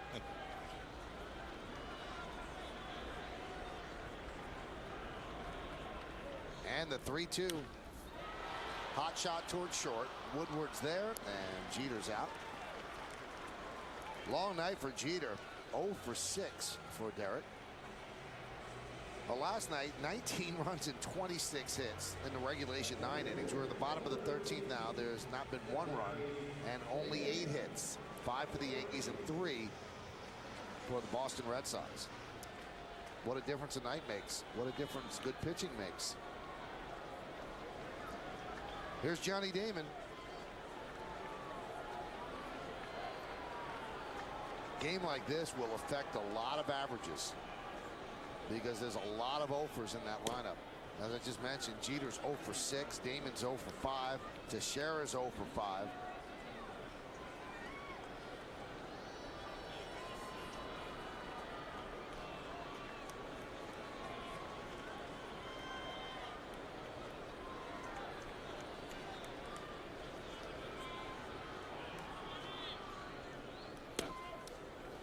longest 1-0 game I ever broadcast was a 1-0 game between the Dodgers and the Montreal Expos. 22 innings.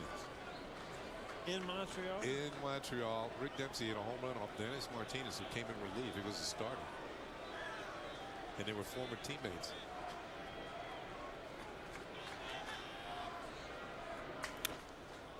Popped up. Youkilis. And there were 2 outs.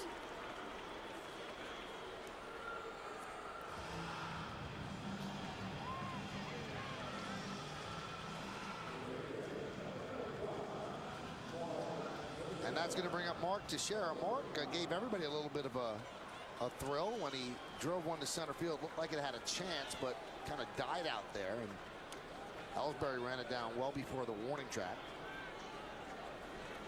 That was against Papelbon.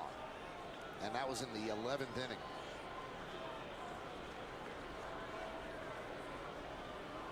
Saito deals. Different pitcher than what the Yankees have been looking at. He throws some fastballs, but certainly not 95, 96. There's Junichi Tazawa, who was just called up today.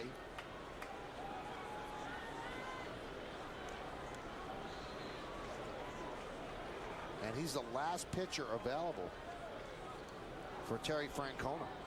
The last one. They've used Papelbon, Saito, Ramirez, Del Carmen, Bard, and Okajima. Now, Tazawa was a starter in Pawtucket, so he's in there, and they're going to say you pitch until it's over.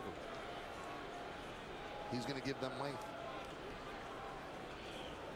The 1-1. That was it. That had a pretty good break to it, but it was towards the middle of the plate, and you can see that Teixeira had a good swing at this one. This is a Veritek. He's happy when the ball hits his glove, because you know he got away with when that ball hung out over the plate.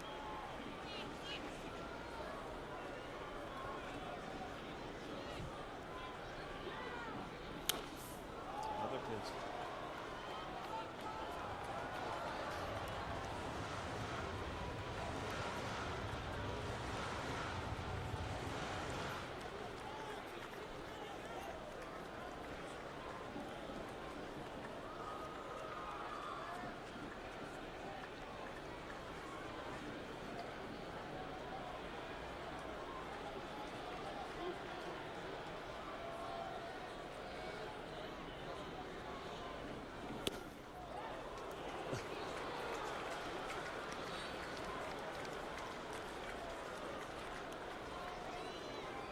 This might be one of those games, Michael, to make Yankee Classics, but it can only make it one way.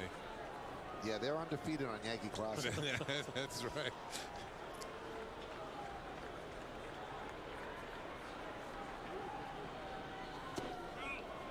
Three and two.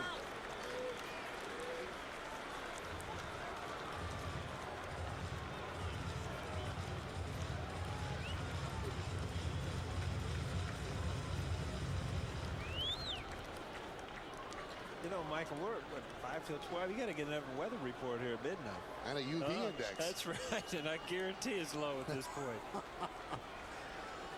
Got a moon tan out here right now. And the 3-2. Oh, I keep seeing that ball hanging out over the plate, and you can just hear the crack of the bat, and it doesn't happen. Need somebody named O'Neill at the plate. Yeah, right. Looking for a ball four so somebody can knock me in. Yeah.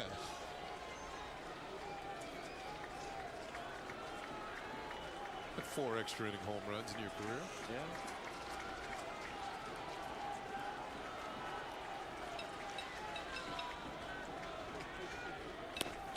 And Teixeira works a walk, and that gives Alex Rodriguez a chance.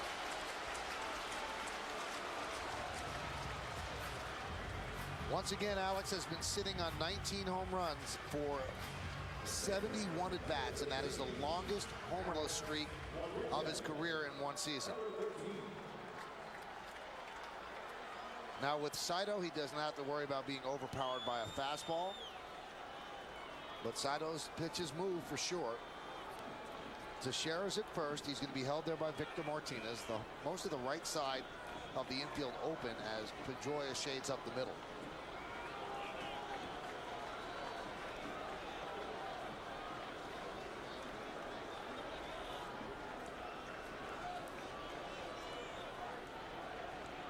Saito deals. Fastball outside, 1-0. Tell you what, if Reddick was any deeper in left field, he'd need a ticket. He is way back there. Nothing is. If it goes over his head, this game is over.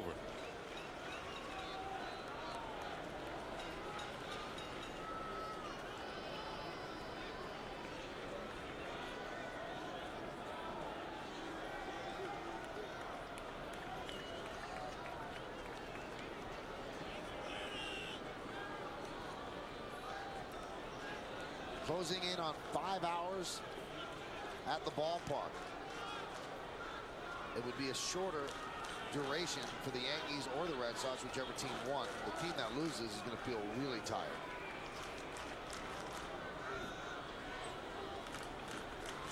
The 1-0.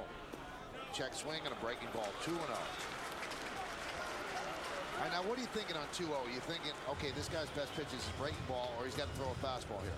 Well, I'm looking for something out over the plate. I don't care if it's a fastball or a breaking ball, something I can get the barrel of the bat to. I don't want to look in too much, and I don't want to look off if I want to look for one area and let it go. Because Alex Rodriguez has enough power, he doesn't have to worry about pulling the ball.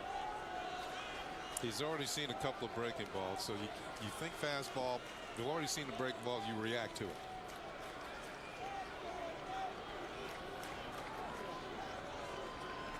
The 2-0. There's another breaking ball. See? Turn him loose.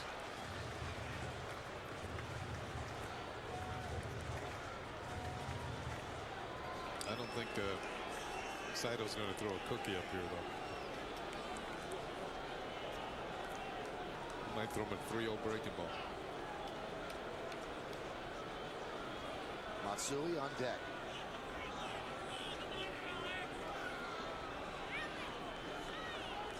Rio. He turned him loose.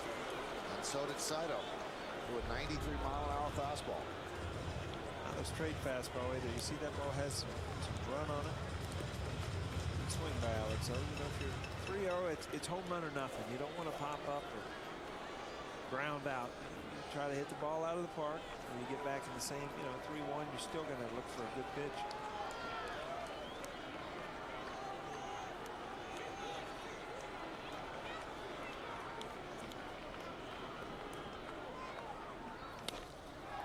Popped up. Shallow left center, long run. Reddick is there. He'll make the play. And that'll do it in the 13th. No runs, no hits, no errors, and one man left. Reddick was very deep, had a long way to come, but he got there and made the out, and we go to the 14th.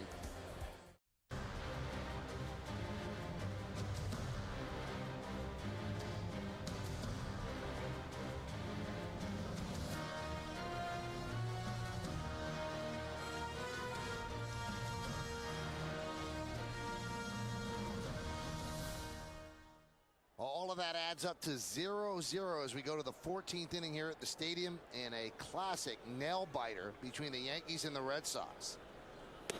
And there's a strike to Victor Martinez from Brian Bruni in his second inning of work.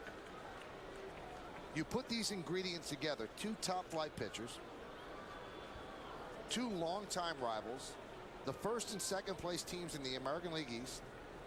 We're in August, and you got yourself a dandy, one that you're going to remember for a while, as Martinez fouls it back. And two teams that are well aware of what the stakes are. You know, they've both been to postseason quite often. They each know that it can come down to one game. So that's why you play so hard.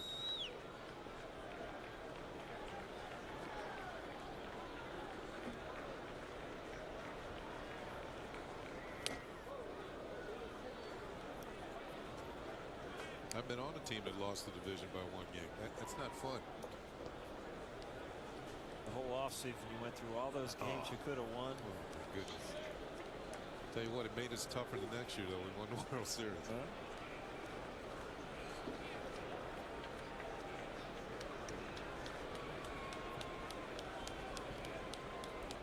look at last year, the Twins and the White Sox had to play 163rd game. That's exactly right. They changed the rule, didn't they? Because that gives a flip of a coin, and the Twins actually had the better regular season record. 1-2. So now they've gone to the point where whoever has the head-to-head has the better record. That team gets the home game if that happens again.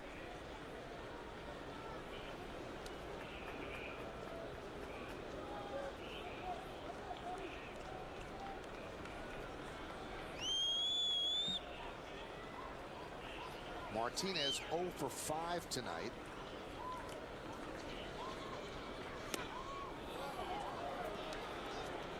It's a pretty good night tonight, Ken. Some of these guys are 6 and 7s, aren't they? I think I've had an 0 for 7 in an extra inning game. I'm sure that happened. I think it was pointed out to me a few weeks ago. By Michael? No, it wasn't That's usually Michael. the stats that he can tell you. 3-2. Grounded foul. Well, the longest scoreless game between the Yankees and the Red Sox since September 24th of 1969. The Red Sox won 1-0 in 14 innings. That was at Fenway. So we're in the 14th inning right now. So that matches that one. I didn't go that many innings in Boston without scoring a run at Fenway Park. That's more amazing than this, right? That one's deep to right field. Going back, Hinske. He's on the track, and he makes the play in front of the wall. Wow, that looked like 1-0 when it left the bat. Ball's not carrying. And you got to see where he hits this on the bat. It looks like it just got in on the label a little bit. But you see those big eyes just wondering if he got enough of it. You know, the crowd anticipated because the ball, anything that goes in the air, you know, they're anticipating it's going out of the park, especially when it's going to right field. Look at Bruni. You know, Paul, the way this ballpark's playing this year, this might be more amazing. No score here.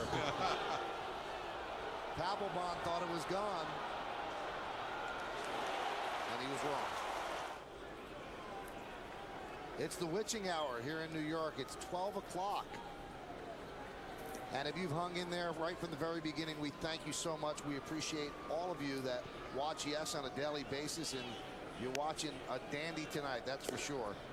So thanks for hanging in there. But this has certainly not been a chore. If you're a baseball fan, this is a fun game. This is a classic game. This is the type of game that means so much, and that's what even adds more of a highlight to it, because it's just not, you know, another game stuck in August that doesn't mean anything. This one's got standings and history and rivalry all bunched together to make it all the more entertaining. At this point, there have been 430 total pitches thrown tonight.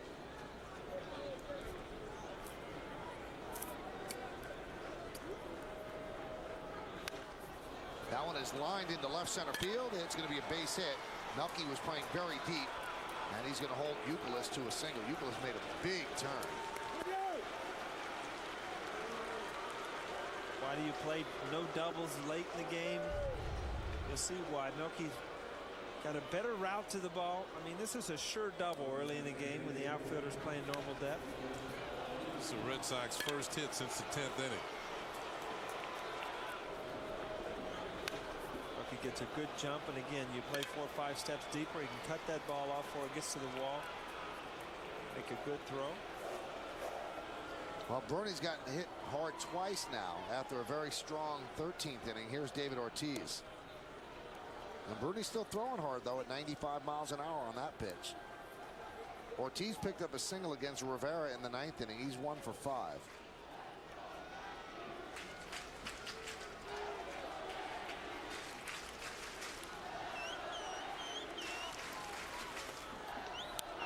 Foul back. Now, we told you in the 10th inning everybody was still here. There are some people that have been affected by the lateness of the hour, so they're taking off and probably listening to John and Susan in the car right now, hoping nothing happens till they get back in front of their TV.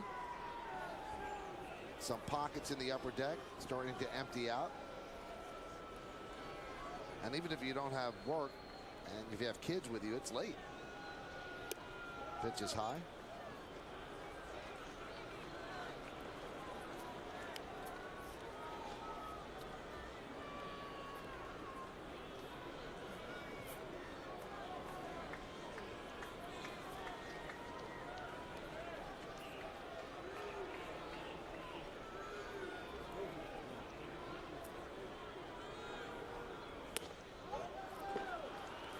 And now you can see Posada telling Bruni, okay, calm down. You're overamped right now. And the count 3-1.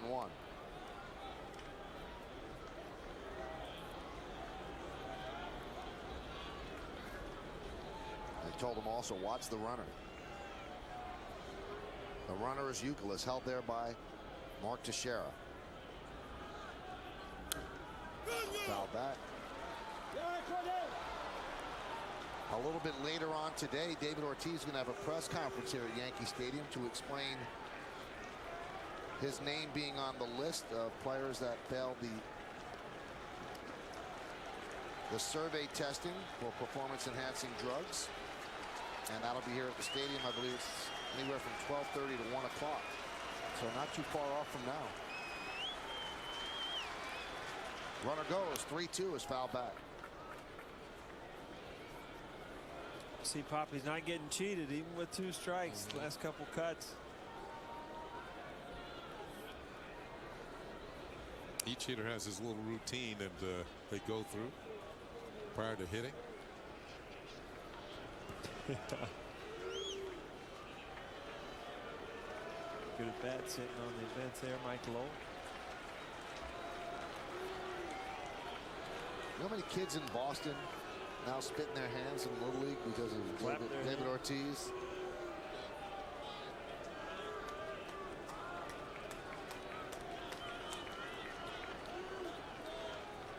Probably go again on 3-2.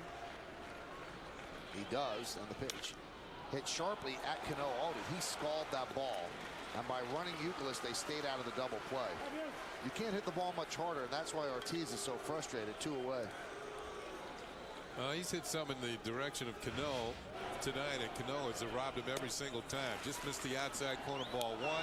Good fastball fouled back. That one's a little high. Gets ahead on the count. It's way ahead on the count, 3-1.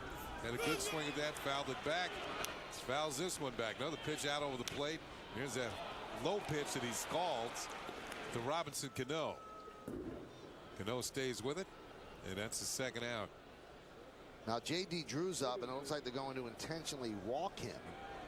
And they'll take their chance with Jason Varitek. Now, what is not a good sign for the Yankees, 3 batters have come up in this inning. All 3 have hit the ball hard. He's gotten 2 outs, but the go-ahead runs at second base.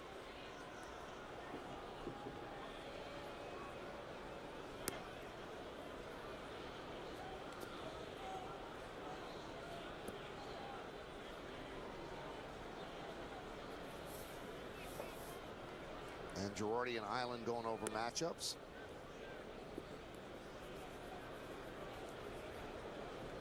Now you got Mike Lowell on the bench, who is a better hitter than Varitek.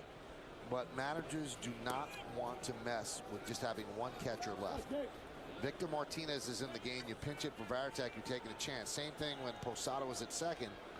If you pinch run for him, then you just have Molina as your last line of defense. They keep that second catcher on the bench, and they only use him in an emergency.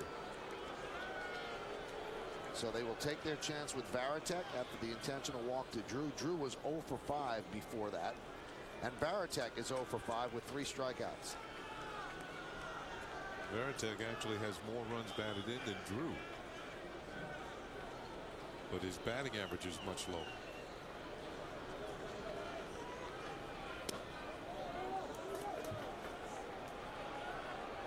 Now 1-0.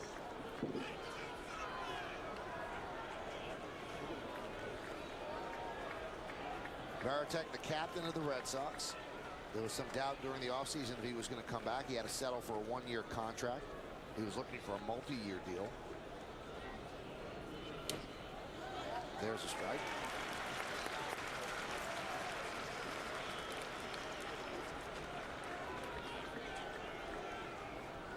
like Veritek's kind of in between everything. You know, he's ahead of the off-speed stuff, and it doesn't seem like he trusts himself to be quick enough on the fastball end. 1-1 away. Bruni is at 37 pitches right now, and that's the most he's thrown all year. Remember, he has been on the disabled list twice with an elbow issue. So the Yankees are trying to get him through this inning. If there is a 15th, they'll have to find somebody else out there. As I said, Melanson is out there, Koch is out there, and Robertson's out there. And all three of them pitched yesterday.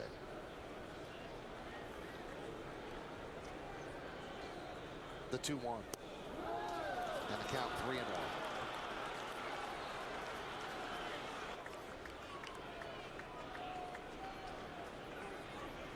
And the 3-1. Grounded to second. Cano makes the play. And we go to the bottom of the 14th. So the Yankees use the right strategy, walking Drew. No runs a hit, no errors, and 2 men left. Another pitcher for the Red Sox, the final one they have in the bottom of the 14th.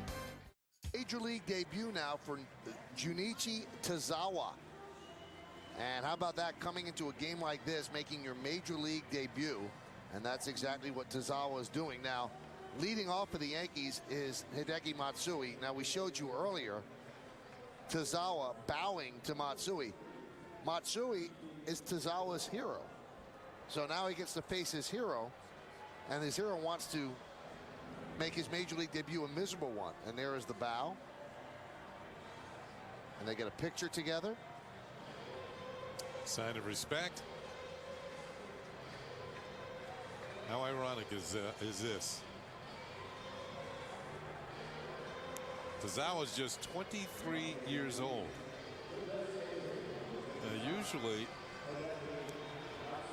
what has happened is signing free agents from Japan. They are experienced veterans, and they sign contracts after being, I think you have to be in the Japanese league 10 years before you become a free agent, or you have to be posted, as Matsusaka was. But I think they signed Tazawa as a free agent. A big moment for him. Yankees will try to end it here in the bottom of the 14th. There is no score.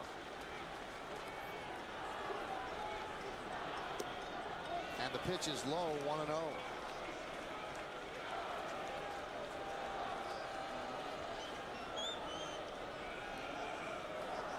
Now, Francona said before the game, very calm and collected, but you've got to be almost a robot to be calm and collected right now at Yankee Stadium facing a guy you grew up idolizing.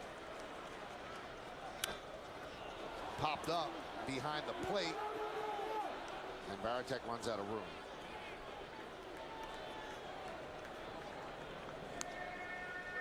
Well, he's got to grow up fast.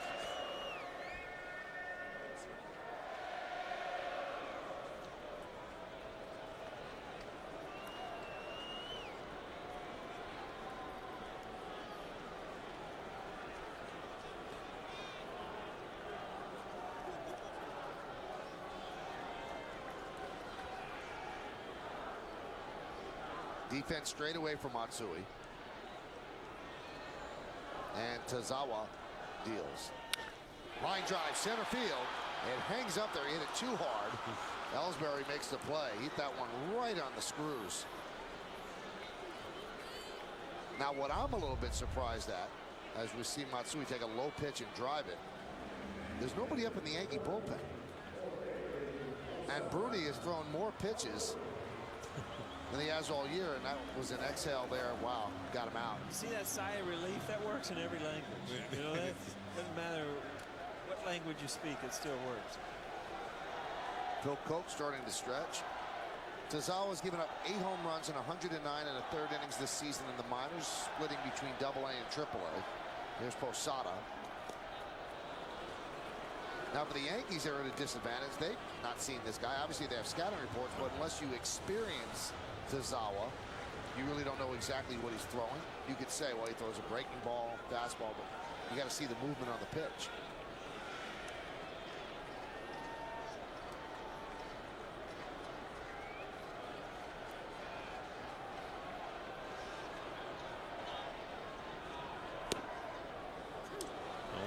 Tazawa, he knows he's going to get a decision one way or the other. There's no other pitchers. Looked like some sort of off-speed pitch. Tumbles in there for a strike. Red Sox have used 8 pitchers, including their starter, Josh Beckett, who gave them 7 innings. Lying down the right field line. It is a base hit. Drew cuts over. He's going to play it off the wall, and Posada smartly stops at first base. It's 2 hitters and 2 balls hit on the nose. J.D. Drew plays as well as you can. You get over there as quick as you can, and you just hope you get a good care of him. This ball hits below the fence and pops straight up, bare hands it. Not much Jorge can do. J.D. Drew's a solid player. He's a good baseball player. Watch him lean back. He sees that it hits off the concrete. A little more jump off the wall as opposed to it hitting the padding. And it might hang back near the wall. Here's Cano. And the pitch is low, 1-0.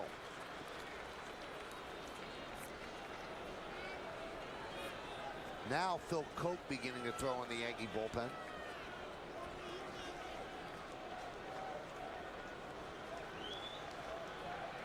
Over 5 hours of baseball here on Yes and here in the Bronx at Yankee Stadium. That one is looped into center field. It is a base hit. Posada will stop at second. And the Yankees have the winning run in scoring position. Tough pitch here. This ball's in off the plate, but Robbie didn't find out he's going to inside out. That might not have been a strike. No. Makes J.D. Drew's playing right field a lot more important. I mean, right now you see Georgie at second base. Yeah, Ellsbury was playing back. He didn't want the ball over his head, but now the Red Sox outfielder is going to move up a bit. And now the Yankees are going to go for it. Now they're going to pinch run for Posada at second base. They did not do it in the 12th, but Girardi knows that he's running out of pitchers that he wants to use, so he's going to try to win it. He sends Ramiro Pena, who was called up today. Anthony Claggett was sent down. Pena is at second base, and Pena can score on a base hit by Hinsky.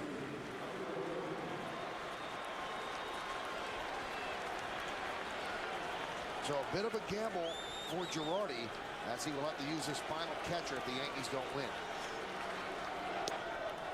And the pitch to Hinsky is low. And the pressure on the youngster must be mounting as well. First big league game, Yankee Stadium, scoreless tie, bottom of the 14th inning, a game that the Red Sox really need after losing last night 13-6. But he is the last line of defense for Terry Francona. He's used every pitcher he has. The 1-0. 2-0. You can also see some frustration after that pitch was called the ball on the youngster's face. Yeah, it was borderline on that pitch, but too low, according to Chad Fairchild.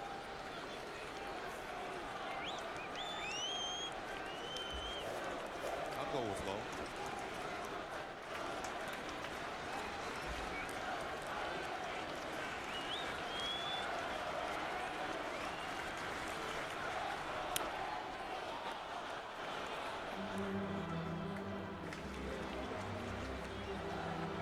I'm seeing he's got decent velocity. The fastball kind of tracks straight towards home plate. Not all that much movement. I think that's why the hitters have been squaring up on it.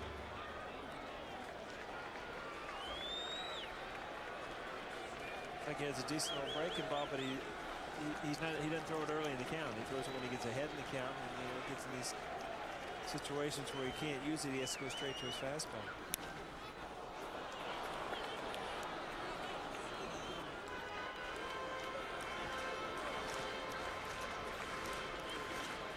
Phil Hughes pitched the third of an inning today.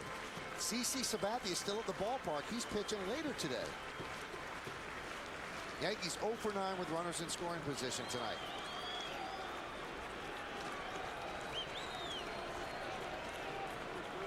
All all the Yankees on the top step of the dugout, leaning forward. Most of the Red Sox, most of them are out on the field, but the other ones are leaning forward as well on the top step. Line drive, right field, cutting over is Drew. And he makes the play. What a play by J.D. Drew. He saved the game for the Red Sox. Hinske can't believe it.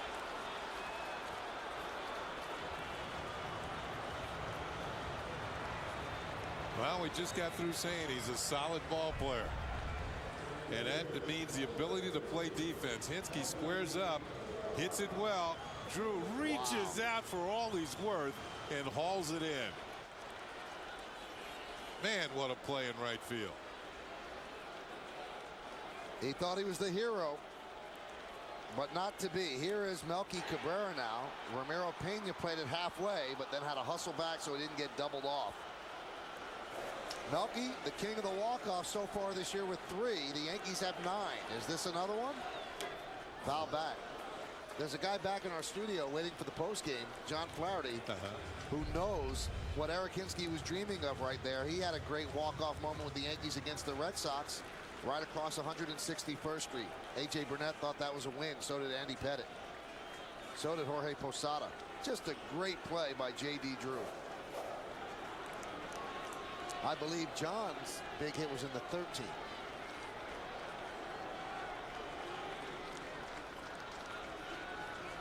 And the 0-1.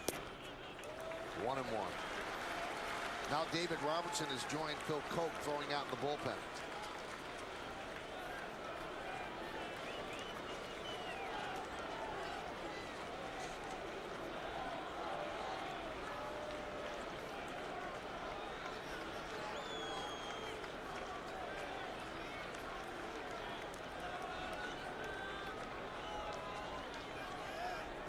The 1-1. Outside, 2-1.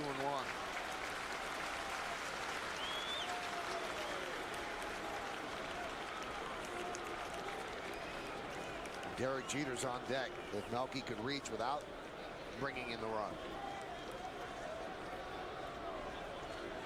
Bottom of the 14th, 0-0. Hinske with a bid to be the hero, foiled by a great play, J.D. Drew. And that one's fouled away. 2 balls, 2 strikes, 2 outs, 2 on. We've just experienced the second 7th inning stretch here in the stadium. And Hinske still can't believe it. A lot of smiles on the Yankee bench because when you're up and the game's scoreless, there's not that much pressure. But when you're on the field and your pitcher's on the mound, that's when it gets a little more tense. Right now it's the Red Sox who are in nail-biting mode. Not too many smiles on that bench, just looking for one more out to force the 15th inning. The 2-2. Now it's full. That's going to release the runners, gives the Yankees an advantage. Pena, who has good speed, will be running on the 3-2 and 2 outs, and Jeter's on deck.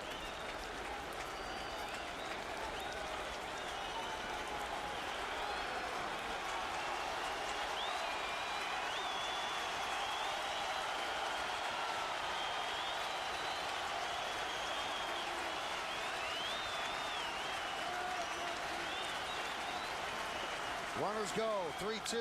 Line drive. It's a foul ball. Oh, they missed winning the game by a couple of inches. What does that face say the whole story about how this game has been?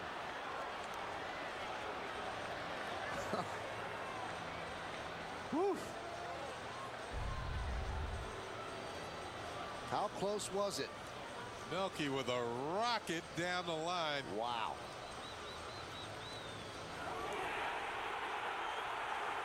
Love it.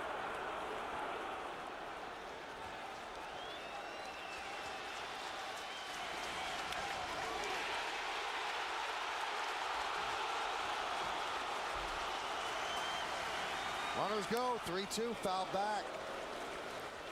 Couple of close calls this inning. Tell you what, you're seeing the hitters starting to have some better at bats. It just goes to show you what type of pitching you had early in the game. Guys weren't even making contact. All of a sudden now the balls are hit hard. Some of them are a little foul. Some of them are, you know, a couple great plays. But every single ball this inning has been hit hard. J.D. Drew saved the game. Java trying to spur on the crowd. Runners go. Check swing. Did he go? Yes, he did.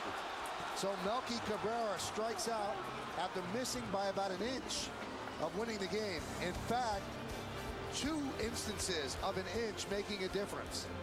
Eric Hinsky hits a bullet. It was going to win the game, but J.D. Drew went full extension to haul it in. We go to the 15th.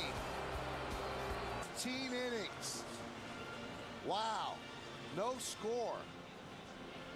Each inning, it gets a little more tense, a little more thrilling. Yankees had 2 opportunities to win it, but the game of inches went against them as the clock is approaching 12:30 Eastern time here in New York City. Eric Hinsky came very close to winning the game, but J.D. Drew made an extraordinary play to keep the game tied at 0. And then Melky Cabrera was bidding for a base hit down the line, and that also missed by an inch or so. Bottom of the 7th inning in Seattle, and Tampa Bay and Seattle are tied at 5.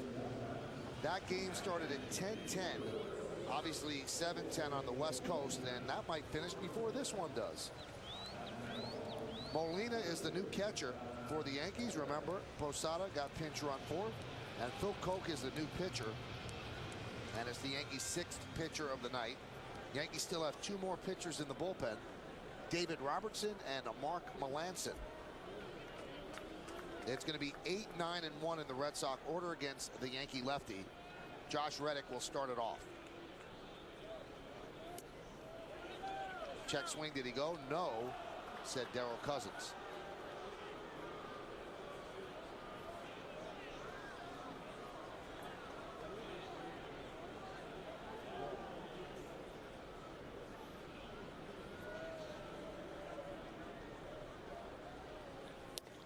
There's a strike from Koch, and it's 1-1. Hey, you made the point that CC's still here. You know what he's thinking. You can sleep in November. You know, that's. Stay here with your teammates. Hang in there all the way. Straight when it's away.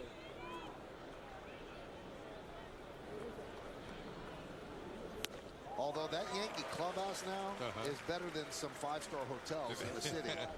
So I'm sure he could sleep there if he'd like. Just stretch out in front of his locker.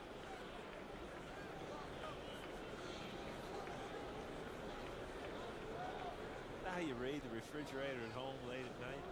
I just raided the Yes refrigerator over here for a little yogurt snack. Josh Reddick down looking. And he is 0 for 6. Phil Koch will dot the outside corner to the knees. There's no doubt about that one.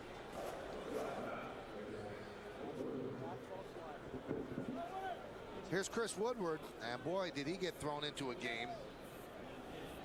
Nick Green started.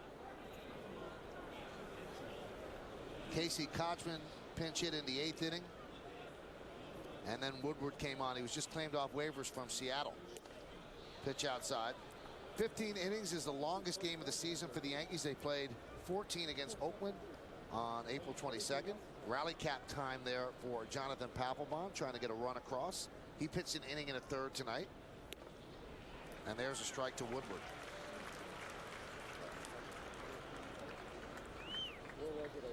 A.J. Burnett started, was brilliant, gave up just 1 hit in 7 2/3. Phil Hughes a third of an inning. Rivera an inning. Alfredo Aceves 3 innings. Bruni 2 innings, and now Koch. Pitch outside. Oh, what is?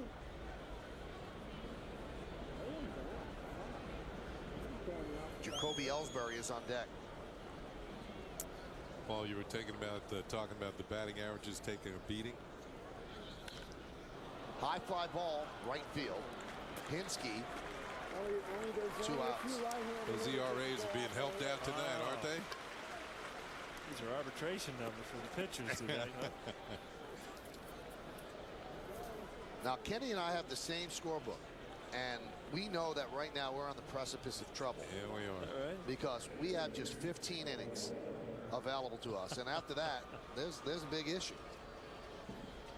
So we're in the final inning here on our scorebook. I don't know if that's a portent of things to come.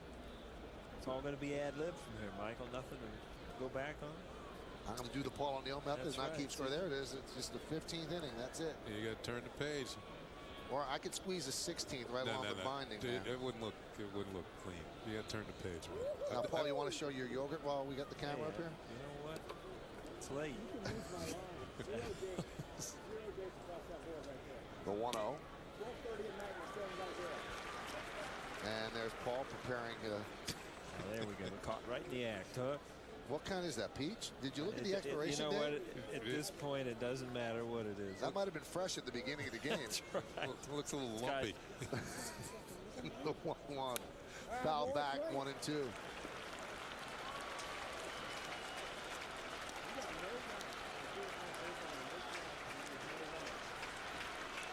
Ellsbury has actually been on base more than anybody today. He has 2 hits. He reached on a catcher's interference. He walked. Stole 2 bases. Yeah, he's had an active night and a scoreless game. He's 2 for 5. And the pitch. Grounded softly towards second. You have to hurry with Ellsbury, and the Yankees make the play. So Phil Coke works a 1-2-3 inning. Paul O'Neill digs into his yogurt. We go to the bottom of the 15th. Top of the Yankee order. Jeter, Damon, and Teixeira. Can they end it? Their second straight in this series, 48,262. Many still remain here in the bottom of the 15th inning, a scoreless tie.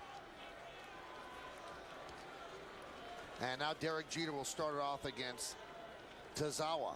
It's the longest game the Yankees have played innings-wise since June 1st, 2003, when the Yankees beat the Tigers 10-9, and that was 17 innings long. Pitch outside to Jeter. Remember that double-header we had against the Tigers, and I think the first game went 18 innings or something? That was a long time ago. I remember that. I was still playing. Yeah, it was a long time ago.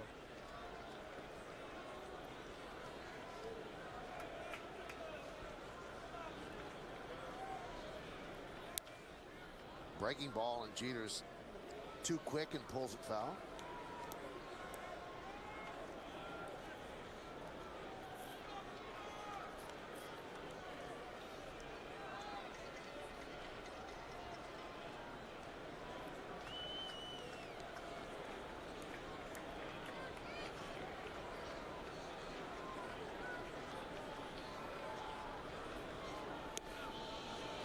Just nips the outside corner, and the count 1-2. Derek doesn't think so. This one actually had a little movement to it. Ball's away. Yeah, he's right. He was outside. Nipped the batter's box, the outside corner. And the 1-2. That one is looped into right center field. It's a base hit for Jeter. It finds grass, and Jeter's on with the winning run. So the Yankees have gotten 3 hits off Tazawa, but they weren't able to get the big blow on the 14th. He wanted to come inside with one and watch Jeter just turn his hips out, get that right arm close to the body so he get just enough bat on it to get it over the head of Pedroia and drop it into right center for a base hit. Jeter's now 1 for 7 on the night. Here's Johnny Damon. He's 0 for 6. Will Jeter be going? They're expecting a bunt. Youkilis is in at third on the grass. And Johnny with a drag bunt, and it's a foul ball. And that's the way he's bunting. It's obviously not a drag bunt. He's trying to sacrifice. But remember, if you sacrifice, you're losing Teixeira's bat. So you're putting the game in the hands of Alex Rodriguez, and that's obviously what Girardi's willing to do. Well, he's number 4 hitter for a reason.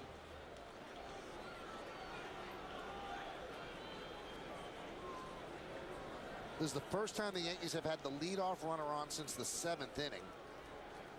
And he was quickly erased on a stolen base attempt. That was Matsui. A strike him out, throw him out double play with Cano at the plate ended that inning. Bunts again, up in the air, and Victor Martinez makes the play. Great play by Martinez and an awful bunt by Johnny Damon. It's hard to bunt a pitch that's up in the strike zone, and this might have been a ball. Let's take a look. Yeah, that would have been a ball. And Damon does not get the job done. And a good play by Victor Martinez. Charging across the foul line and makes the catch. Well, that means that Teixeira gets a chance to swing the bat.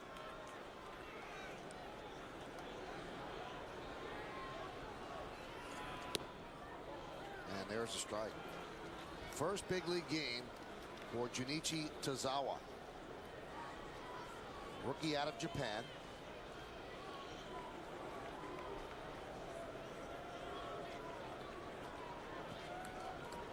Ran into some trouble in the 14th inning, but a splendid play by J.D. Drew.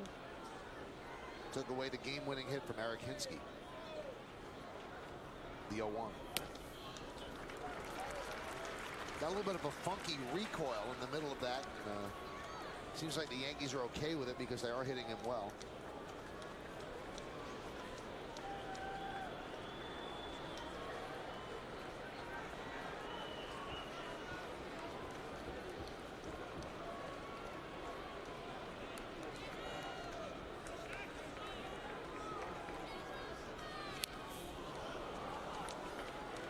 Count now 1-2.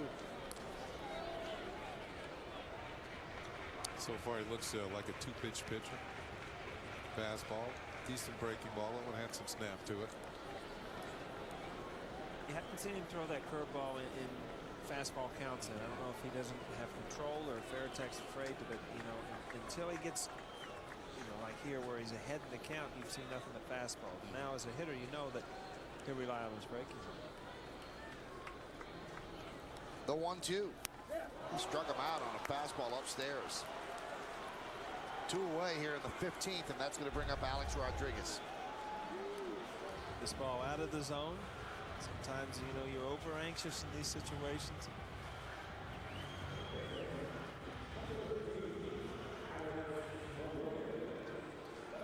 You see fastball, sometimes you just react to it and swing at it. Here's Alex Rodriguez, 1 hit tonight in 6 at bats. An infield single to deep short. That came all the way in the 9th inning.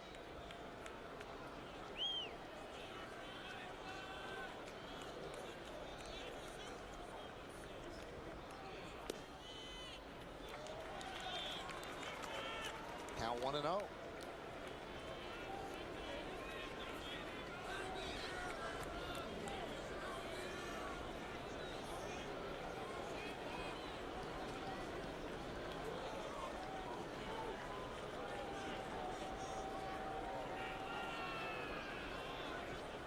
Mark Melanson's been warming for the Yankees.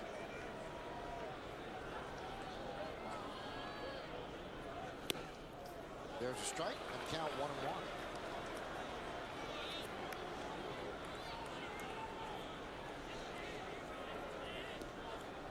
Yankees have left 12 runners on base in this game. Well, you're sitting and here, the Red Sox 10. You're sitting here waiting for that one big mistake, and there's been a few as far as the pitch is concerned, but nobody's had to pay for it yet.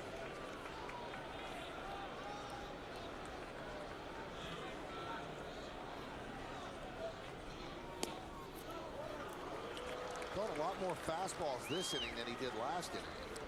It's been consistently around 92, 93.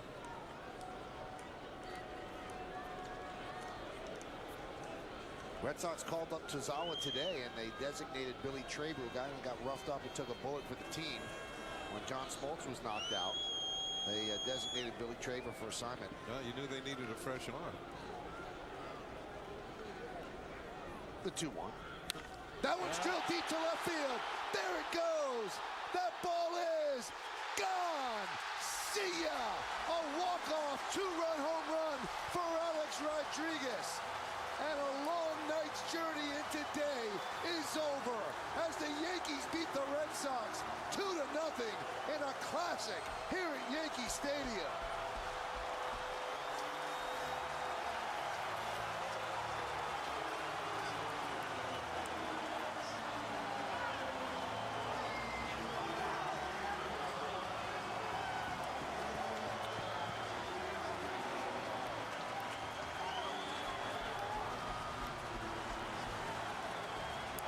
72 at-bats without a home run. The longest streak of Rodriguez's career. His 20th of the year. His 573rd home run, which ties Harmon Killebrew. But for the Yankees, most importantly, it gives them a thrilling, hard-fought, nail-biting 2-0 victory over the Red Sox in 15 innings. What a game. Well, we talked about the fact that pitchers had made some mistakes and they hadn't had to pay until just then. Breaking ball on the inner third of the plate. He knew it as soon as he touched it off. And for the fans who stayed throughout this game, they were rewarded with a 2-0 Yankee victory. Into the Red Sox bullpen, and the Yankees win it. Well, the star of the game is Alex Rodriguez, and he's with Kimberly Jones. Kim? Alex Rodriguez, how do you explain this moment? Well, I have no explanation. I think we were all tired and ready to go home. Is it exhausting but also more exciting, or is the exhaustion taking over right now? Well, it's definitely exhausting.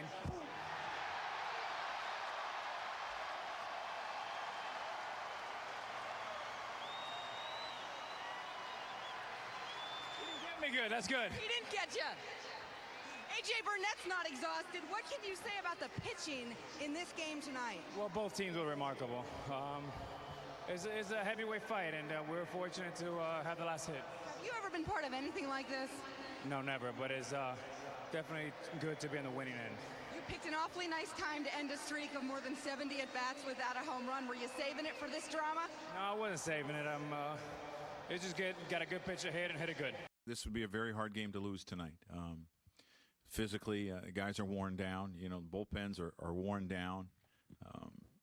Important game. It's a real good game to win. I've never seen a game go that long with no runs being scored, but it was well pitched. Got a great pitch game on both sides. I mean, even the guy Al hit the home run off of, he pitched a great game too. But fortunately for us, we were able to get that big home run. How much pride does a starting pitcher take when your whole staff almost puts up zeros for what, 5.5 hours or more? It's like I said, it's impressive. They came in and picked up right where I left off, and that's what they're here for. That's why you give them the ball, and it worked out great. They came in and attacked, from the get-go. Bruni had an outstanding job tonight, and as well as Ace and everybody that came in did a wonderful job, and that's what kept us in the ballgame. You ever seen anything like this kind of a pitcher's duel ending in 15? No, this was the longest I've been a part of, no question. It's a good thing we came out on top. At any time, one pitch could have decided the game. So it was definitely easy to stay focused and be in the game. And like I said, just really proud of our team and the way we fought and stayed with it the whole time. How exhausting is 15 innings where every pitch, every play matters obviously so much? Yeah, it does. It seems like it was a game of missed opportunities on both sides. But I'm sure we feel a lot better over here because we were able to win it. But we got to come back and play again in a few more hours. So the Yankees win the 15-inning marathon behind Alex Rodriguez's walk-off homer. Now, the last time the Yankees had a shutout and walk-off win against Boston in the same game was way back in September of 1977. The following day, CC Sabathia tossed 7+ shutout innings of his own in the Yankees' 5-0 win. Then 2 days later, Andy Pettitte went 7 scoreless, while Arod passed Harmon Killebrew for 9th place on the all-time home runs list. After Victor Martinez put the Sox ahead, Johnny Damon and Mark Teixeira went back-to-back to help carry the Yanks to a 5-2 win and cap off the 4-game sweep over the Sox. All in all, it was a weekend to remember at the new house in the Bronx that featured an instant classic 15-inning win behind the heroics of Alex Rodriguez. I'm Bob Lorenz. Thanks for watching another edition of Yankees Classics.